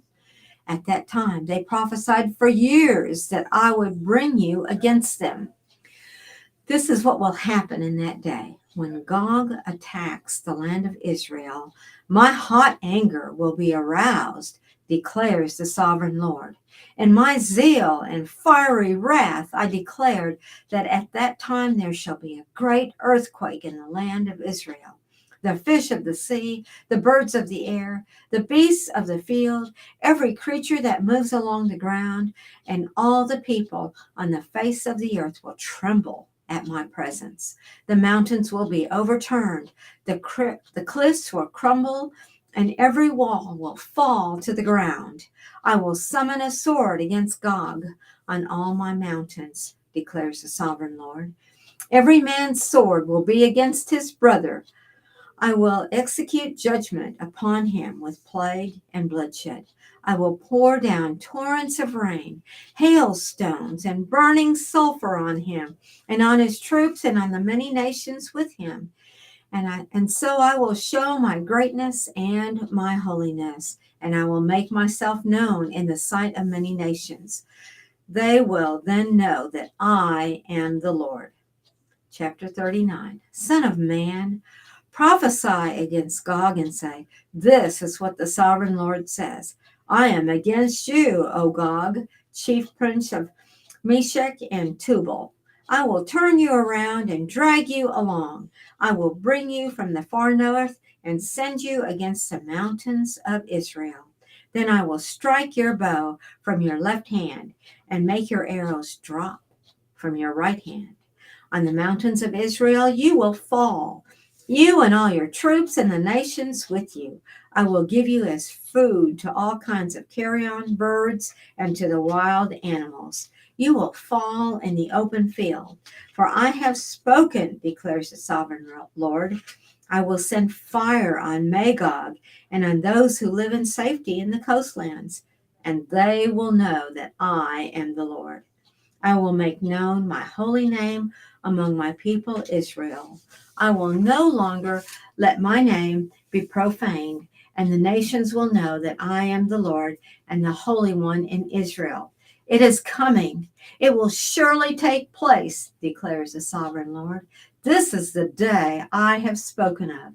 Then those who live in the towns of Israel will go out and use the weapons for fuel and burn them up. The small and large shields, the bows and arrows, the war clubs and spears. For 7 years, they will use them for fuel. They will not need to gather wood from the fields or cut it from the forests, because they will use the weapons for fuel. And they will plunder those who plundered them and loot those who looted them, declares the sovereign Lord. On that day, I will give Gog a burial place in Israel, in the valley of those who travel east towards the sea.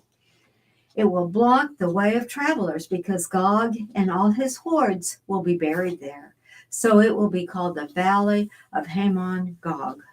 For 7 months, the house of Israel will be burying them in order to cleanse the land. All the people of the land will bury them, and the day I am glorified will be a memorable day for them, declares the sovereign Lord. Men will be regularly employed to cleanse the land. Some of them will go throughout the land, and in addition to them, others will bury those that remain on the ground. At the end of the 7 months, they will begin their search. As they go through the land and one of them sees a human bone, he will set up a marker beside it until the gravediggers have buried it in the valley of Hamon Gog. Also, a town called Hamanah will be there, and so they will cleanse the land. Son of man, this is what the sovereign Lord says. Call out to every kind of bird and all the wild animals. Assemble and come together from all around to the sacrifice I am preparing for you, the great sacrifice on the mountains of Israel. There you will eat flesh and drink blood. You will eat the flesh of mighty men and drink the blood of the princes of the earth as if they were rams and goats, lambs and bulls, and all of them fatted lambs from Bashan. At the sacrifice I am preparing for you, you will eat fat till you are glutted and drink blood till you are drunk. At my table you will eat your fill of horses and riders, mighty men and soldiers of every kind, declares the sovereign Lord. I will display my glory among the nations, and all the nations will see the punishment I inflict and the hand I lay upon them.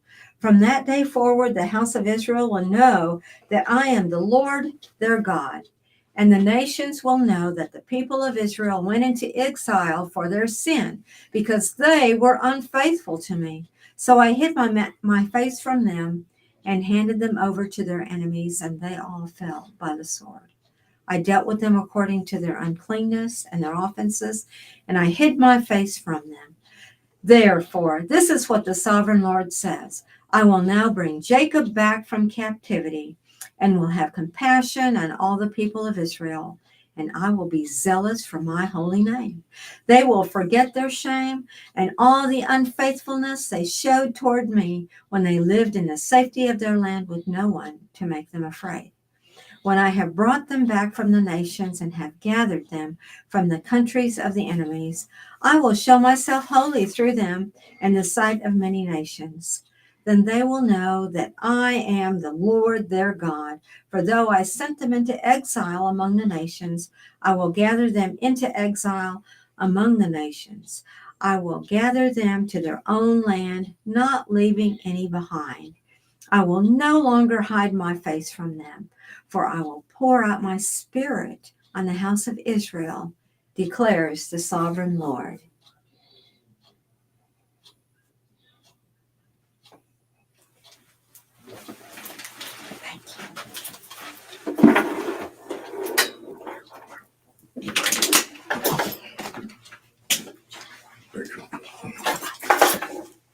Ezekiel 40.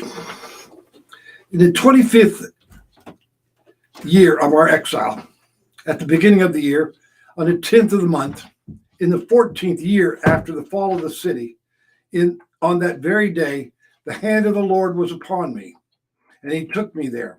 In visions of God, he took me to the land of Israel and set me on a very high mountain, on whose south side were some buildings that looked like a city. He took me there, and I saw a man whose appearance was like bronze. He was standing in the gateway with a linen cord and a measuring rod in his hand. The man said to me, Son of man, look with your eyes and hear with your ears, and pay attention to everything I am going to show you, for that is why you have been brought here. Tell the house of Israel everything you see. East gate of the outer city court. I saw a well completely surrounding the temple area. The length of the measuring rod and the man's hand were 6 long cubits. each of which was a cubit and a hand breadth. He measured the wall. It was one of the measuring rod thick and 1 rod high. Then he went to the gate facing east. He climbed its steps and measured the threshold of the gate. It was 1 rod deep. The alcoves of the guards were 1 rod long and 1 rod wide, and the projecting walls between the alcoves were 5 cubits thick. And the threshold of the gate next to the portico facing the temple was 1 rod deep. Then he measured the portico of the gateway. It was 8 cubits deep, and its jamps were 2 cubits thick. The portico of the gateway faced the temple. Inside each gate, there were 3 alcoves on each side, and 3 had the same measurements. And the face of the projecting walls on each side had the same measurements. Then he measured the width of the entrance of the gateway. It was 10 cubits, and its length was 13 cubits. In front of each alcove was a wall 1 cubit high, and the alcoves were 6 cubits square. Then he measured the gateway from the top of the rear wall of one alcove to the top of the opposite one. The distance was 25 cubits from one parapet opening to the other side, other one. He measured along the faces of the projecting walls all around the inside of the gateway, 60 cubits. The measurement was up to the portico facing the courtyard. The distance from the entrance of the gateway to the far end of its portico was 50 cubits. The alcoves and the projecting walls inside the gateway were surmounted by narrow parapet openings all around, as was the portico. The openings all around faced inward. The faces of the projecting walls were decorated with palm trees. Ezekiel 40:17. Then he brought me into the outer court. There I saw some rooms and the pavement that had been constructed all around the court. There were 30 rooms along the pavement.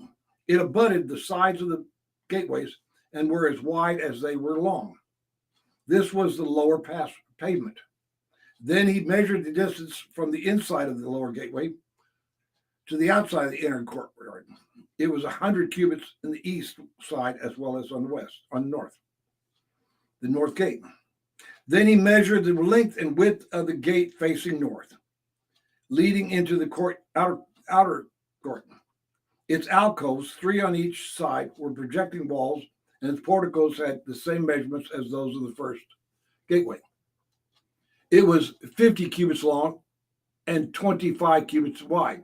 Its openings, its portico, and its palm tree decorations had the same measurements as those of the gate facing east. 7 steps led up to it, with its porticos opposite them. There was a gate to the inner court facing the north gate, just as there was on the east. He measured from one gate to the opposite. It was 100 cubits, south gate. Then he led me to the south side, and I saw a gate facing south. He measured its jambs and its portico. And they had the same measurements as the others. The gateway and its portico had narrow openings all around, like the openings of the others. It was 50 cubits long and 25 cubits wide. 7 steps led up to it, with its portico opposite them. It had the palm tree decorations on the face of the projecting walls on each side. The inner court also had a gate facing south, and he measured from this gate to the outer gate on the south side. It was 100 cubits, gates to the inner court. Then he brought me into the inner court through the south gate, and he measured the south gate. It had the same measurement as the others. Its alcoves, its projecting walls, and the portico had the same measurements as the others. The gateway and its portico had openings all around. It was 50 cubits long and 25 cubits wide. The porticos of the gateways around the inner court were 25 cubits wide and 5 cubits deep. Its portico faced the outer court, palm trees decorating its jambs, and 8 steps led up to it. Then he brought me to the inner court on the east side, And he measured the gateway. It had the same measurements of the others. Its alcoves, its projecting walls, and its portico had the same measurements as the others. The gateway and its porticos had openings all around. It was 50 cubits long and 25 cubits wide. Its portico faced the other court, the palm trees decorating the jambs on either side, and 8 steps led up to it. Then he brought me to the north gate and measured it. It had the same measurements as the others, as did its alcoves, its projecting walls, and its portico. And it had openings all around. It had 50 cubits long. It was 50 cubits long and 25 cubits wide. Its portico faced the outer court, palm trees decorating the jambs on either side, and 8 steps led to it. Rooms bearing sacrifices. A room with a doorway was by the portico in each of the inner gateways, where the burnt offerings were washed. In the portico of the gateway were 2 tables on each side, on which the burnt offerings, sin offerings, and guilt offerings were slaughtered. By the outside wall of the portico of the gateway, near the steps of the entrance to the north gateway, were 2 tables, and on each side of the steps were 2 tables. There were 4 tables on one side of the gateway and 4 on the other, 8 tables in all, on which the sacrifices were slaughtered. There were also 4 tables of dressed stone for the burnt offerings, each a cubit and a half long, a cubit and a half wide, and a cubit high. On them were placed the utensils for slaughtering the burnt offerings and the other sacrifices, and double-pronged hooks, each a handbreadth long, were attached to the wall all around. The tables were for the flesh of the offerings. Outside the inner gate, within the inner court, were 2 rooms, one at the side of the north gate and facing south, and another at the south side of the gate, south gate, and facing north. He said to me, the room facing the south is for the priests who have charge of the temple, and the room facing north is for the priests who are in charge of the altar. These are the sons of Zadok, who are the only Levites who may draw near to the Lord to minister before him. Then he measured the court. It was a square, 100 cubits long and 100 cubits wide, and the altar was in front of the temple. He brought me to the portico of the temple and measured the jambs of the portico. There were 5 cubits wide on each side, and the width of the entrance was 15 cubits, and its projecting walls were 3 cubits wide on either side. The portico was 25 cubits wide and 12 cubits from front to back. It was reached by a flight of stairs, and there were pillars on each side of the jambs. Ezekiel 41.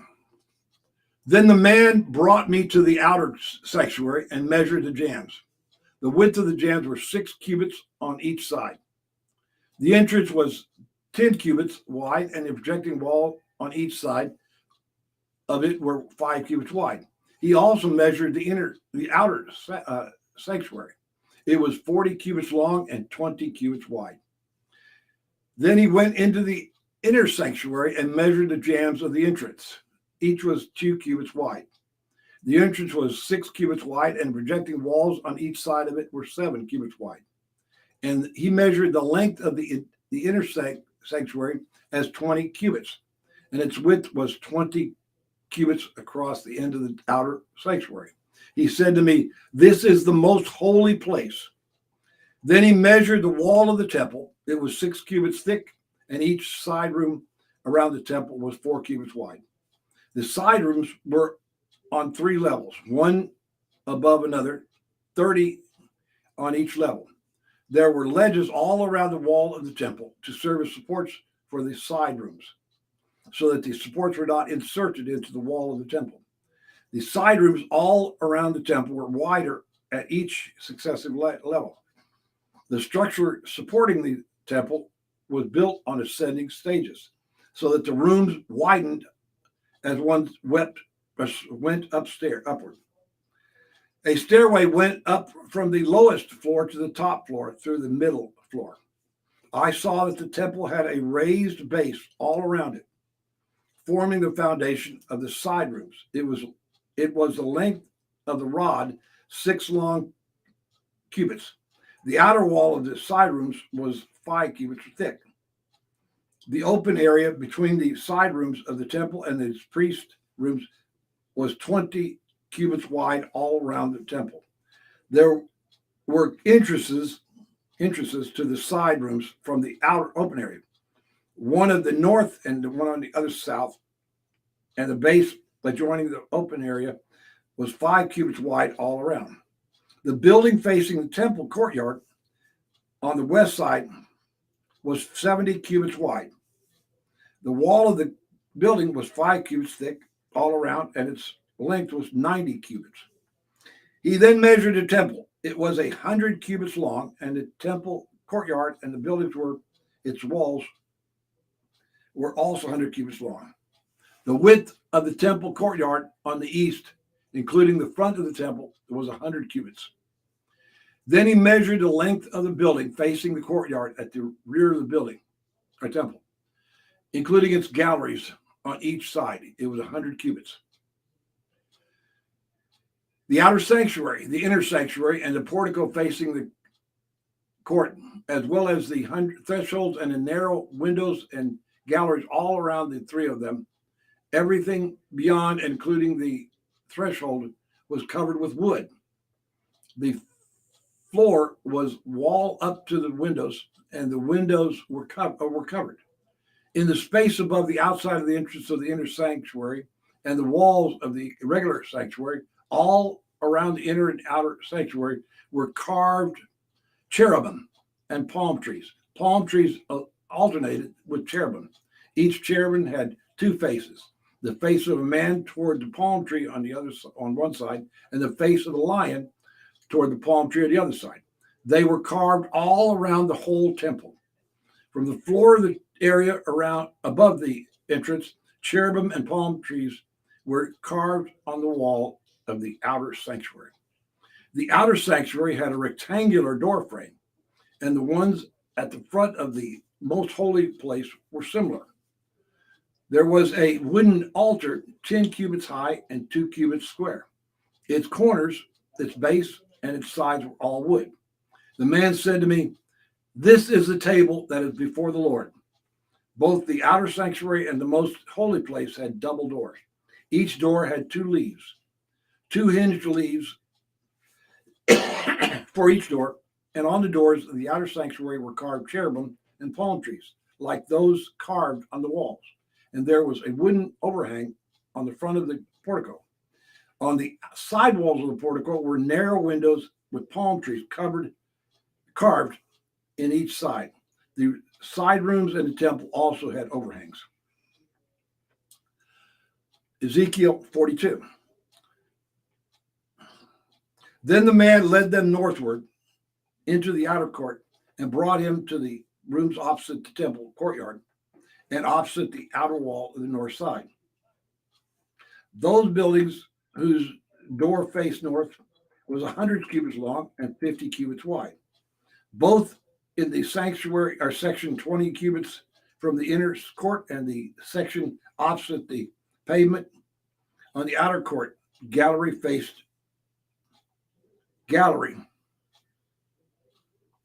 at 3 levels. In front of the rooms was an inner passageway 10 cubits wide and 100 cubits long. Their doors were on the north. Now the upper rooms were narrower, for the galleries took more space from them than from the rooms on the lower and middle floors of the building.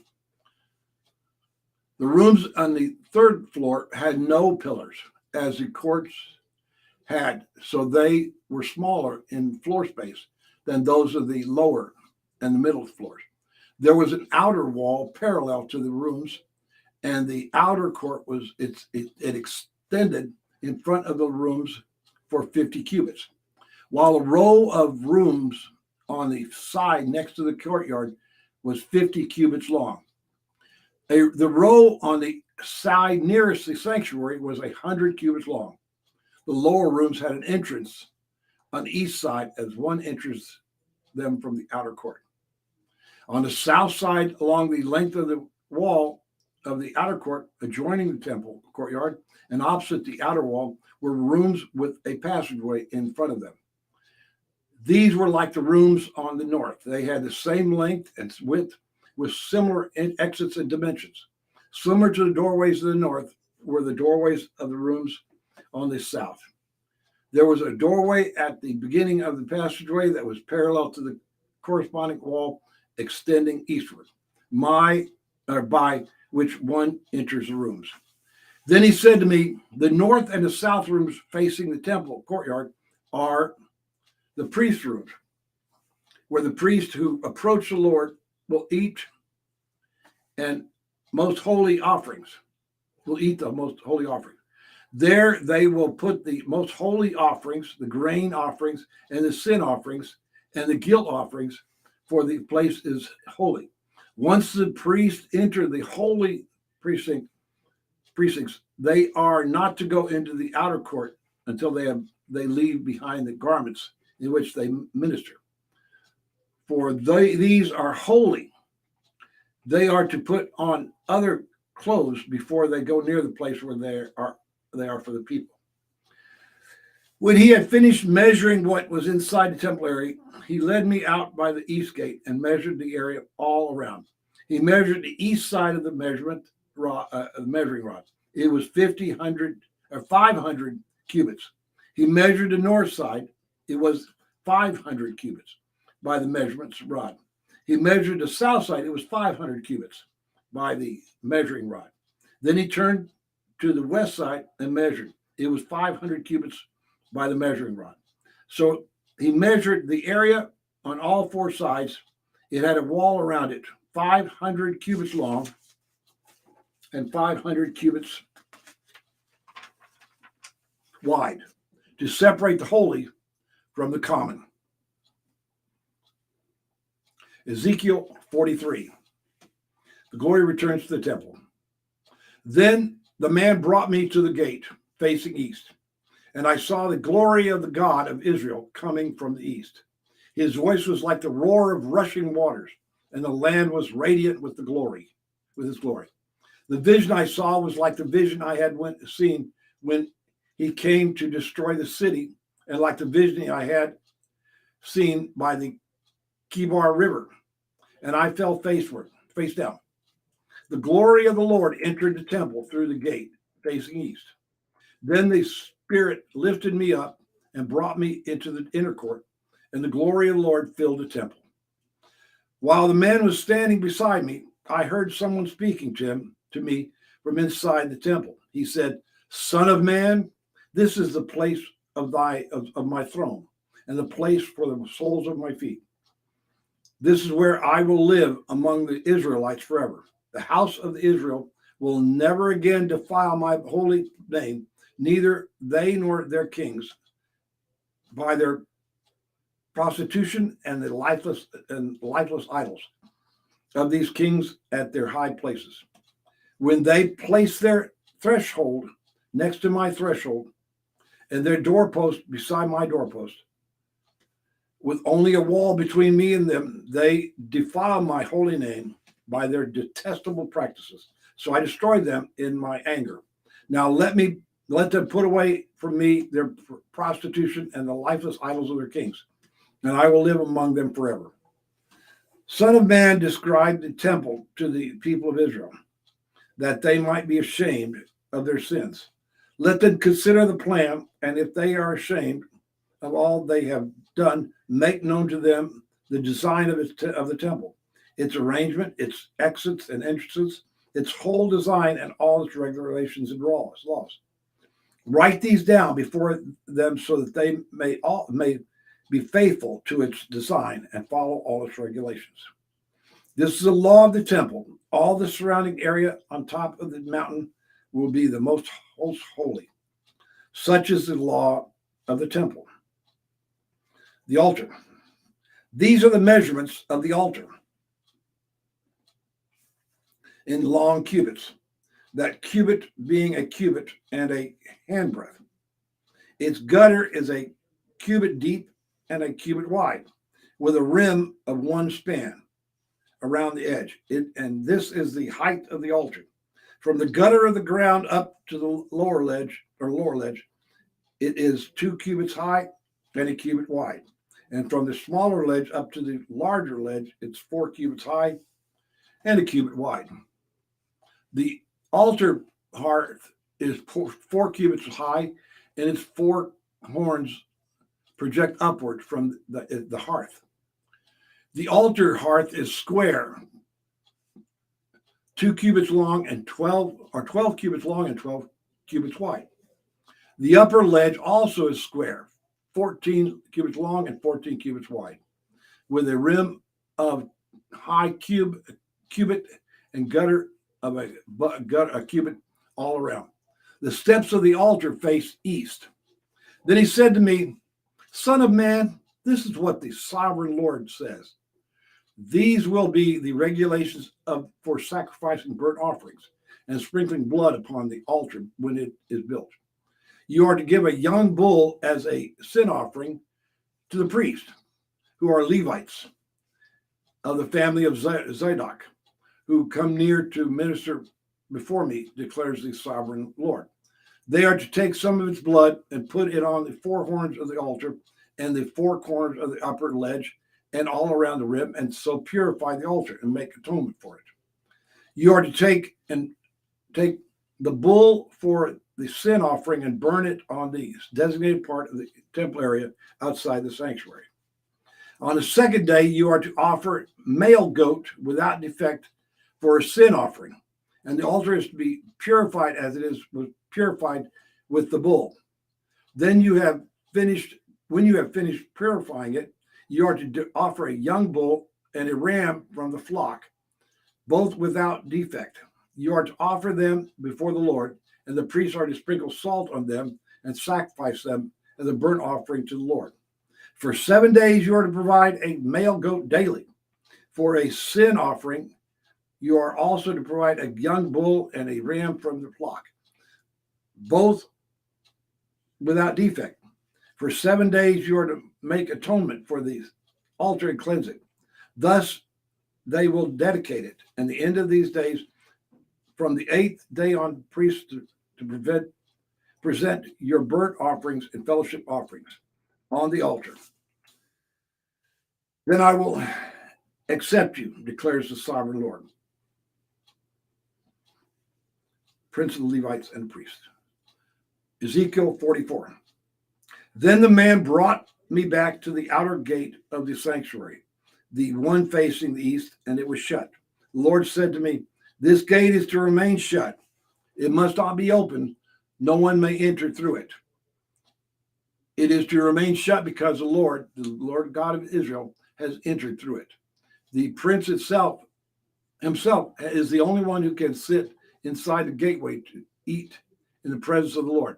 He is to enter by way of the portico on the gateway and go out the same way. Then the man brought me by way of the north gate to the front of the temple. I looked and I saw the glory of the Lord filling the temple of the Lord, and I fell face down.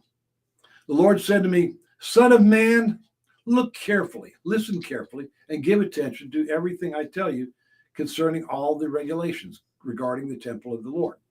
Give attention to the entrance of the temple and all the exits of the sanctuary. Say to the rebellious house of Israel, this is what the sovereign Lord says. Enough of your detestable practices, O house of Israel.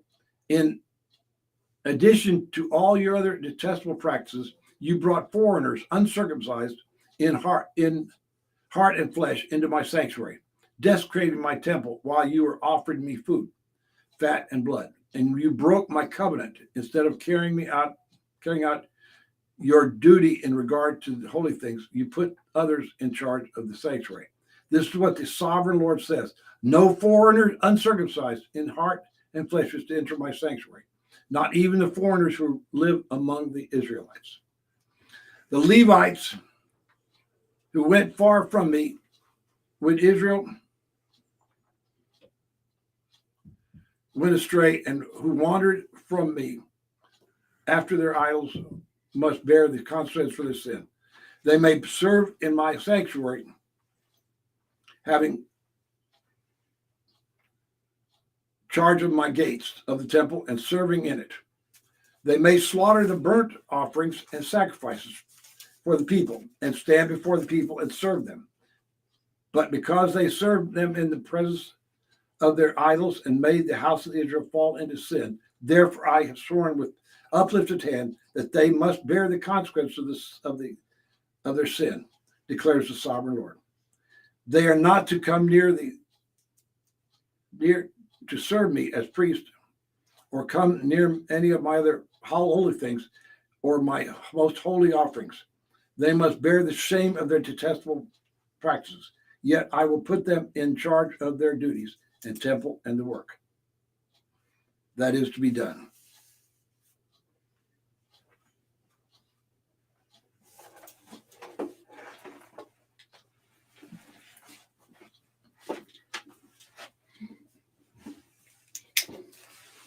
But the priests, who are the Levites and descendants of Zadok, and who faithfully carried out the duties of my sanctuary when the Israelites went astray from me, are to come near to minister before me.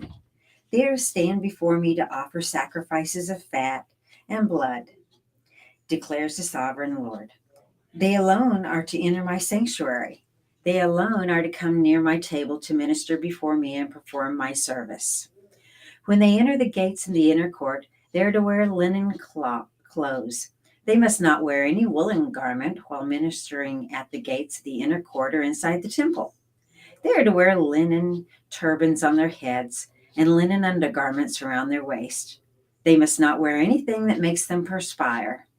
When they go out into the outer courts where the people are, they are to take off the clothes that they have been ministering in and are to leave them in the sacred rooms and to put on other clothes so that they do not consecrate the people by means of their garments. They must not shave their heads or let their hair grow long, but they are to keep the hair of their heads trimmed. No priest is to drink wine when he enters the inner court. They must not marry widows or divorced women. They may marry only virgins of the Israelite descent or widows of priests. They are to teach my people the differences between the holy and the common and to show them how to distinguish between the unclean and the clean. In any dispute, the priests are to serve as judges and to decide it according to my ordinances. They are to keep my laws and my decrees for all my appointed feasts, and they are to keep my Sabbaths holy. A priest must not defile himself by going near a dead person. However, if the dead person was his father or mother, son or daughter, brother or unmarried sister, then he may defile himself. After he is cleansed, he must wait 7 days. On the day he goes into the inner court of the sanctuary to minister to the sanctuary, he is to offer a sin offering for himself, declares the sovereign Lord.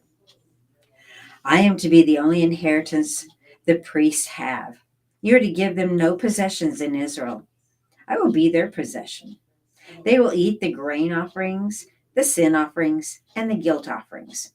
And everything in Israel devoted to the Lord will belong to them. The best of all the first fruits and all of your special gifts will belong to the priests. You are to give them the first portion of your ground meal so that a blessing may rest on your household. The priest must not eat anything, bird or animal, found dead or torn by wild animals. Ezekiel 45, the division of the land.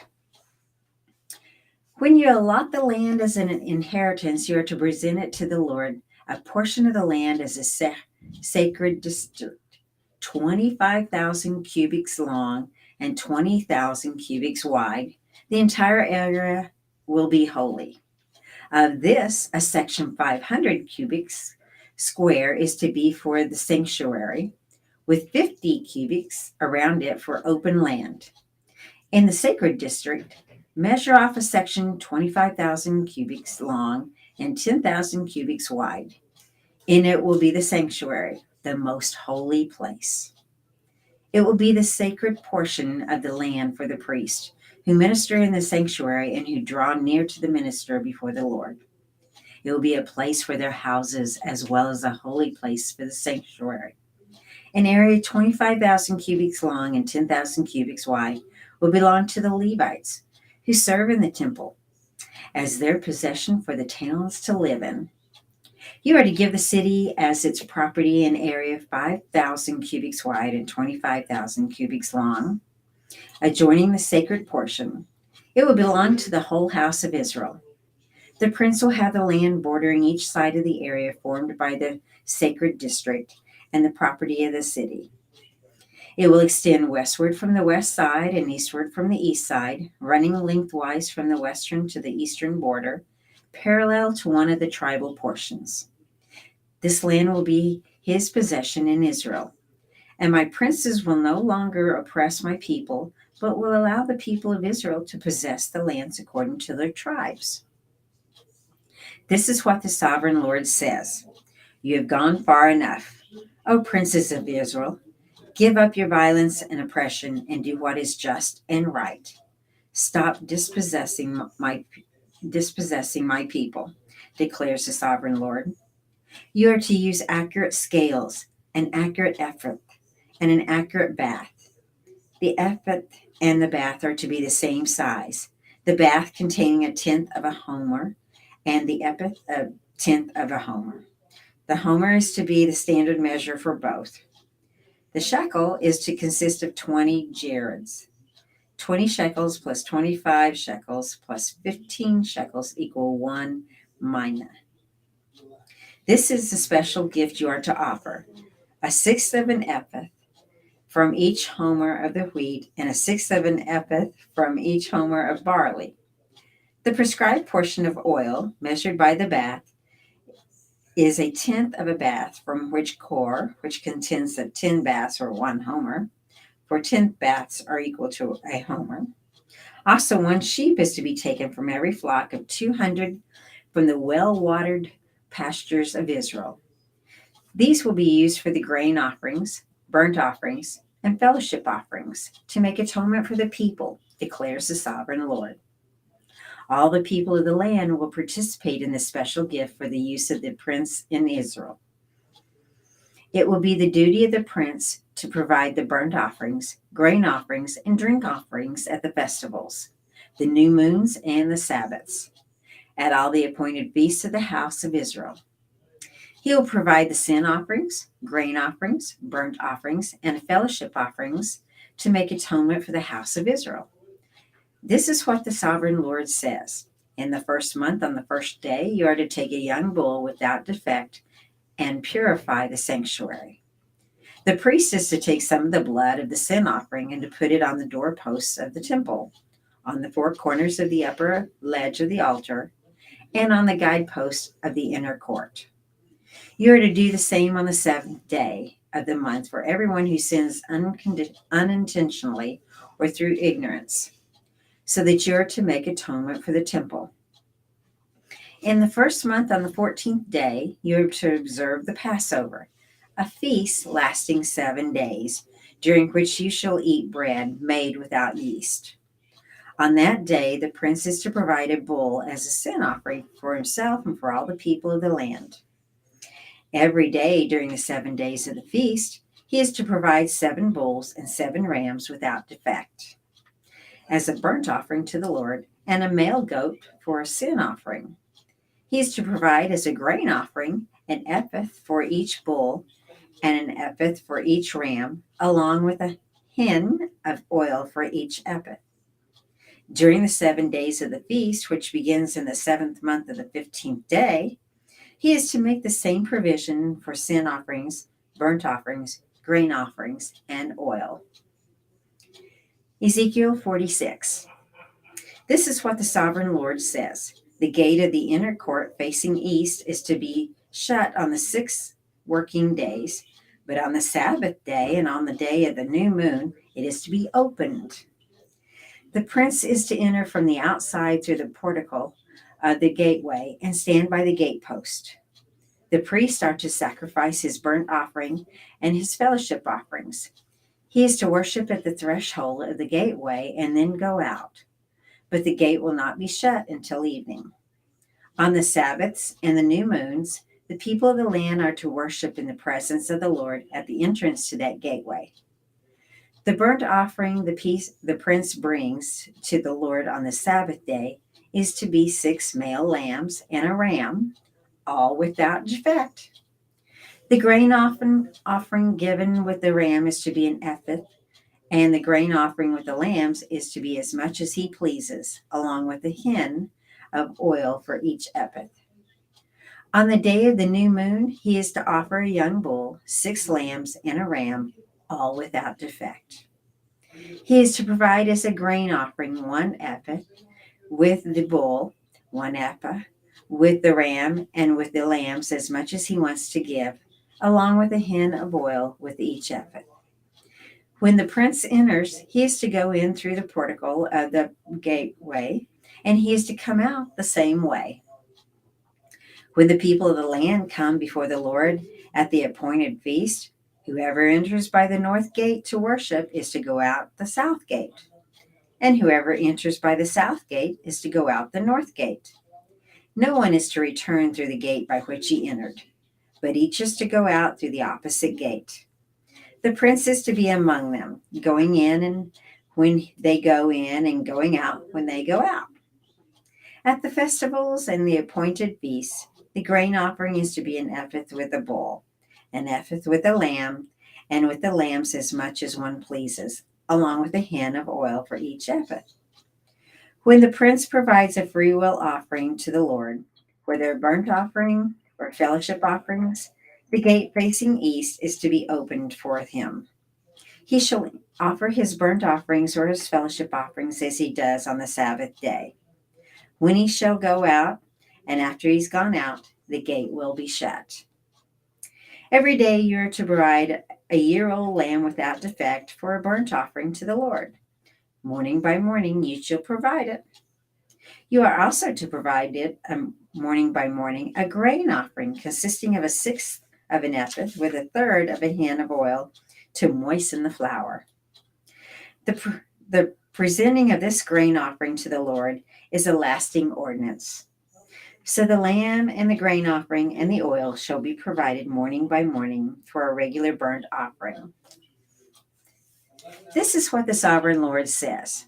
If the prince makes a gift from his inheritance to one of his sons, it is also to belong to his descendants. It is to be their property by inheritance.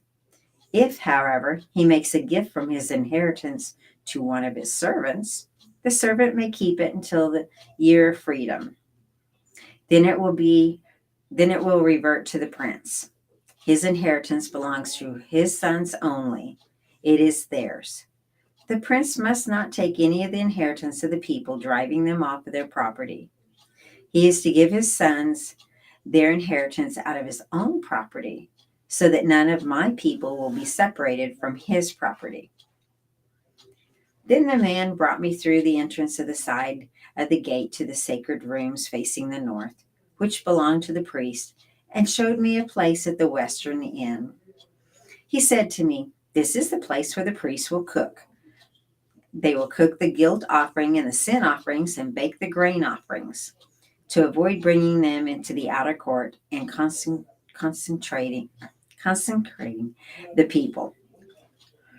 He then brought me to the outer court and led me around to its 4 corners, and saw in each corner another court.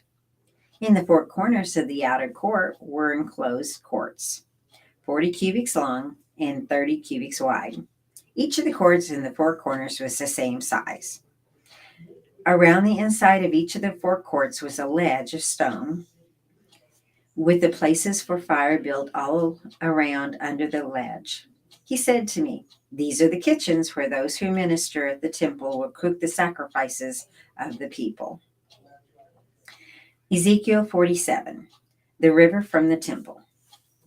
The man brought me back to the entrance of the temple, and I saw water coming out from under the threshold of the temple toward the east, for the temple faced east. The water was coming down from under the south side of the temple, south of the altar. He then brought me out through the north gate and led me around through the outside of the outer gate facing east, and the water was flowing from the south side.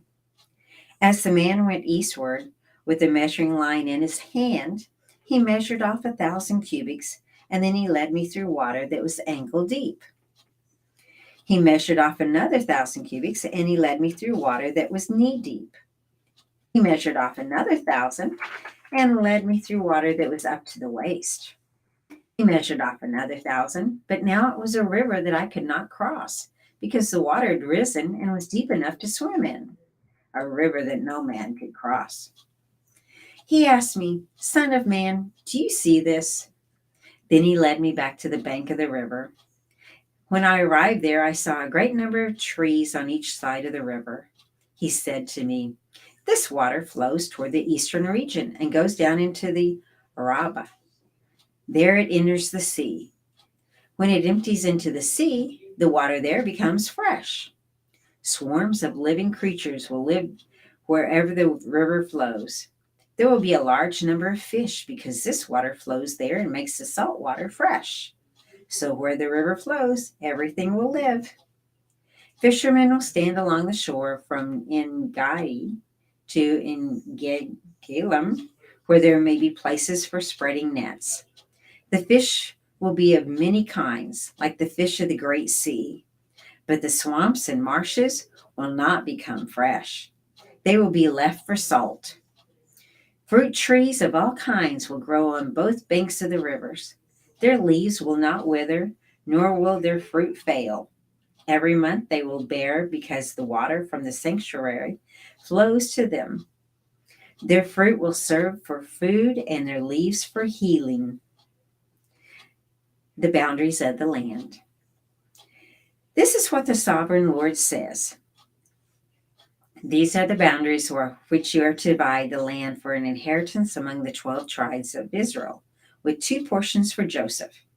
You are to divide it equally among them, because I swore with uplifted hand to give it to your forefathers. This land will become your inheritance. This is to be the boundary of the land. On the north side, it will run from the Great Sea by the Hethlon road past Lebor, Hamath to Zedah, Baroth, and Siberia, which lies on the border between Damascus and Hamath, as far as the Hazar Hadakon, which is on the border of Harun. The boundary will extend from the sea to Hazar Enan, along with the northern border of Damascus, with the border of the Hamath to the north. This will be the northern boundary. On the east side, the boundary will run between Haran and Damascus, along with the Jordan between Gilead and the land of Israel, to the eastern sea and as far as Tamar. This will be the east boundary. On the south side, it will run from Tamar as far as the waters of Meribah Kadesh, and then along the Wadi of Egypt to the Great Sea. This will be the south boundary. And on the west side, the Great Sea will be the boundary to a point opposite Lebo Hamath. This will be the west boundary. You are to distribute this land among yourselves according to the tribes of Israel. You are to allot it as an inheritance for yourselves and for the aliens who have settled among you and who have children. You are to consider them as a native-born Israelites. Along with you, they are to be allotted an inheritance among the tribes of Israel. In whatever tribe the alien settles, there you are to give him his inheritance, declares the sovereign Lord." The division of the land in Ezekiel 48. These are the tribes listed by name. At the northern frontier, Dan will have 1 portion. It will follow the Hethlon road to Lebro, Hamath, Hazar Enan, and the northern border of Damascus next to the Hamath will be the part of its borders from the east side to the west side. Asher will have 1 portion. It will border the territory of Dan from east to west. Naphtali will have 1 portion. It will border the territory of Asher from east to west. Manasseh will have 1 portion, and it will border the territory of Naphtali from east to west. Ephraim will have one portion. It will border the territory of Manasseh from east to west. Reuben will have one portion. It will border the territory from Ephraim from east to west. Judah will have one portion, and it will border the territory of Reuben from east to west. Bordering the territory of Judah from the east to the west will be the portion you are to present as a special gift. It will be 25,000 cubits wide, and its length from east to west will equal one of the tribal portions. The sanctuary will be in the center of it. The special portion you are to offer to the Lord will be 25,000 cubits long and 10,000 cubits wide. This will be the sacred portion for the priest. It will be 25,000 cubits long on the north side, 10,000 cubits wide on the west side, 10,000 cubits wide on the east side, and 25,000 cubits long on the south side. In the center of it will be the sanctuary of the Lord.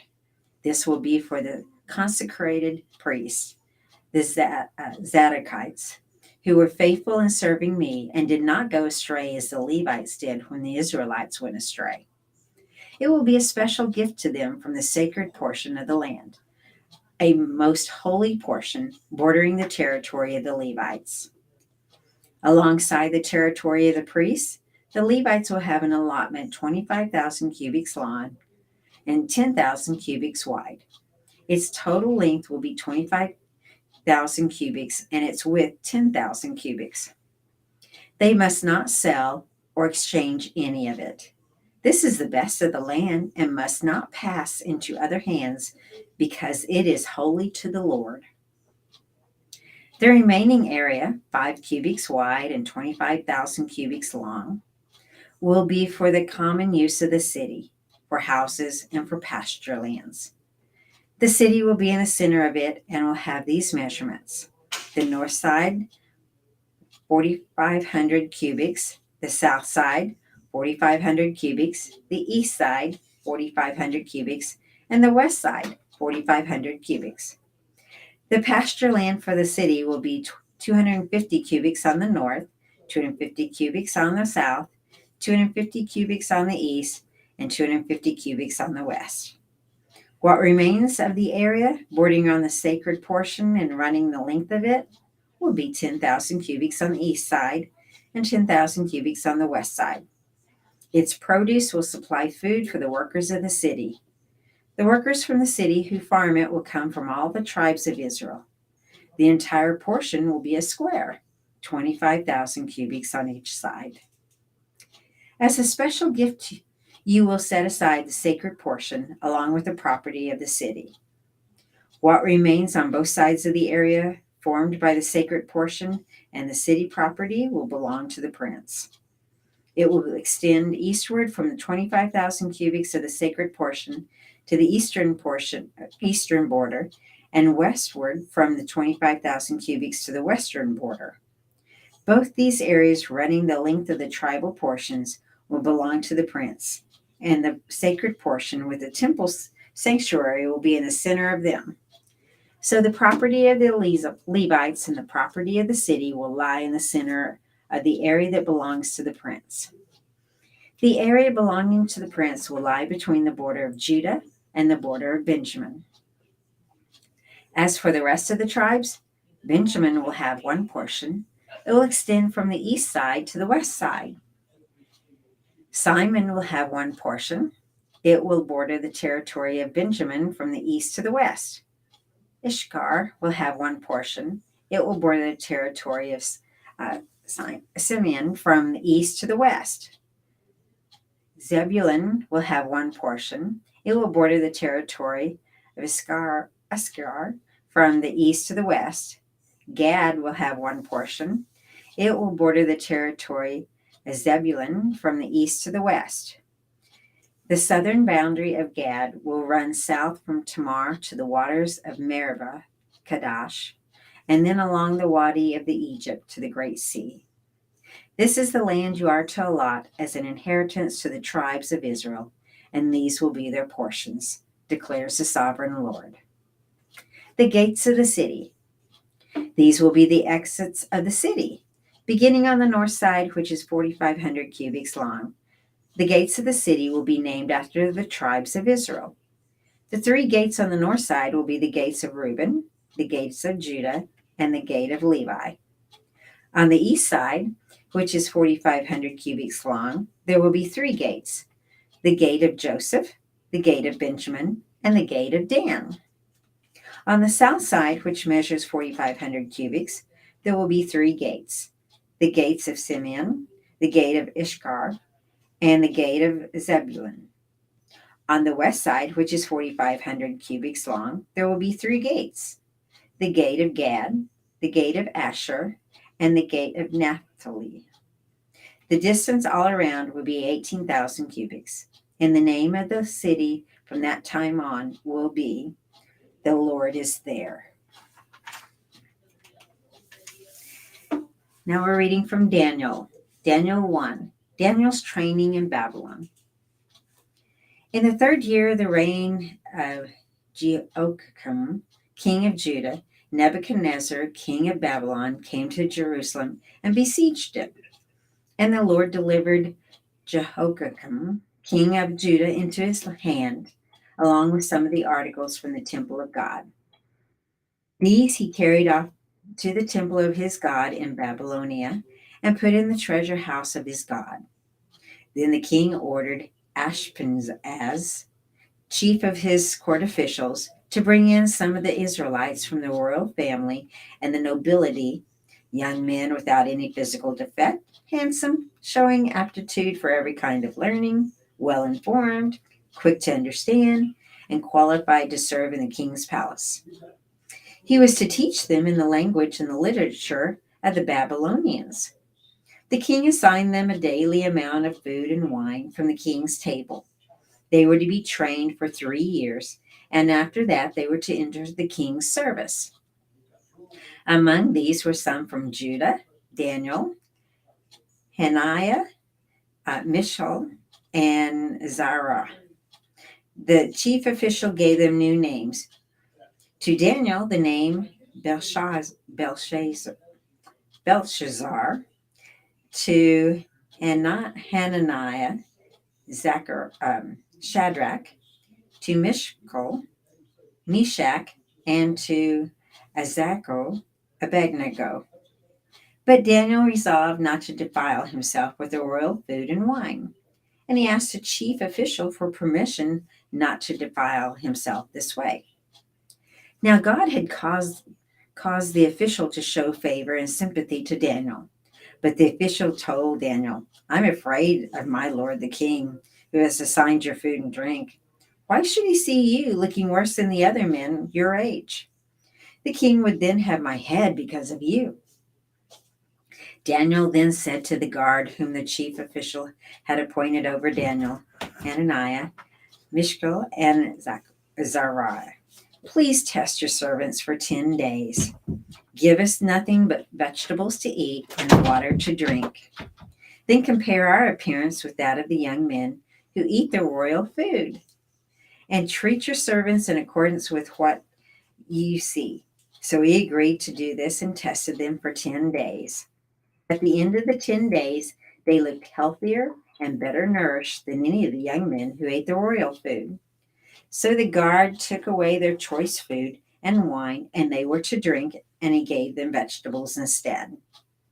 To these 4 young men, God gave knowledge and understanding of all kinds of literature and learning.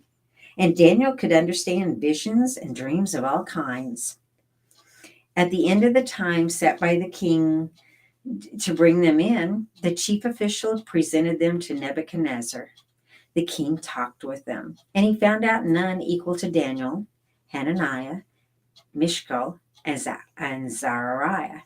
So they entered the king's service. In every manner of wisdom and understanding about which the king questioned them, he found them 10 times better than all the magicians and enchanters in his whole kingdom. And Daniel remained there until the 1st year of King Cyrus.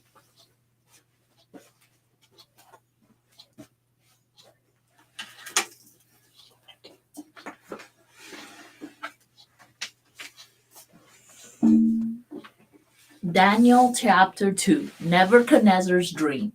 In the 2nd year of his reign, Nebuchadnezzar had dreams. His mind was troubled and he could not sleep. So the king summoned the magicians, the enchanters, the sorcerers, and the astrologers to tell him what he had dreamed. When they came in and stood before the king, he said to them, I have had a dream that troubles me, and I want to know what it means. Then the astrologers answered the king in Aramaic, O king, live forever. Tell your servants the dream, and we will interpret it. The king replied to the astrologers, This is what I have firmly decided. If you do not tell me what my dream was and interpret it, I will have you cut into pieces and your houses turned into piles of rubber. But if you tell me the dream and explain it, you will receive from the gifts and rewards and great honor. So tell me the dream and interpret it for me. Once more, they replied, Let the king tell his servants the dream, and we will interpret it. Then the king answered, I am certain that you are trying to gain time because you realize that this is what I have firmly decided. If you do not tell me the dream, there is just one penalty for you. You have conspired to tell me misleading and wicked things, hoping the circumstance will change. So then tell me the dream, and I will know that you can interpret it for me. The astrologers answered the king, There is no man on earth who can do what the king has asked. No king, however great or mighty, has ever asked such a thing of any magician or enchanter or astrologer. What the king asks is too difficult. No one can reveal to the king except the gods, and they do not live among the men. This made the king so angry and furious that he ordered the execution of all the wise men in Babylon.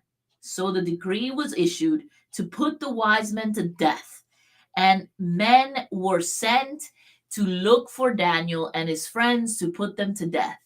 When Arioch, the commander of the king's guard, had gone out to put to death the wise men of Babylon, Daniel spoke to him with wisdom and tact. He asked the king's officers, Why did the king issue such a harsh decree?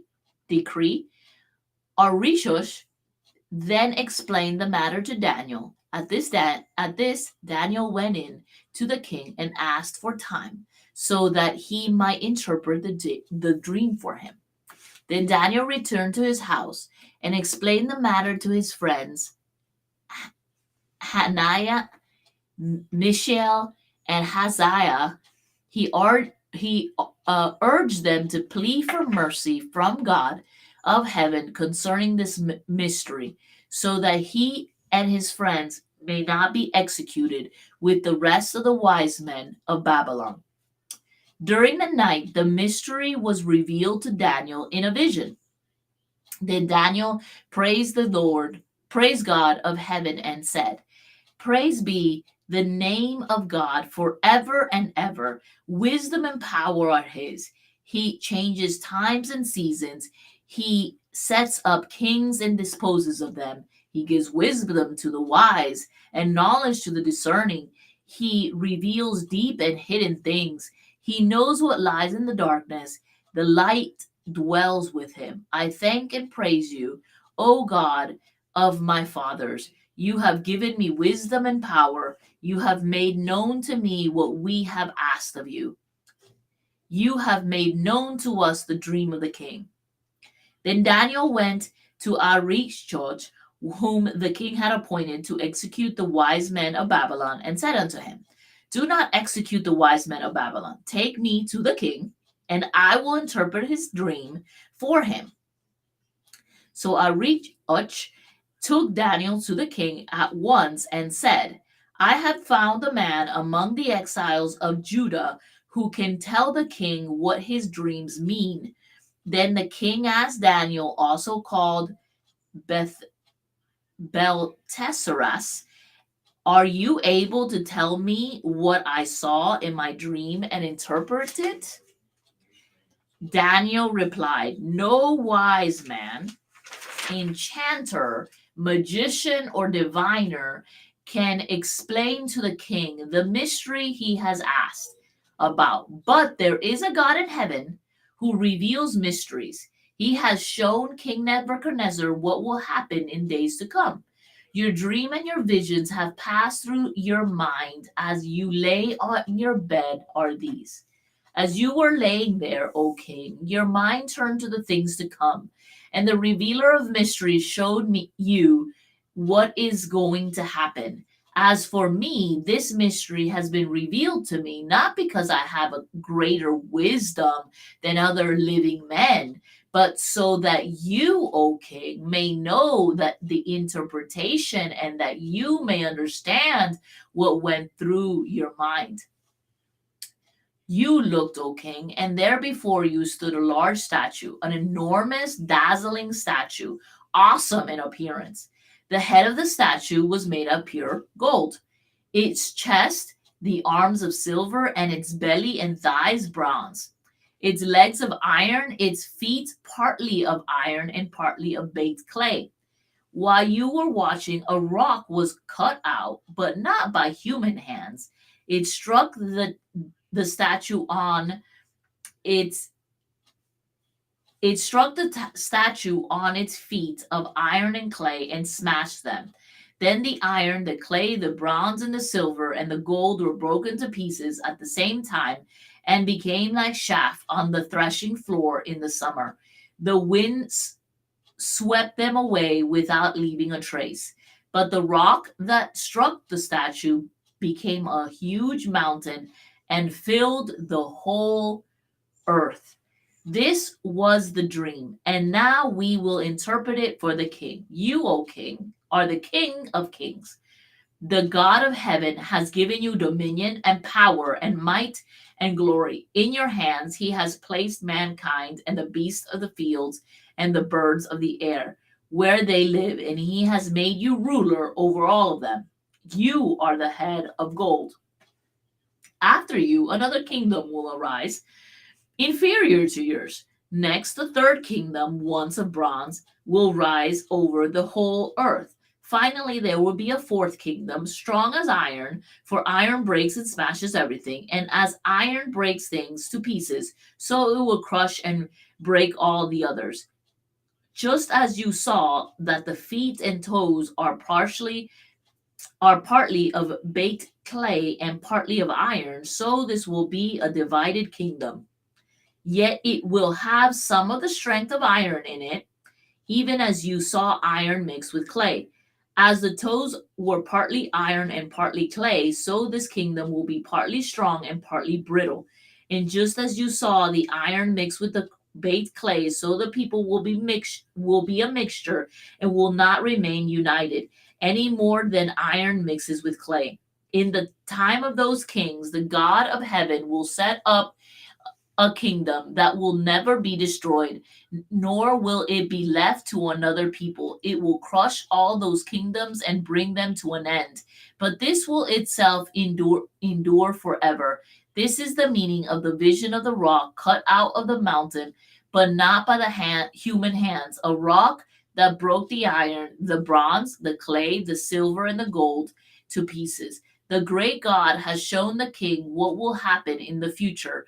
The dream is true and the interpretation is trustworthy. Then King Nebuchadnezzar fell prostrated before Daniel and paid him honor and ordered that an offering and incense be presented to him.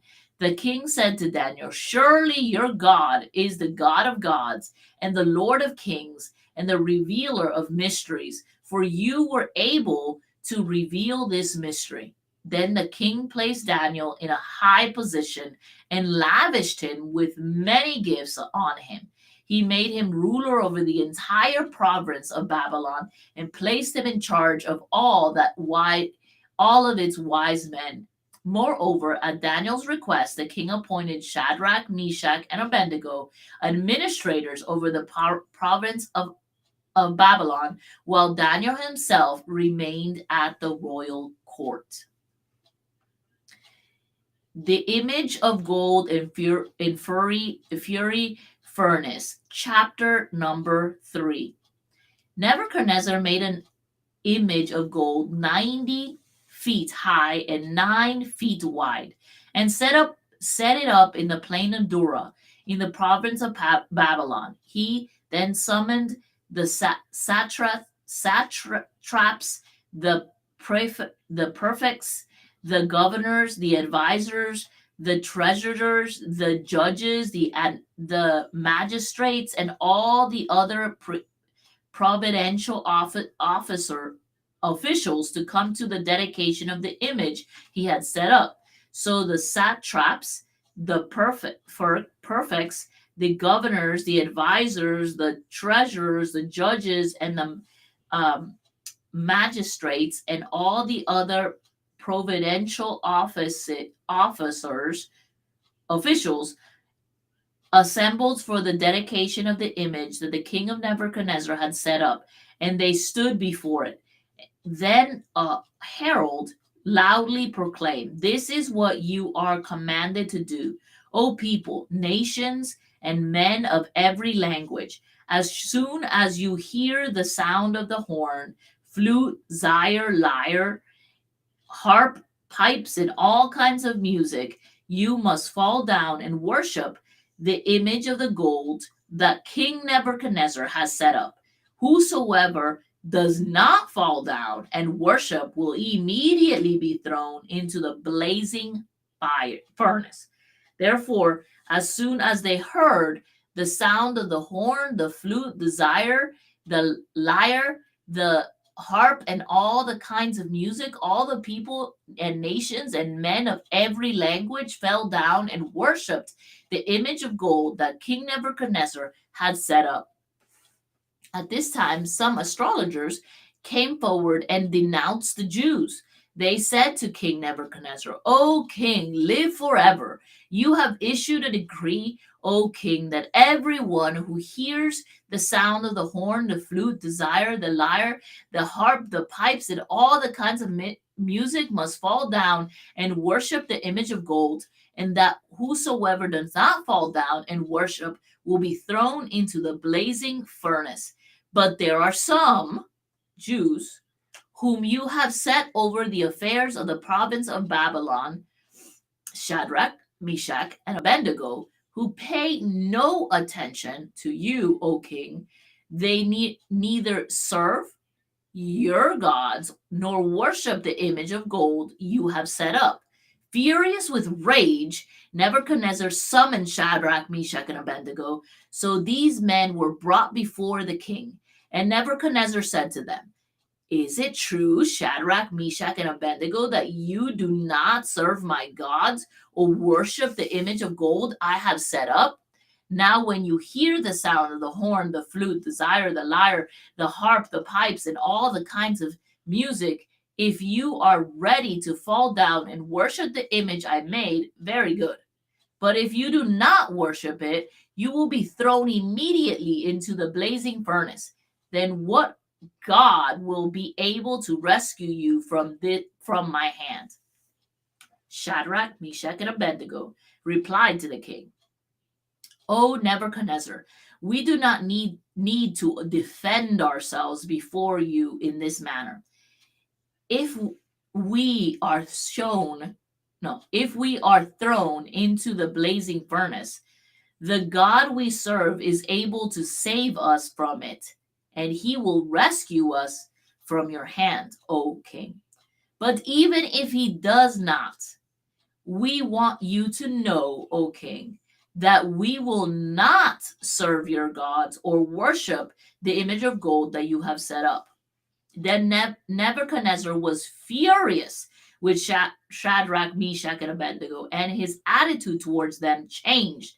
He ordered the furnace heated 7 times hotter than usual, and commanded some of the strongest soldiers in his army to tie up Shadrach, Meshach, and Abednego and throw them into the blazing furnace. So these men, wearing their robes, trousers, turbans, and other clothes were bound and thrown into the blazing furnace. The king's command was so urgent that the furnace was so hot that the flames of the fire killed the soldiers who took up Shadrach, Meshach, and Abednego. And these three men, firmly tied, fell into the blazing furnace. Then King Nebuchadnezzar leaped to his feet in amazement and asked his advisors, "Weren't there three men that were tied up and thrown into the fire?" They replied, "Certainly, O king." He said, "Look, I see four men walking around in the fire, unbound and unharmed. And the fourth looks like the son of the gods." Nebuchadnezzar then approached the opening of the blazing furnace and shouted, "Shadrach, Meshach, and Abednego, servants of the Most High God, come out, come here." So Shadrach, Meshach, and Abednego came out of the fire, and the satraps, the prefects, the governors, and the royal advisors crowded around them. They saw that the fire had not harmed their bodies, nor was the hair of their heads singed. Their robes were not scorched, and they had no smell of fire on them. Then Nebuchadnezzar said, "Praise be to the God of Shadrach, Meshach, and Abednego, who has sent his angel to rescue his servants." They trusted in him and defied the king's command, and were willing to give up their lives rather than to serve and worship any god except their own God. Therefore, I decree that the people of any nation or language who say anything against the God of Shadrach, Meshach, and Abednego be cut into pieces, and their houses be turned into the pile of rubber, for no other God can save in this way. Then the king promoted Shadrach, Meshach, and Abednego in the province of Babylon. Chapter number 4 of Daniel. King Nebuchadnezzar, to the people, nations, and men of every language who live in all the world, may you prosper greatly. It is my pleasure to tell you about the miraculous signs and wonders that the Most High God has performed for me. How great are his signs, how mighty his wonders. His kingdom is an eternal kingdom. His dominion endures for generation to generation. I, Nebuchadnezzar, was at home in my palace, content and prosperous. I had a dream that made me afraid. As I was lying in my bed, the images and the visions that passed through my mind terrified me. So I commanded that all the wise men of Babylon be brought before me to interpret the dream for me. When the magicians, the enchanters, and the astrologers and the diviners came, I told them the dream, but they could not interpret it for me. Finally, Daniel came into my presence and told him the dream. And I told him the dream.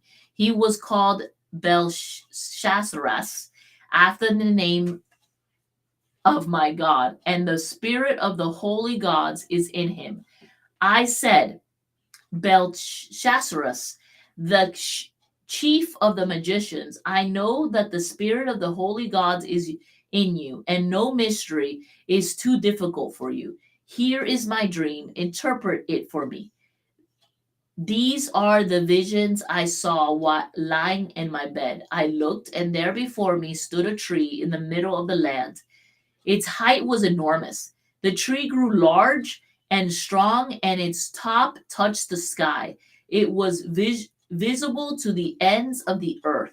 Its leaves were beautiful, its fruit abundant, and on it was food for all. Under it was the beast of the field found shelter, and the birds of the air lived in its branches. From its very creature was fed. In the vision I saw while lying in my bed, I looked, and there before me was a messenger, a holy one, coming down from heaven. He called in a loud voice, "Cut down the tree and trim off its branches, strip off its leaves and scatter its fruit. Let the animals flee from under it and the birds from its branches. But let the stump and its roots, bound with iron and bronze, remain in the ground, in the grass of the field. Let him be drenched with the dew of heaven, and let him live in the with the animals among the plants of the earth. Let his mind be changed from that of a man, and let him be given the mind of an animal, till 7 times pass by for him." The decision is announced by messengers that the Holy One declares the verdict, so that the living may know that the Most High is sovereign over the kingdoms of men, and gives them to anyone he wishes, and set over them the lowliest of the men. This is the dream that I, King Nebuchadnezzar, had. Now, Belshazzar, tell me what it means, for none of the wise men in my kingdom can interpret it for me. But you can, because the spirit of the holy gods is in you. Then Daniel, also called Belteshazzar, was greatly perplexed for a time, and his thoughts terrified him. So the king said, "Belshazzar, do not let the dream or its meaning alarm you." Belshazzar answered, "My lord, if only the dream applied to your enemies and its meaning to your adversaries. The tree you saw, which grew large and strong, with its the top touching the sky, visible to the whole earth, with the beautiful leaves and the abundant fruit, providing food for all, giving shelter to the beasts of the field, and having nests placed in its branches for the birds of the air. You, O king, are the tree. You have become great and strong, and your greatness has grown until it reaches the sky, and your dominion extends to the distant parts of the earth. You, O king, saw a messenger, a holy one, coming down from the heaven, and saying, "Cut down the tree and destroy it. But leave the stump bound with iron and bronze in the grass of the field, while its roots remain in the ground. Let him be drenched with the dew of heaven. Let him live like the wild animals until 7 times pass by for him." This is the interpretation, O king, and this is the decree of the Most High has issued against my lord the king. You will be driven away from people, and you will live with the wild animals. You will eat grass like cattle, and you will be drenched with the dew of heaven. 7 times will pass by for you until you acknowledge that the Most High is sovereign over the kingdoms of men, and give them to anyone he wishes. The command to leave the stump of the tree with its roots means that your kingdom will be restored to you when you acknowledge that heaven rules. Therefore, O king, be pleased to accept my advice. Renounce your sins by doing what is, by being kind to the oppressed. It may be that then prosperity will continue. All of this happened to King Nebuchadnezzar. 12 months later, as the king was walking on the roof of the royal palace of Babylon, he said, "Is it not this the great Babylon that I have built out of the royal residency by my mighty power for the glory of my majesty?" The words were still not in his lips when the voice came from heaven. "This is what is decreed for you, King Nebuchadnezzar. Your royal authority has been taken from you. You will be driven away from the people and will live with the wild animals. You will eat grass like cattle. 7 times will pass by for you until you acknowledge that the Most High is sovereign over the kingdoms of men and gives them to anyone he wishes. Immediately, what had been said about Nebuchadnezzar was fulfilled. He was driven away from his people and ate grass like cattle. His body was drenched with the dew of the heavens until his hair grew like the feathers of an eagle and his nails like the claws of a bird. At the end of that time, I, Nebuchadnezzar, raised my eyes towards heaven and my sanity was restored. Then I praised the Most High. I honored and glorified him who lives forever. His dominion is eternal dominion. His kingdoms endure for generations to generations. All the people of the earth are regarded as nothing. He does as he pleases with the powers of the heaven and the people of the earth. No one can hold back his hands or say to him, "What have you done?" At the same time that my sanity was restored, my honor, my splendor were returned to me for the glory of my kingdom. My advisors and nobles sought me out, and I was restored to my throne and became even greater than before. Now I, Nebuchadnezzar, praise and exalt, and I glorify the King of heaven, because everything he does is right, and all his ways are just. And those who walk in pride, he is able to humble. Daniel chapter 5.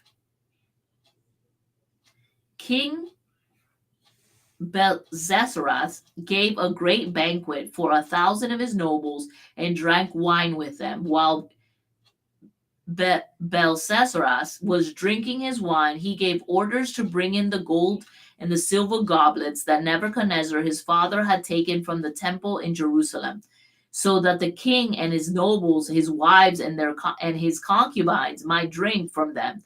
So they brought in the gold goblets that had been taken from the temple of God in Jerusalem.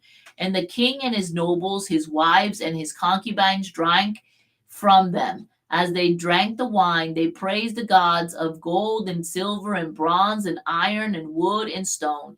Suddenly the fingers of a human hand appeared and wrote on the plaster of the wall near the lampstand in the royal palace. The king watched the hand as it wrote. His face turned pale, and he was so frightened that his knees knocked together and his legs gave way. The king called out for the enchanters and astrologers and diviners to be brought and said to these wise men of Babylon, whosoever reads these writings and tells me what it means will be clothed in purple and have gold chains placed around his neck, and he will be made the third highest ruler in the kingdom.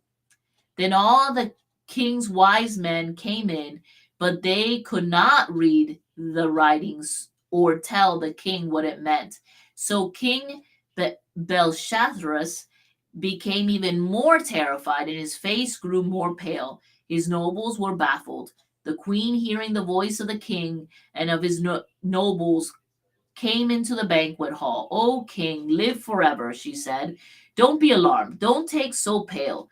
There is a man in your kingdom who has the spirits of the holy gods in him. In the time of your father, he was found to have insight and intelligence and wisdom like that of the gods.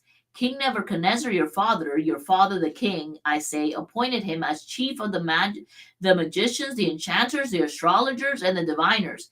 This man Daniel, whom the king called Belteshazzar, was found to have been keen mind and knowledge and understanding, and also the ability to interpret dreams, explain riddles, and solve difficult problems. Call for Daniel, and he will tell you what the writing means." So Daniel was brought before the king, and the king said to him, "Are you Daniel, the one of the exiles my father, the king, brought from Judah? I have heard that the spirit of the gods is with you, and that you have insight, intelligence, and outstanding wisdom. The wise men and the enchanters were brought before the wise men and the enchanters were brought before me to read these writings and to tell me what it means, but they could not explain it. Now I have heard that you were able to give interpretations and to solve difficult problems. If you can read these writings and tell me what it means, you will be clothed in purple and have gold chains placed around your neck, and you will be made the third highest ruler in the kingdom. Then Daniel answered the king, You may keep your gifts for yourself and give your rewards for someone else. Nevertheless, I will read the writing of the king and tell him what it means. O king, the most high God gave your father Nebuchadnezzar sovereignty and greatness and glory and splendor because of the high position he gave him. All the peoples and the nations and the men of every language dreaded and feared him. Those the king wanted to put to death, he put to death. Those he wanted to spare, he spared. Those he wanted to promote, he promoted. And those he wanted to humble, he humbled. But when his heart became arrogant and hardened his pride, he was disposed of his royal throne and stripped from his glory. He was driven away from the people and given the mind of an animal. He lived with them and with the wild donkeys and ate grass like cattle, and his body was drenched with the dew of heaven until he acknowledged that the Most High God is sovereign over the kingdoms of men and set over them anyone he wishes. But you, his son, O Belshazzar, has not humbled himself. Though you knew all of this, instead you have set yourself up against the Lord of the heaven. You have the goblets of his temple brought to you, and you and your nobles, your wives and your concubines, drank wine from them. You praise the gods of silver and gold and bronze and iron and wood and stone, which cannot see or hear or understand. But you did not honor the God who holds his hands, in his hands and your life in all his ways. Therefore, he sends the hand that wrote the inscription. This is the inscription that was written. Mene, mene, tekel, parsin. This is what the words mean. Mene means God has numbered the days of your reign and brought it to an end. Tekel, you have been weighted on the scales and found wanting. Prius, your kingdom is divided and given to the Medes and the Persians. Then Belshazzar commanded Daniel was clothed with purple, and gold chains were placed in his neck, and he was proclaimed the third highest ruler in the kingdom. That very night, Belshazzar, the king of Babylon, was slain, and Darius the Mede took over the kingdom at the age of 62.